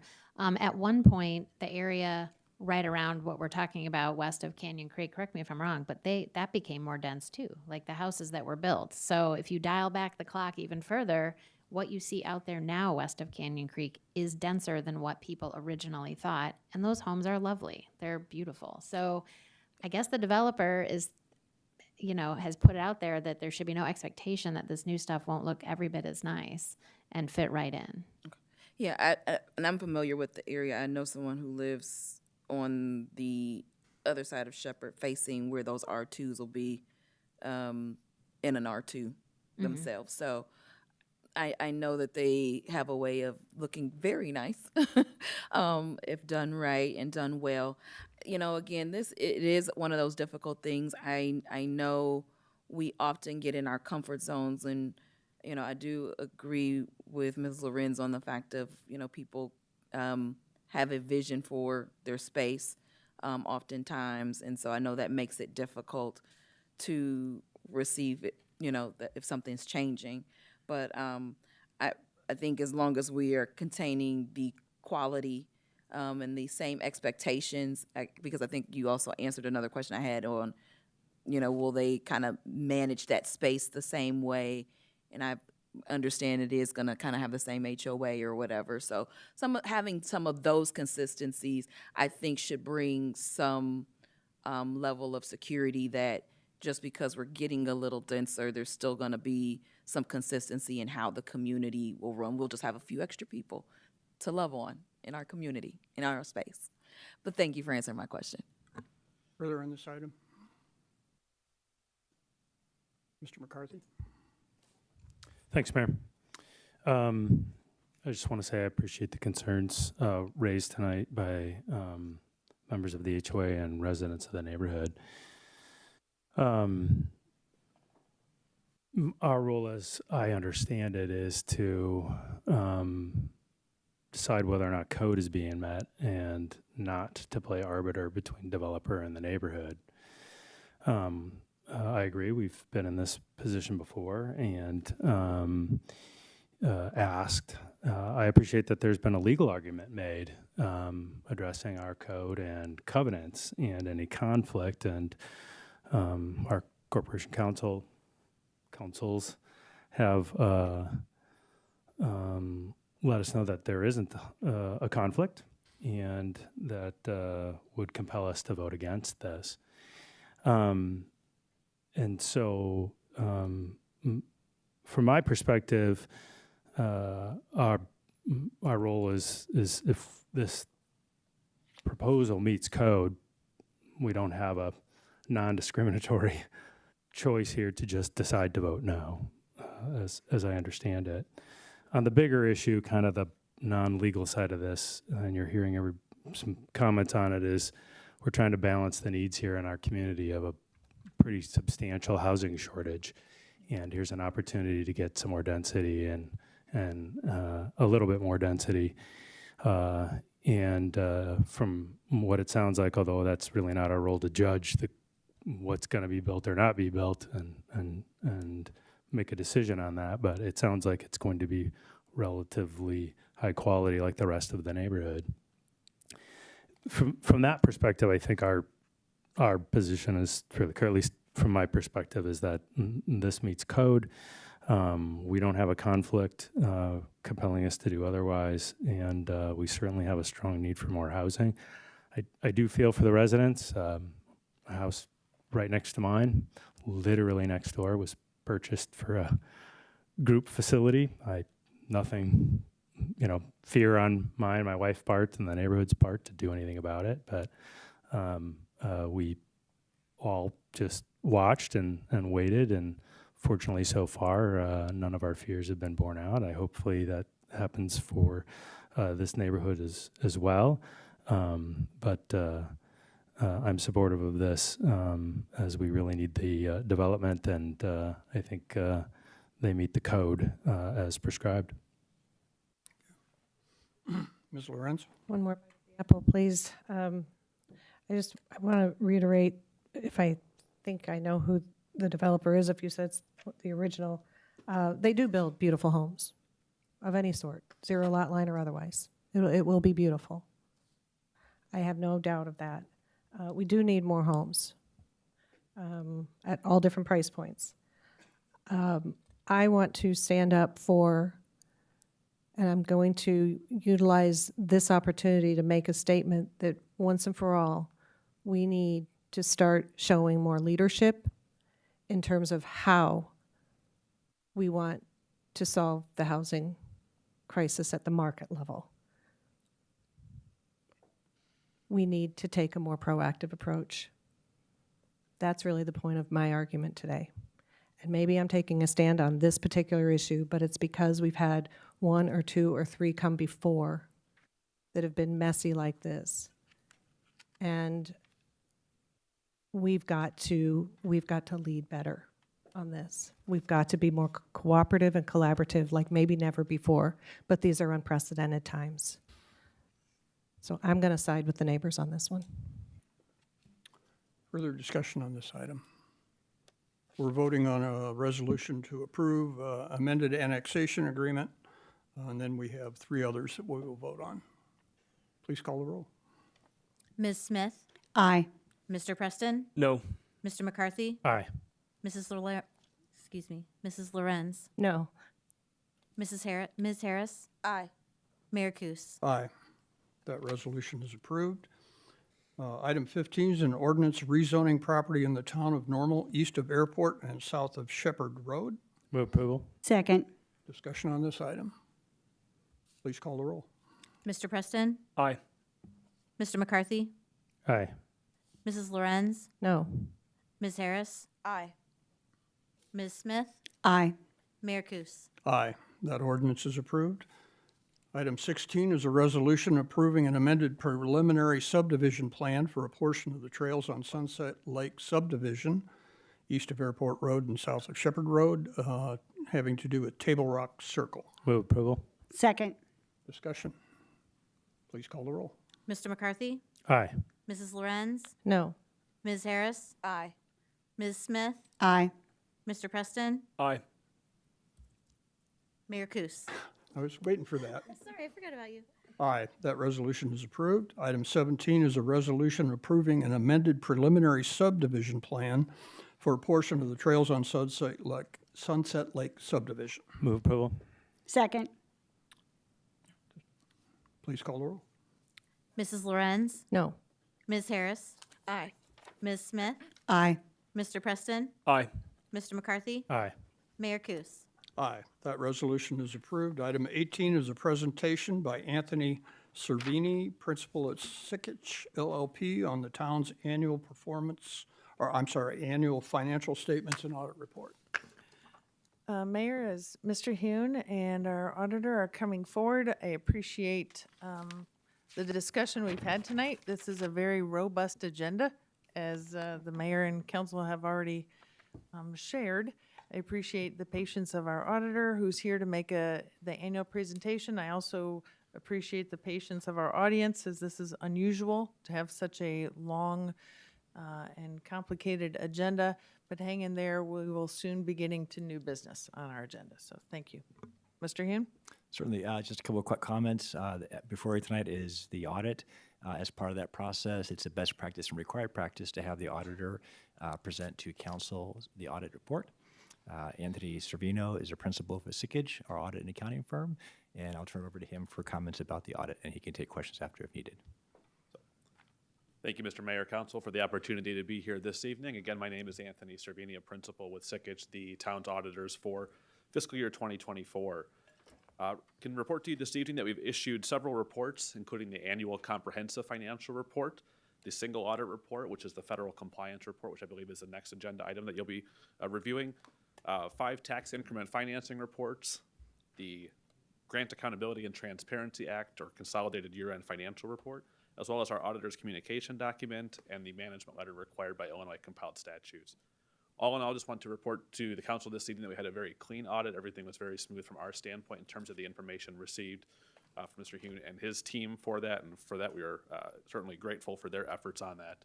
Pleased to report that we've issued unmodified opinions on the basic financial statements of the town, again, as of and for your fiscal year ended March 31st, 2024.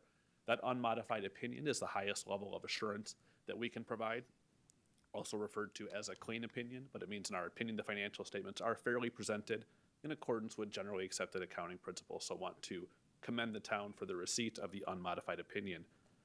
Reported several what we call major funds this year, your general fund, which is always a major fund, as well as your American Recovery Plan, the Uptown TIF, the Fire Station Capital Improvement, Debt Service, as well as your water and sewer funds. Each of those funds are considered separate opinion units, and we separately opine on those funds as part of our financial statements. We've also issued an unmodified opinion on the financial reporting and compliance and other matters. This is related to the government auditing standards. This is based on the town's combined federal and state spending on an annual basis. Pleased to report that we've also issued unmodified examination opinions on your tax increment financing, so all 5 of the tax increment financing reports. And then finally, unmodified opinions on the compliance with your major federal awards. Town reported 2 major federal programs this year. The American Recovery Plan Act remained as major, as well as the underpass project, so under the highway planning and construction. Pleased to report we had no findings or question cost as part of that testing, as well as no instances of noncompliance.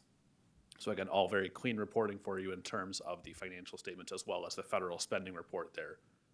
Just a few additional items to highlight for you in the annual comprehensive financial report. In the introductory section, I'd encourage you to look at the letter of transmittal. Letter of transmittal is a unique component within an annual comprehensive financial report. Management's allowed to have a little bit more of a subjective discussion of what's going on at the town as part of that document there. Recommend reading that in conjunction with the management's discussion and analysis.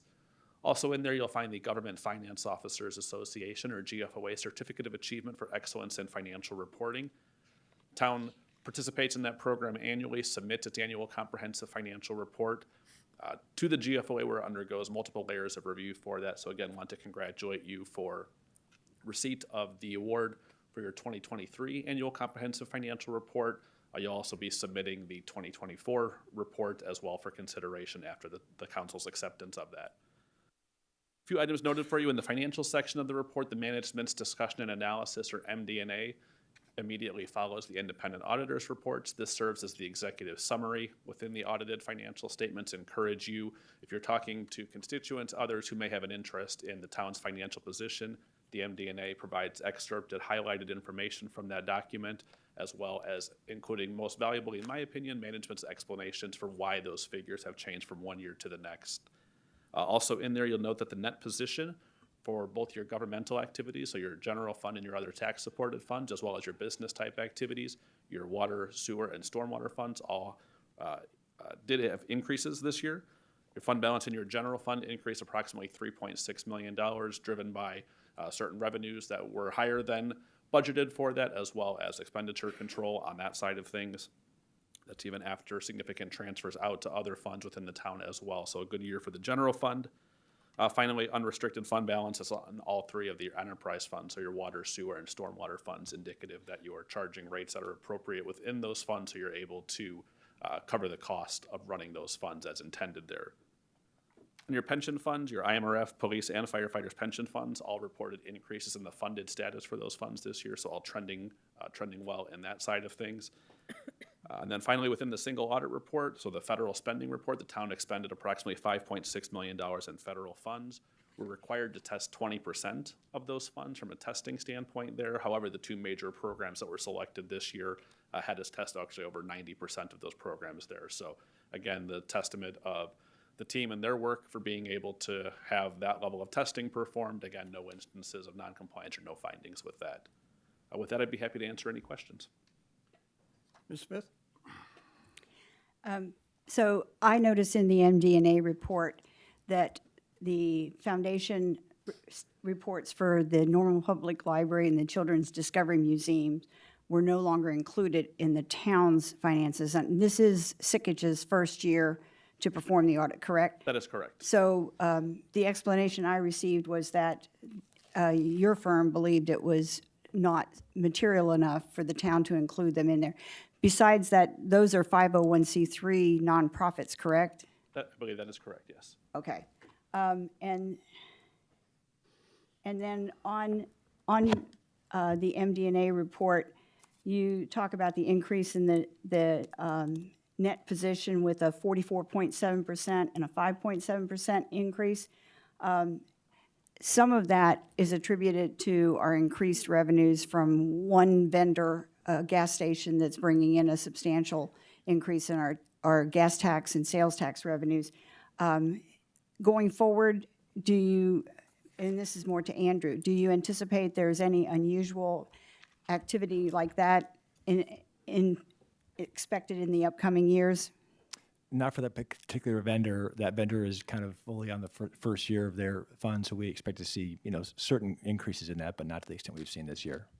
And just to confirm, the town is on track to spend all of its allotted ARPA dollars before the deadline passes when we must have them spent?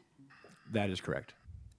Let me scroll down and see if, and then looking at, you mentioned the sewer and water and stormwater funds. We've had some rate increases, but as I understand it, those are set to expire in fiscal year 28-29 and fiscal year for both rate increases that we've built in. So is that part of what's contributing, in your opinion, to how well these expenses are being covered by the revenues that we're taking in? Certainly to date, through our fiscal year and our rate increases in the past, the fund is maintaining its self-supporting. Out years, we'll continue to look at those and modify as we need to, but to date now we're doing fine in terms of the revenue. And did you have a chance to look at what particular projects might be included in the construction and project process line item? I have not pulled that yet, I'm sorry. That's okay. That's it. Further questions? Thank you for the report. Thank you. Thank you. Item 19 is a resolution to accept the audited Town of Normal financial statements and report of internal controls from the town's auditors, Sickich LLC, for the year ending March 31st, 2024. Move approval. Second. Discussion. Please call the roll. Mrs. Lorenz, Aye. Ms. Harris, Aye. Ms. Smith, Aye. Mr. Preston, Aye. Mr. McCarthy, Aye. Mayor Kus. Aye. That resolution is approved. And item 20 is a resolution to accept the federal compliance audit for the year ending March 31st, 2024. Move approval. Second. Discussion. Please call the roll. Ms. Harris, Aye. Ms. Smith, Aye. Mr. Preston, Aye. Mr. McCarthy, Aye. Mrs. Lorenz, Aye. Mayor Kus. Aye. That resolution is approved. We move to new business, and thank you for your report. An ordinance prohibiting nuisance gatherings and regulating gatherings on park property. Move approval. Second. Ms. Reese? Yes, thank you. Turning it over to you. Yes, thank you, Mayor and Council. I will start the conversation, and then I'll ask Mr. Cursagrosa to talk a little bit about the proposed ordinance, and then certainly be prepared to answer council questions, react to some thoughts you may have. As council is aware, Wednesday of last week, we had a special meeting, special work session to talk about public safety incidents that have happened in our community, particularly this fall.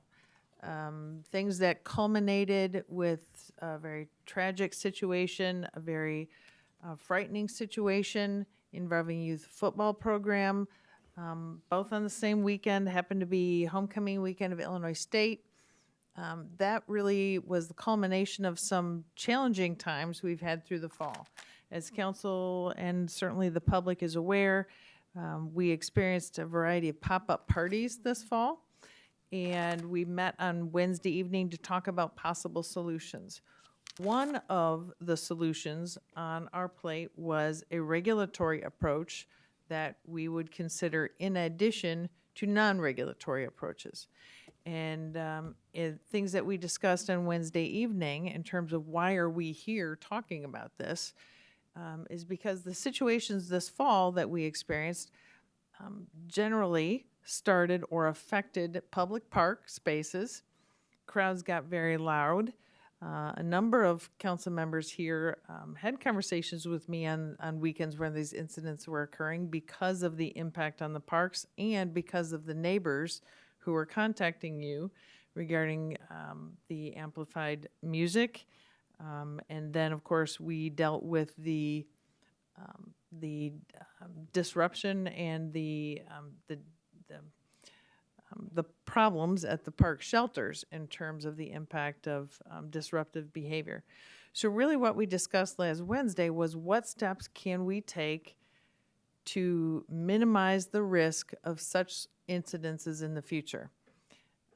And one of the things that we talked about in terms of the regulatory side, and again, we talked about a variety of things, not all of them regulatory, but one regulatory is where we're landing tonight with a recommended ordinance. And I think what we'll try to do between Mr. Cursagrosa and myself and Mr. Day, try to address some of the concerns that we've heard, and then, of course, answer council questions. The proposed language is based off of not only the current regulations we have on the books regarding gatherings and prohibitive uses and behavior, but also on information we've learned from communities across the nation that have experienced similar pop-up parties. This isn't unique to Normal. So what we're trying to do is maybe take some language that is being used in other communities, see if it can apply here to get some sort of handle on these situations, and again, work together with our community members to minimize the risk of these incidences in the future. So that's where our language has originated. The number of things that we've heard this evening, and I'm just going to summarize because there were a lot of great comments, a lot of concerns that were raised, but some of the things we've heard particularly pertain to the amplified sound prohibition or amplified music prohibition, the concern that the proposed language violates First Amendment rights and the like. that it prohibits legal activities, that, of course, folks have a right to peacefully assemble, which we've already discussed on Wednesday, and we do agree that individuals do, and even groups have a right to peacefully assemble. And that some have suggested that we need more time or should make it more tailored to the current community's situations. So lots to discuss. The reason why we brought the proposed ordinance and are having this conversation with the city council again is in response to our experiences of this past fall. And as we discussed, the safety of everyone is the most important thing. In terms of kind of a line in the sand, our line in the sand was a zero tolerance approach for such disruptive behavior that has been impacting not only public parks, but lives and also businesses. Council can certainly aware, as our community members here are aware, that this wasn't just circumstances that affected parks and interrupted and disrupted neighbors' lives, those living near parks, but it also disrupted businesses. And so that's why we've gotten to this point. Businesses have been affected as well. And so that was my summary. I'm going to ask Mr. Crusagrosa to kind of give a background in terms of some of those things we heard tonight regarding prohibitions on First Amendment rights, explain a little bit about the amplified sound, and the proposed ordinance in terms of where we've landed after hearing from council on Wednesday evening. Because our ordinance addresses two things. It addresses nuisance gatherings, which are disruptive gatherings that affect either private or public property. And then it also involves park spaces. We had previously referred to that as I can't remember what we referred to it. I think we referred to it as mass gatherings, but now we've changed the language in the proposed ordinance. So some regulations are in the proposed ordinance relative to park spaces only, specifically park shelters. Mr. Crusagrosa? Before he does that, Ms. Reese, could you take a moment, because there's, I think, some perception that we're reacting to a singular incident, and if you would take a moment to talk about that. Right. There have been concerns about that, and certainly homecoming weekend was the culmination of a fall of a number of incidences this fall. In mid-August, I believe there were media stories about our fall experiences of pop-up parties. There were areas on North Main Street that were taken over where businesses had to shut down based on disruptive large gathering behaviors. And then, of course, incidences at Ironwood Park, Underwood Park, and Anderson Park, all on various weekends. So this was what generated staff's response or staff's concern based on what we were hearing from our residents. And that's why we wanted to bring you together last Wednesday to talk about possible solutions, and that brings us here this evening. Thank you.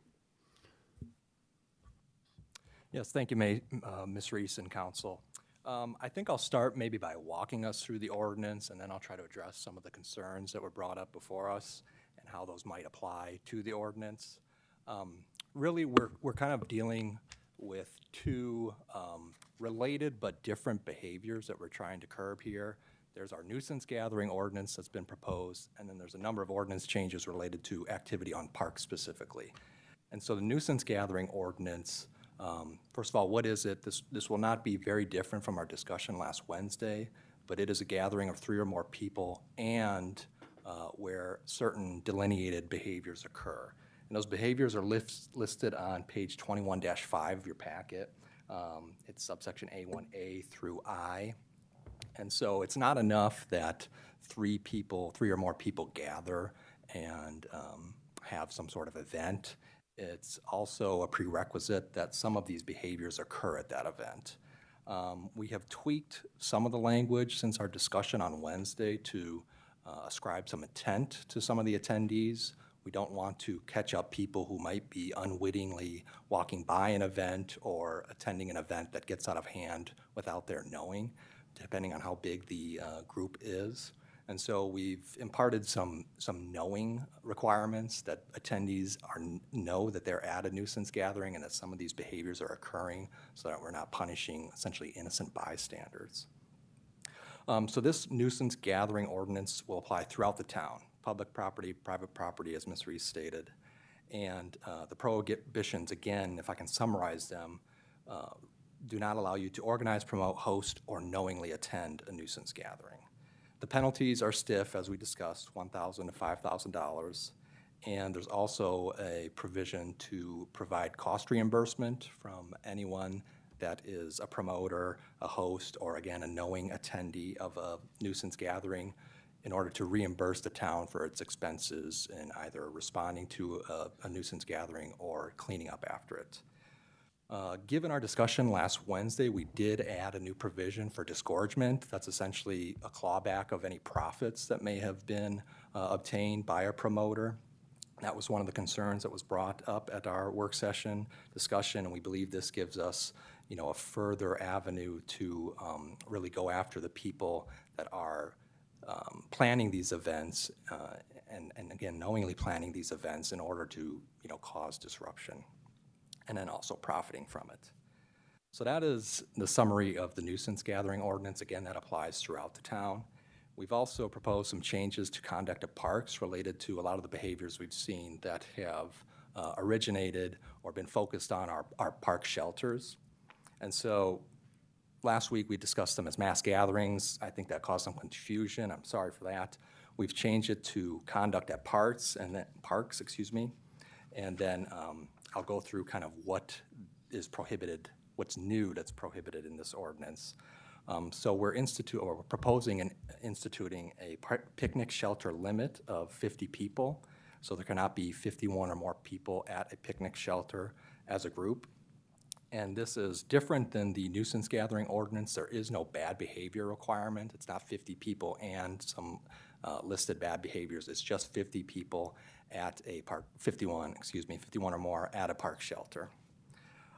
Again, this applies only to park picnic shelters. Last Wednesday, we discussed parks generally, and we had some concerns about prohibiting groups like that on park property generally. Most of our issues have been, like I said, focused on picnic shelters, and so we've kind of hemmed that in to not, again, overbroaden this ordinance against other gatherings at parks.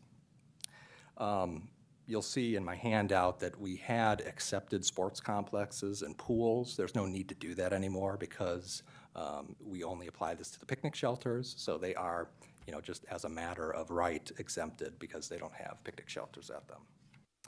Again, the prohibitions are similar to the nuisance gathering in that who we're going after or who we're prohibiting from doing this. It's organizers or knowing attendees of picnic shelter gatherings with 51 or more attendees. Now, we do have exceptions built in for town events, unsurprisingly.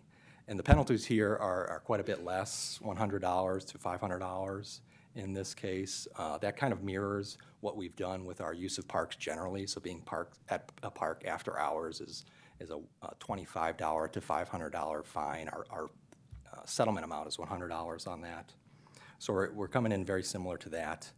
We also do provide cost reimbursement and the disgorgement, the profit clawback, if a park shelter gathering becomes a nuisance gathering.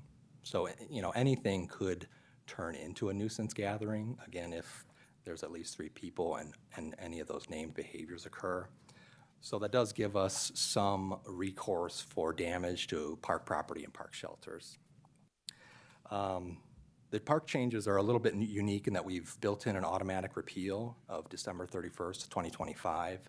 We're hoping that will allow some time for some of the behaviors that we've been witnessing more recently to kind of cool, kind of abate, and we'd like to get back to the way things have been done for a long time. So that automatic repeal is built in. Now, as part of this park ordinance, we have also prohibited amplified music at parks. So amplified sound is not prohibited. We do have amplified sound ordinances on the books already that would apply to parks. The thresholds are different there. There's different thresholds for residential, non-residential. But in this ordinance, we are prohibiting amplified music, period, at parks. So no speakers, no guitars and amps. We do carve out an exception for headphones, hearing aids, and the like that are worn by a person for their own personal use. And that is again linked to many of the concerns that we've heard with shelter gatherings, that it's just the music, there's very loud music that carries off of the park property. And so because it's hard to, create an ordinance for good musical taste, we have just unfortunately had to get rid of all amplified music again until December of 2025. Now, another park restriction that we're adding in, it's relatively simple in the grand scheme of all this, is to change our park hours. Right now, our park hours are, the parks are closed from 11 p.m. to 6 a.m. We are proposing to change that closing time, move it up 2 hours to 9 p.m. And that would not be repealed at the end of 2025. That would stay in effect as long as necessary. And so, again, we heard a lot of discussion about amplified sound, amplified music. And so the distinction here is that amplified music, again, is not allowed on park property. Acoustic music and the like is still allowed. Amplified music within the town is still allowed. It's subject to our longstanding noise prohibitions, but amplified music would not be allowed on park property. And then as to concerns about First Amendment issues with this ordinance, what I can tell you is that I've looked into that. I don't think that there are First Amendment pitfalls here. We did not include a First Amendment carve-out, anything to the effect of, this does not infringe upon people exercising their First Amendment rights. First of all, that goes without saying. We can't just write around the Constitution. But second of all, we don't want to infer or lead someone to infer that there might be a First Amendment right to, for instance, have five or more people at a party where they're serving alcohol to a minor. It was our concern that including some First Amendment carve-out would then implicate that there may be some First Amendment right at some limitation to permit some of this bad behavior, some of this criminal behavior. And so I think that the ordinance would stand if tested. We are allowed under the First Amendment to have reasonable time, place, manner restrictions, and I believe many of these restrictions, all of them, in fact, fall under that rubric, that First Amendment rubric. And so I can answer any other questions we may have, but that's my summary as best I can give it. I want to start with two things, and I think it's a concern that we heard tonight broadly. And I think we need to be very clear on this going forward, and that is private property events, small parties with music, things like that, and First Amendment rights, the right to assemble for a protest of this law, of a law, the right to assemble for in the circle that we've seen lots of events promoting a certain issue that people want to be vocal about. And I think we need to be very clear in our position that we're not going to infringe on that. And I think a fair question was raised tonight in terms of musicians practicing or playing in a garage on private property, small events like that. Can we talk about what we can do or what can be done and what cannot be done under this ordinance that doesn't adversely affect that? Sure. So to the extent I was able to follow some of the arguments made, I believe, what may be causing some consternation is some of the language in our definitions section of nuisance gathering, specifically subsection 1A. Again, this is on page 21-5 of your packet. That is the loud noise provision, and it does prohibit loud noise or music that results in a violation of the noise regulation. in Division 17.5. That's the division that we've been enforcing since I believe it was updated last in 2016. And I'm not aware of any selective enforcement or problematic enforcement of those ordinances. And I wonder if perhaps it is the latter half of that sentence that is causing some concern. It continues, or any excessive, unnecessary, or unusually loud noise from any source that disturbs the comfort or quiet repose of the neighborhood. The reason that's in there is because with these pop-up parties, we have witnessed a vehicular element to them, loud horns, revving of engines, burning out, and stuff like that. And our noise regulations do not prohibit that sort of activity. We're very specific in our definition of sound amplifying device, and it really only applies to anything that's amplifying music. And so when we've experienced these pop-up parties with horns late at night or revving engines, that latter half of 1A was an attempt to grab hold of that sort of behavior that otherwise would not specifically run afoul of our noise prohibitions as we have them now.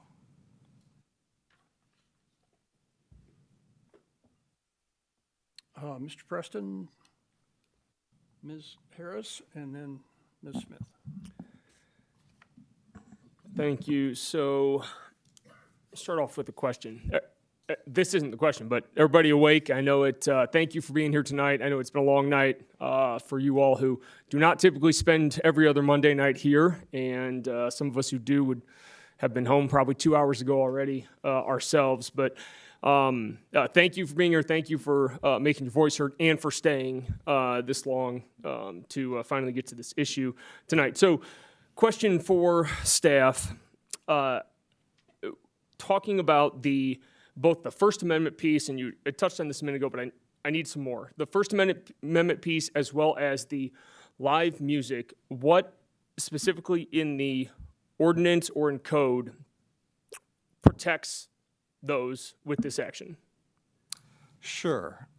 Give me just a second. So actually our town charter, Article 5, Section 27 provides that the town will not enact any ordinances that are repugnant to or consistent with the Constitution of the United States or of this state of Illinois. Generally that's kind of our overarching constitutional carve-out for this type of action.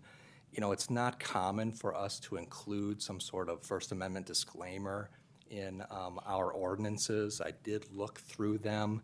I found two, one in our curfew ordinance that applies to minors, essentially a carve-out saying it doesn't apply if they're engaging in First Amendment activity. Likewise, sexually oriented businesses has a carve-out that says that our ordinances restricting those are not meant to prohibit any First Amendment activity. Otherwise, our code of ordinances doesn't often contain specific carve-outs to allow First Amendment activity. As I mentioned, I think it's almost taken as a given that if someone is engaged in First Amendment activity, that our ordinance wouldn't apply. And I believe our police are well equipped to deal with those issues. We have ordinance on the books that could infringe upon First Amendment activity if they were misapplied, and I'm not aware of any instances where that has happened. Okay. So I am all on board with the zero tolerance party for these pop-up parties, especially the incidents where there ended up being a shooting, as we all know, and has been referenced plenty of times since ISU's homecoming.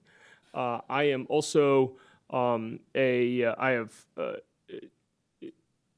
all the confidence in the intent behind this action tonight, that it is to address the issue of pop-up parties, and that's it. And and I have confidence 100% in Normal PD to have judgment, that like their intent is as good as staff and ours and everybody else's. That said, I do think, a lot of the points that I heard tonight from public comment, I agree with. And I think that in addressing the nuisance gatherings, we have also unintentionally drug along, First Amendment, live music, music in the art scene, whatever. And I'm thinking I've got a 2-year-old and a wife, and if we're outside, blasting Sesame Street or Bluey music in our front yard, what in this ordinance keeps that from not meeting the requirements of a nuisance ordinance? I don't think it's a nuisance. Neighbors probably do.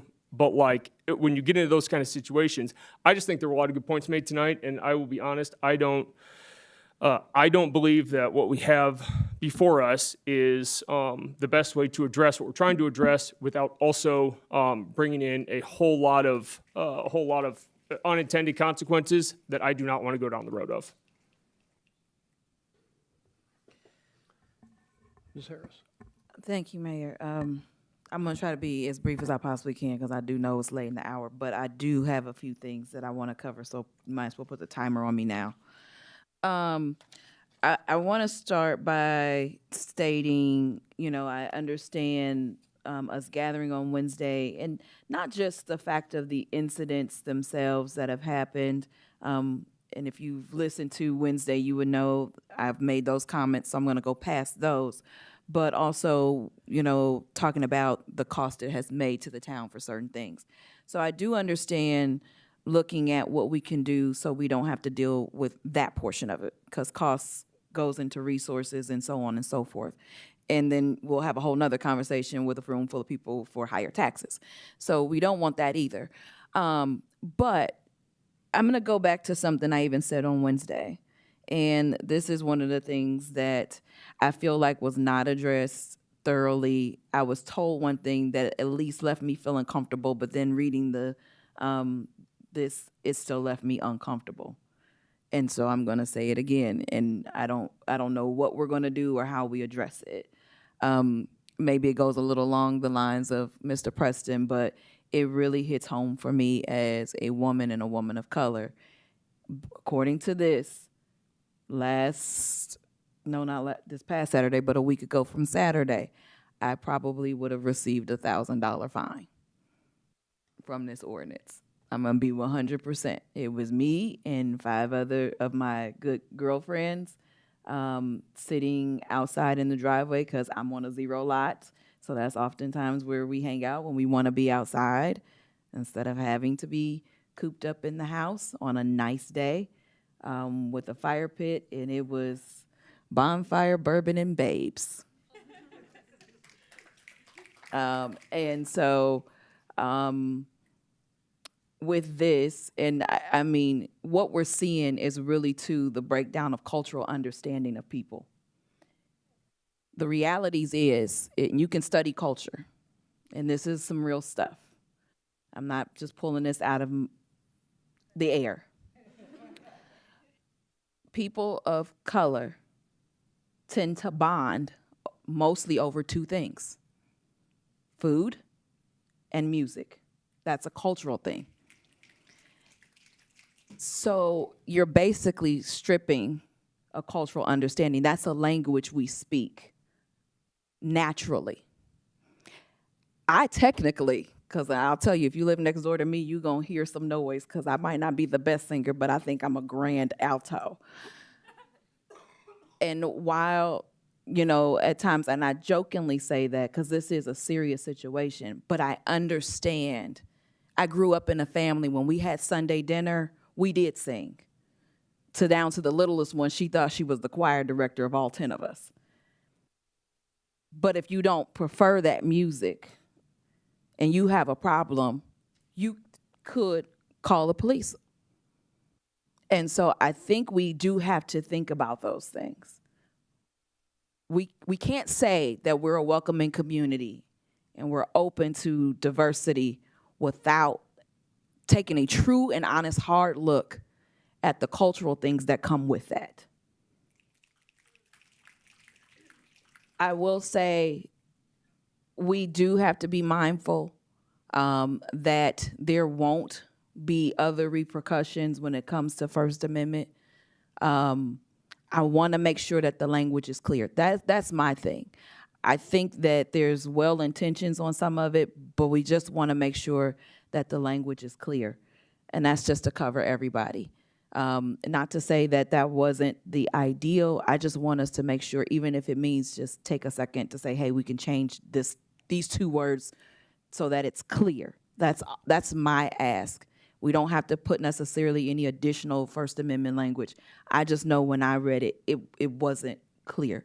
Doesn't mean that it's wrong, completely wrong, but I want us to be clear. And that's all I have to say. This is something I'm reading the tenor of council here tonight, and I'm feeling some of the same questions. So I'm going to ask someone to consider a motion to table this for till December 1st, something like that, because I think we need more dialogue with the public so that they understand what we're trying to accomplish here. There are concerns that are valid concerns. There are concerns I think are not valid but need explanation and need discussion.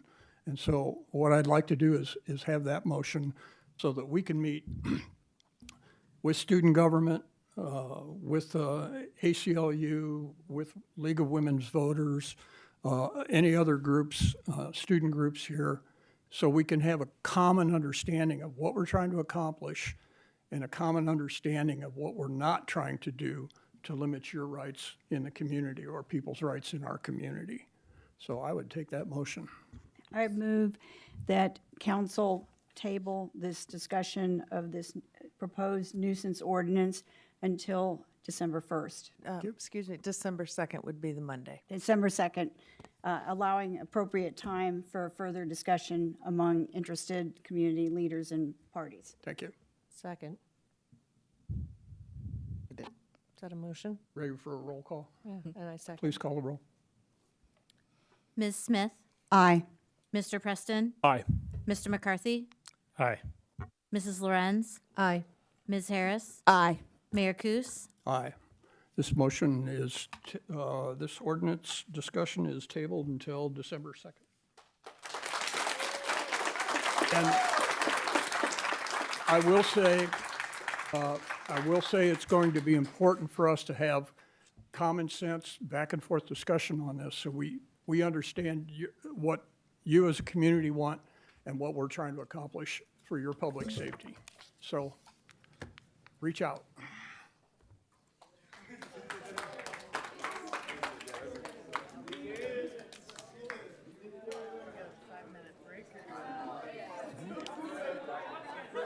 We're going to take a little bit of a break here.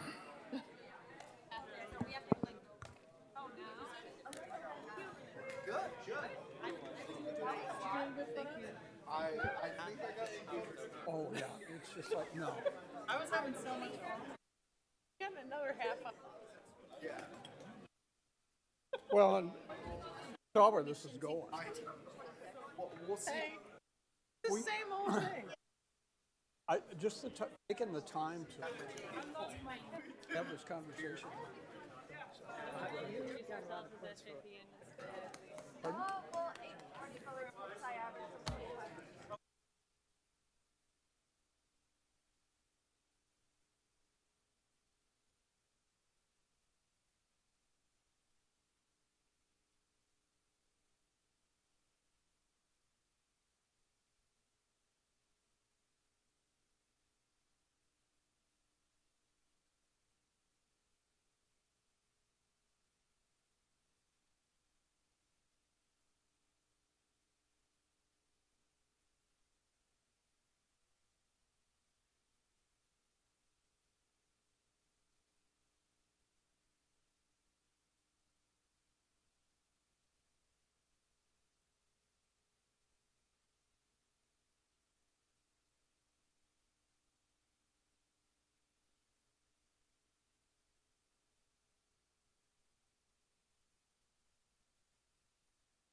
go. Testing. Yeah, there we go.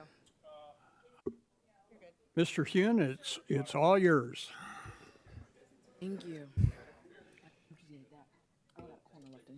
First, well, Mr. Hune's getting everything set up there, and we've got the presentation. I do want to remind council, you have a lot of things that were at your council seat this evening. All the auditor information, the PowerPoint from the work session, lots of information. In that pile of things at your seat was a copy of Mr. Hune's presentation, so you can take notes as we go. This is actually kind of a fun way, I think, to end the evening. Council. No pressure. Council, I think, also appreciates this information every year. Before I turn it over to Mr. Hune, I want to remind council the reason we have this report to you at this time of year is because it really links to our process for preparing the next budget, which will come to you in January. So this is a review of a snapshot in time at the end of last fiscal year to give you an idea of how we ended the fiscal year, so that we know a little bit about the challenges or opportunities going into the next budget cycle. So with that, I'm going to turn it over to Mr. Hune. Thank you, Ms. Reese. As City Manager Reese mentioned, it's a good touch point annually for us to meet with the council and give them a sense of how we ended the year, the current year, and how the community is doing in terms financially, the town, and then looking as a preamble for the budget process. So we'll go and get right into it. The financial trend report.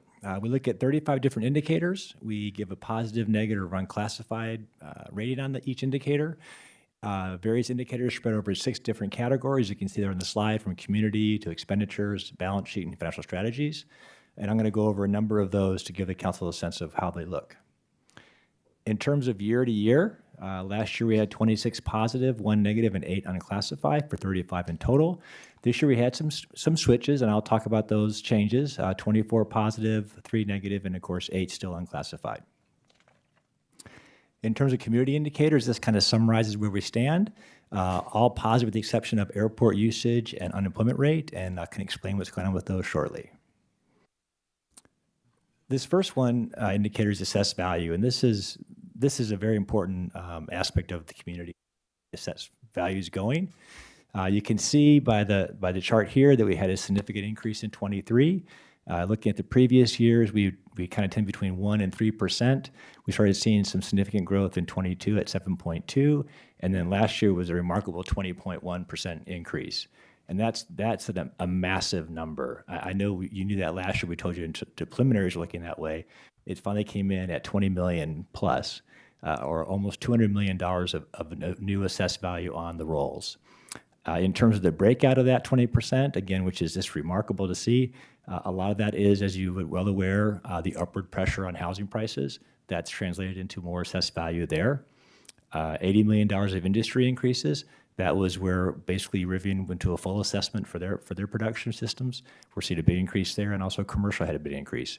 So again, to see that is quite remarkable. It grows the wealth of the community in terms of property value and assessed value. In terms of just the changes, again, I kind of hit on the significance of that, actual values. This chart here shows just the change in assessed value each year. Again, we kind of expect a 1% to 3% increase in values. In 22, 7.2, and then that massive 197 million in 23. However, more to come in terms of preliminary looks for 24. We're seeing a very similar situation, actually more assessed value come on the rolls than last year, and last year was remarkable. So the preliminary rates, the preliminary values for 24 are seeing over $207 million more in assessed value. Kind of the same story. You know, we are seeing a lot of upward pressure on prices for houses. So residential prices have gone up, which we'll see the next slide with prices. That's increased the overall assessed value of all the community housing. Again, we're having more build out at Rivian and industry, so we're seeing an increase in assessed value there. And then commercial also is seeing an increase. So overall, very good information in terms of the assessed value for the community. Along those lines, again, we mentioned that the assessed value increased significantly because of residential housing. That is an increase in prices, which translates into an increase in market value and assessed value. This is the third year in a row we've seen increases in housing prices for both new and existing, and that correlates right in with the assessed value. Two other indicators we look at a lot is airport and Amtrak usage. Amtrak continues to rebound significantly from COVID. It's not quite where it was pre-COVID or even pre-COVID per se, but we're working on it. Okay, thank you, Mayor. We need to appreciate that slide. But we did mark it as positive growth, and we continue to see that growing up. In terms of airport usage, we have seen a drop there, which was a little bit unexpected. We did see growth from COVID, and then in 21 and 22, we thought we'd continue to see that growth happening. What we're hearing from CIRA is that there's a kind of a nationwide shortage on staffing for the airlines. They're reducing their seat capacity, which makes it, less travel. If you bought a ticket recently, you probably see the prices are pretty high to buy an airline ticket. That's mostly because the supply is lower, demand is up, and the seat capacity has shrunk across the nation in terms of airline travel due to shortages and other things. That has hit the regional and smaller airports a little harder, so we actually seen some drop-off in ridership. Unemployment, we were seeing a bump up here, which was to be expected as the Fed is trying to reverse the inflationary concerns, and they have largely done that recently over the last couple of years. In order to have inflation come down, you have to have employment, unfortunately, go up. So we are experiencing across the board unemployment rates increasing for ourselves and our counterparts. This is nationwide, of course. However, given the position we are for 331, the town is the lowest of our peers, which we'd like to see, although we all did take a bump up increase. We will likely continue to see unemployment increase out further. Right now in August, we have bumped up unemployment across the board for all these organizations, but that again is to be expected as inflation starts to be tamed downwards. A good indicator here for workforce, we continue to see a third year of consecutive growth in workforce. That has been an area where it's been dropping for a number of years, certainly during COVID. It's definitely rebounded from there, and we're seeing continued growth in that area, which is all good for the economy and for the community. Building permits, they're up. A little bit, we have this marked as positive with caution. We did have a bump up from last year. You are seeing in terms of the blue, the residential remodels, those were significant during COVID. They dropped down to 522 and 22 and 489 and 23. So essentially a lot of that has been done in the community already. That kind of as a cycle in terms of remodeling. Single family homes are still low. That's to be expected given the cost of building and the cost of financing those homes. The only thing kind of bumped up that was kind of unique, and I can mention here, is the green, which is all other, and that's typically kind of a catch-all for just a lot of different permits that go out for certain things in the community. In 22, it was 159, and in 23, it was 226. The lion's share of both those numbers is solar arrays, where people are adding solar to their homes. So that's happening. So we are up, but we're still seeing obviously a drop off in single family, which should correct itself as interest rates start to come down and inflation gets a little more moderate. In terms of revenue, all positive with the exception of utility tax. And I'll go through a few of these here. This chart just shows kind of the breakout of our revenue sources across the town. The lion's share of is state sales tax and local sales tax. So property tax distribution, this chart here shows the relative percent of the tax rate of all the tax jurisdictions within the community of Normal. You can see the lion's share goes to Fund Unit 5 at 61.8%. This is also a good story for the town. We typically like to keep that tax rate around 10 to 12%. As you can see in terms of history-wise, we're the lowest we've been in since 2014. We've been kind of bending that rate down over the last few years, and 10% is obviously we're a nice place to be in terms of our counterparts who are also taxing the citizens. Kind of further with the property tax rate, this chart shows the direct municipal rate that essentially funds general fund core operations. It excludes library rate and includes the park districts where a community will have a park district rate and a community rate for their actual jurisdiction. We kind of compare those because Bloomington and Normal and Galesburg all fund their parks through their current resources. The other communities have actual specific tax rates, so we add those together. This demonstrates the town's efforts to keep the property tax rate low in comparison to not only the community itself, the Unit 5 and community college and the airport, but also the other areas in the state that we compare ourselves to. So again, kind of first place, lowest tax rate among our peers, which we're certainly proud of. Very similar story if you take the actual community rate, where you take the tax rate of all the tax jurisdictions of those cities. In terms of, we're talking the town library, the McLean County, the township, the Bloomington Normal Airport, Unit 5, and Heartland Community College. You combine all those rates together, the only course of control is normal. Together, we're actually number 2 compared to Bloomington's number 1, and certainly in good scores with the rest of them. Sales tax? Andrew, on that comparison, it sounds competitive here, but would the difference between Bloomington and Normal primarily be the result of the difference tax rate for Unit 5 and District 87? That's a piece of it. Yeah, 87 and Unit 5 are actually pretty close. A lot of it's the library rate, where their library, I think, has a bigger base, and their rate's a little lower than ours. But you're right, it is District 87 and Unit 5 that kind of control some of that. Thank you. Sales tax, state and local. This I'm going to circle back to later in the presentation. Again, we've had some extraordinary growth, as you can see from this slide. Really double digits in terms of 22 and 23 fiscal years. You can see state sales tax came in at 21.7 in 22, and then 23, 26.5. Very similar results for local sales tax, 21.7 in 22, 5.5 in 23. This is all a result of the economic development the town has experienced and fostered. The increase in workforce from Rivian, all spending, consumer spending here in the community. We knew that would eventually slow down, and it has. We still had very strong year in 24, the year we just closed, 8.1% for state, and local about 3%. We are seeing in 24, 25 a bit of a reversal of that in terms of the revenues have slowed. We did expect them to slow. Right now, local is kind of flat for our year-to-date numbers compared, and actually state is a little bit below last year-to-date. So we have some more than mild concerns about revenue reforecasting for this fiscal year and the out years. And I'll circle back to that a little bit, but it's a bit of a problem right now we're seeing that we're trying to manage and understand fully. State income tax came in 1.3. Surprisingly, that has performed pretty well through the current fiscal year. We're still seeing a pretty strong growth there, unlike local and state sales tax, who has kind of leveled off and even decreased year over year. We are seeing state income tax stay fairly strong, at least for the current number we have for 24-25.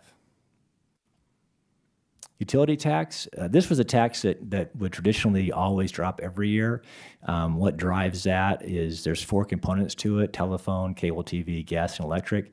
Telephone and cable TV, I've mentioned over the years, is always going to start to decrease down. The hard lines, our landlines are kind of decreasing, and that's going to continue to drop off as cell activity becomes more and more.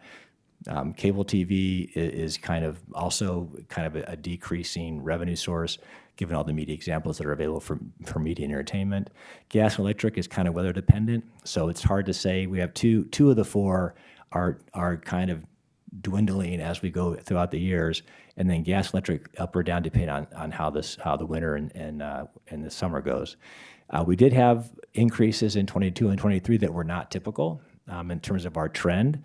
However, those we liken those essentially to just again increased workforce, increased usage, increased consumer activity here in the community. We did see that level off, and we're kind of returning back to a decrease in those areas. We watch it closely, but I think we're probably returning to where we start to see that slowly decrease over time. Food and beverage, again, doing okay. Very strong in 22, recovering from COVID.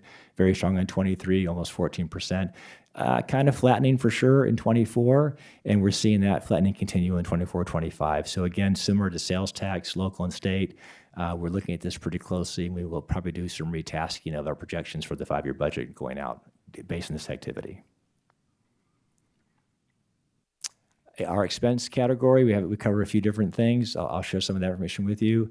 Of course, this is a chart that kind of shows the mix of expenses. Obviously, the lion's share of the spending that we do as a town is in public safety.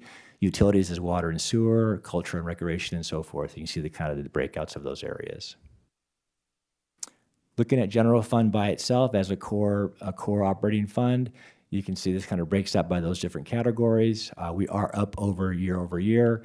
A lot of this is some one-time, well, not one-time, but we had a lot of increases in expenses for internal service funds or infrastructure fund departmments. Most of that's in INT, information and technology, where we did some major upgrades and life cycle changes to network and security, which the council is familiar with. Some increases in highway and streets, some increase in general expense, mostly in liability. So some of these are not necessarily reoccurring, but typical expenditures for the year beyond just the ones in IT. Debt, this is a great story. I love showing this chart. It of course can change, but this chart here shows overlapping debt as a % of assessed value. So what it's taking is it's taking all the debt of all the taxing jurisdictions in a town of Normal and comparing to the overall assessed value for the town. So essentially it's saying, here's the wealth of the assessed value, here's the wealth of all the assets in the community compared to the debt we have by all divisions or all tax jurisdictions. And you can see here it's been dropping off for a number of years. Again, that's a function of the increase in assessed value we're seeing due to economic development and just a vibrant community, and then also slow debt payoff of all the jurisdictions who have taxing. Again, this is what you want to see, and it's a good thing. Long-term debt, this is just the town's long-term debt, the same analysis, but just taking the town's debt compared to the town's assessed value. Same situation we're seeing as we pay off our debt, as we see our increases in assessed value, kind of the wealth of the community is increasing, the debt's dropping off. And then our total debt, our actual hard numbers of total debt outstanding, you can see also been dropping off for the last couple of years. This chart just kind of shows the overall expense the town makes every year for principal and interest payments. That large one in 2023 looks really obviously more significant. That wasn't a reoccurring debt. That's when we paid off the 2012 debt issue for $8 million. Now we're kind of back to our regular debt service payments. In terms of balance sheet, all looking very good there for fiscal year in 24. In terms of general fund cash, we ended the year with a surplus, and that helped increase the cash position. Pension funding is going well. Police pension funding, we're the third year now of increase in funding level, which is good to see, from 55.0 to 56.6. Fire, same thing, not a big, but it was an increase. But no, I like seeing that the town council has made a lot of efforts to start to take on the pension funding levels, and we've been very successful at that. We will continue to be successful at it going forward. IMRF, this is the non-union police and fire pension funds for classified staff or non-union staff in the community or the town. That dropped a bit in 22. It's rebounded in 23. We fund that via a rate from IMRF for our compensation. Those rates have improved a little bit in terms of funding level, which will help us as part of the property tax levy we'll be coming to you next month on. But that's showing a nice increase in funding level, and that's a pretty well-funded program. Water also landed the fiscal year in good position. You can see this chart shows cash and investments is the yellow-orange color, and revenue is the blue. You can see cash drop down quite a bit from 23 to 24, but that's just a function of the capital spending going on in the projects that Mr. Burkhart's working on. So they are spending their capital, and that's just an expected drop. Revenue is down from last year, but last year's revenue had some kind of one-time insurance proceeds that mislead that. So really the revenue is pretty consistent in what we expect to see from year to year. Sewer fund, same situation, cash balance doing very well. Revenue a bit down, same issue there. There was some one-time money that was recorded as revenue in 23 that's not going to repeat. So we're seeing a typical revenue here for this fund also, but both funds are in good position for year end. Insurance fund, another good story here, kind of a second year of increases. The increase in 22 was essentially the result of the general fund kind of fostering up that fund with the transfer of cash to bring it to a solvency. But 23 and 24 fiscal year ends were both good years in terms of claim activity. I think by the end of this fiscal year, we'll be certainly at our target balance for that. We're feeling very good about that fund. Now things can change there pretty quickly, but at this point in time, the fund's in pretty good position. It will be meeting target this year, and we had a good renewal just recently, so we're feeling good about where that fund is at.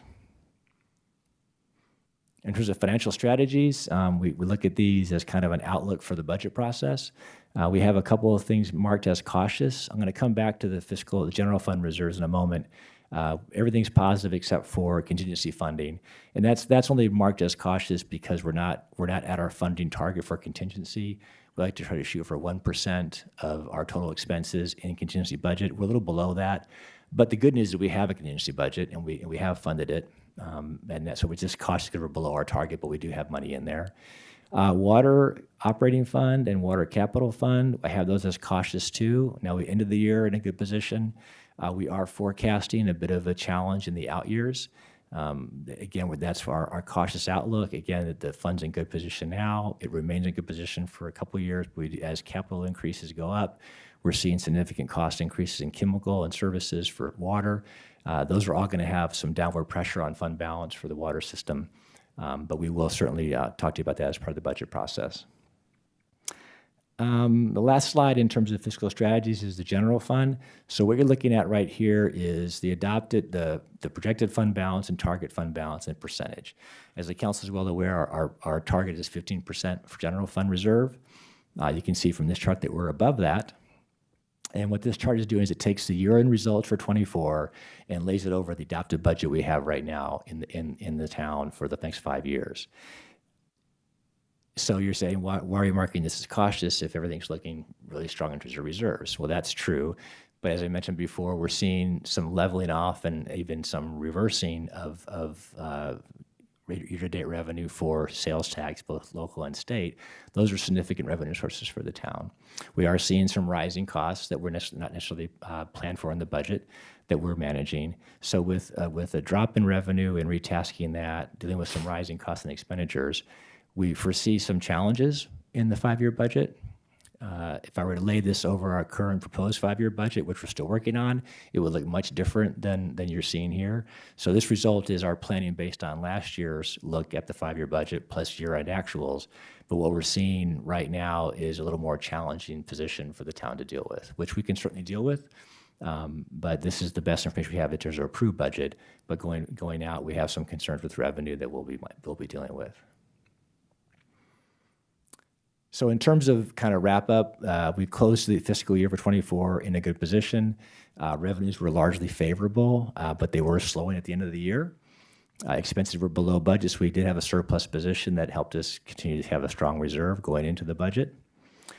In terms of current year budget, revenues continue to slow, and that's going to create not a problem for us, but certainly a factor to consider, where we're going to probably have a less favorable budget projection for the out years based on the new revenue numbers we're seeing. Expenses are tracking on budget or below, so that's not a concern at this point in time. We did plan for a budget deficit in 24 that was structured into the plan. We were spending down our reserves from 23 and 24 in this current year. So we did have that plan come down. However, given the current revenue structure, we're seeing a little more deficit than we wanted to see. So we'll have to be doing that as part of the budget process. So it'll just make it essentially a more challenging budget process. We have had a couple of years where we had a lot of significant financial flexibility that we've utilized in a very good way: pension payoff, debt payoff, more road, more work for capital in terms of parks and recs and facilities. Some of those things might be a little more challenged this year that you'll see in the budget process in terms of how we're going to be able to fund those things.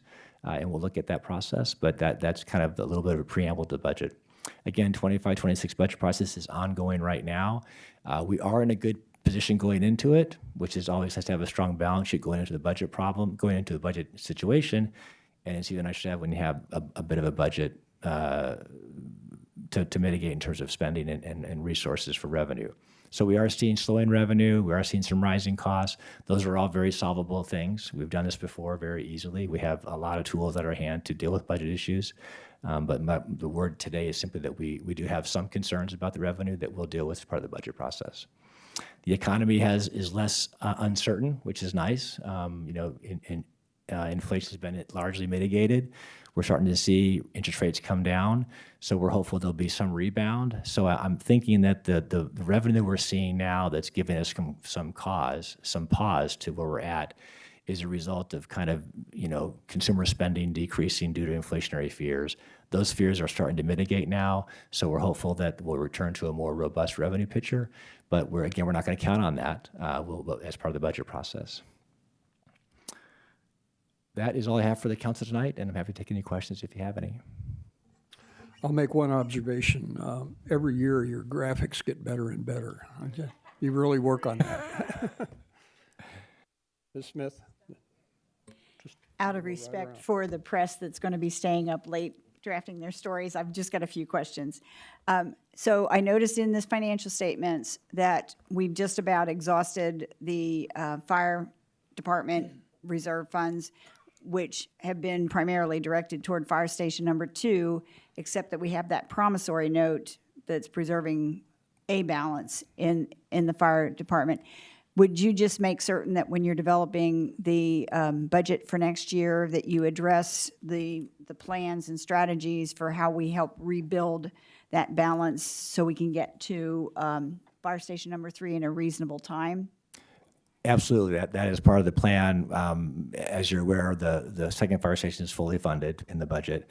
We did have some extra resources available for contingency problems and also for the fire station number 3. Those resources will go into the CIP plan, and we will utilize those as well as planning for the third fire station accordingly.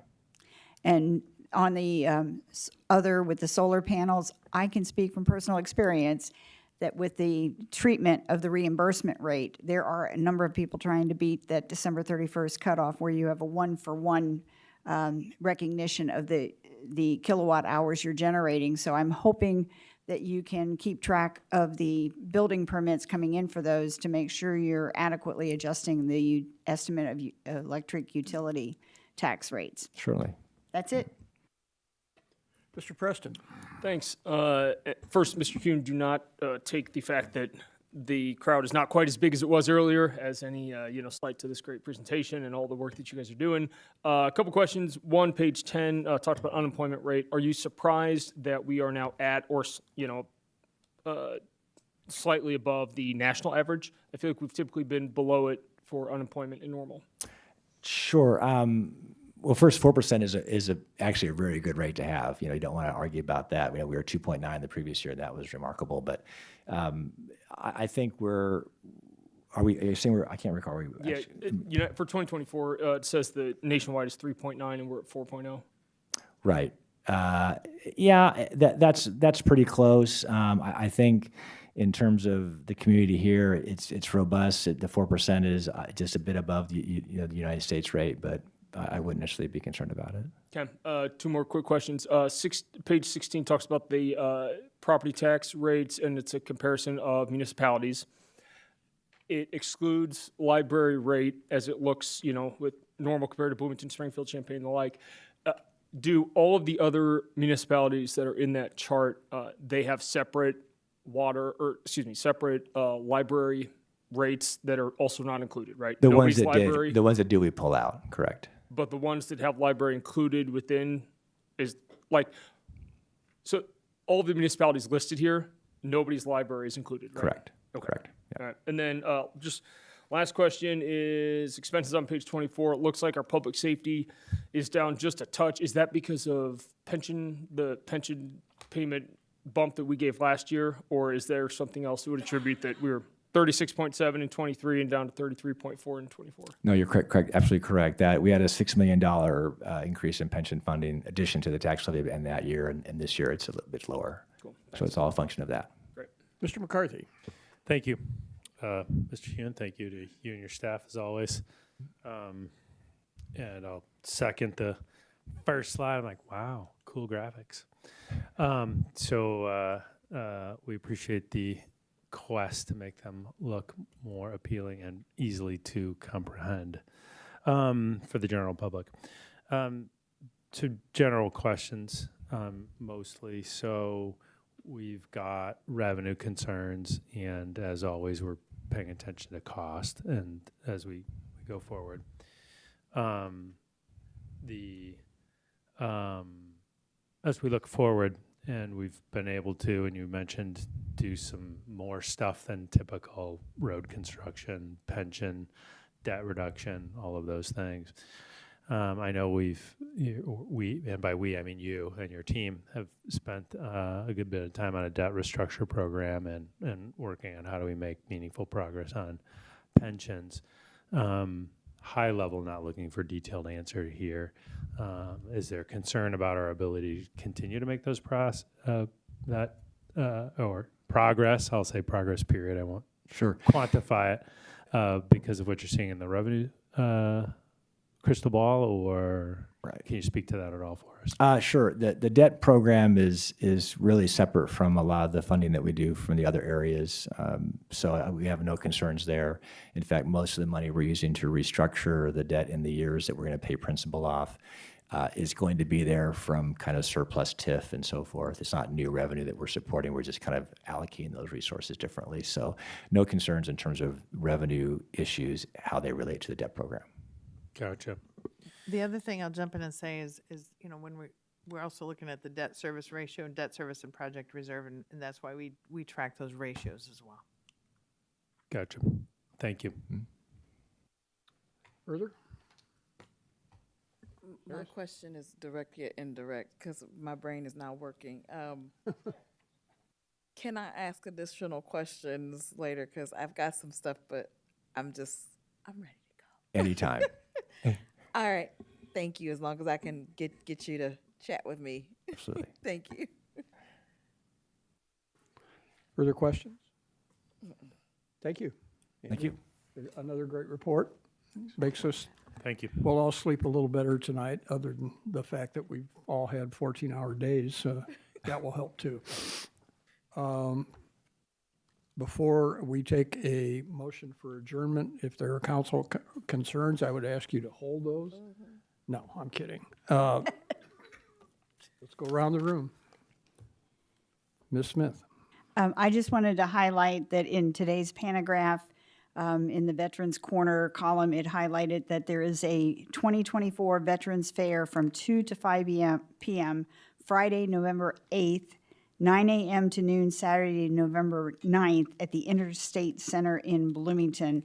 And it's a great opportunity to learn about different organizations and resources available to veterans. And I just want to make sure that we try to get the word out as much as possible about that. Thank you. Thank you. Mr. McCarthy. Thanks, Mayor. Just a couple comments from hearkening back. I didn't have the opportunity. I just wanted to appreciate a couple of things. One is the suspension of the comment rules. Thank you for doing. I'm sorry? Suspension of the public comment rules earlier. I appreciate that you did that, given the import of the issue. I just wanted to publicly thank you for that. Also, although probably not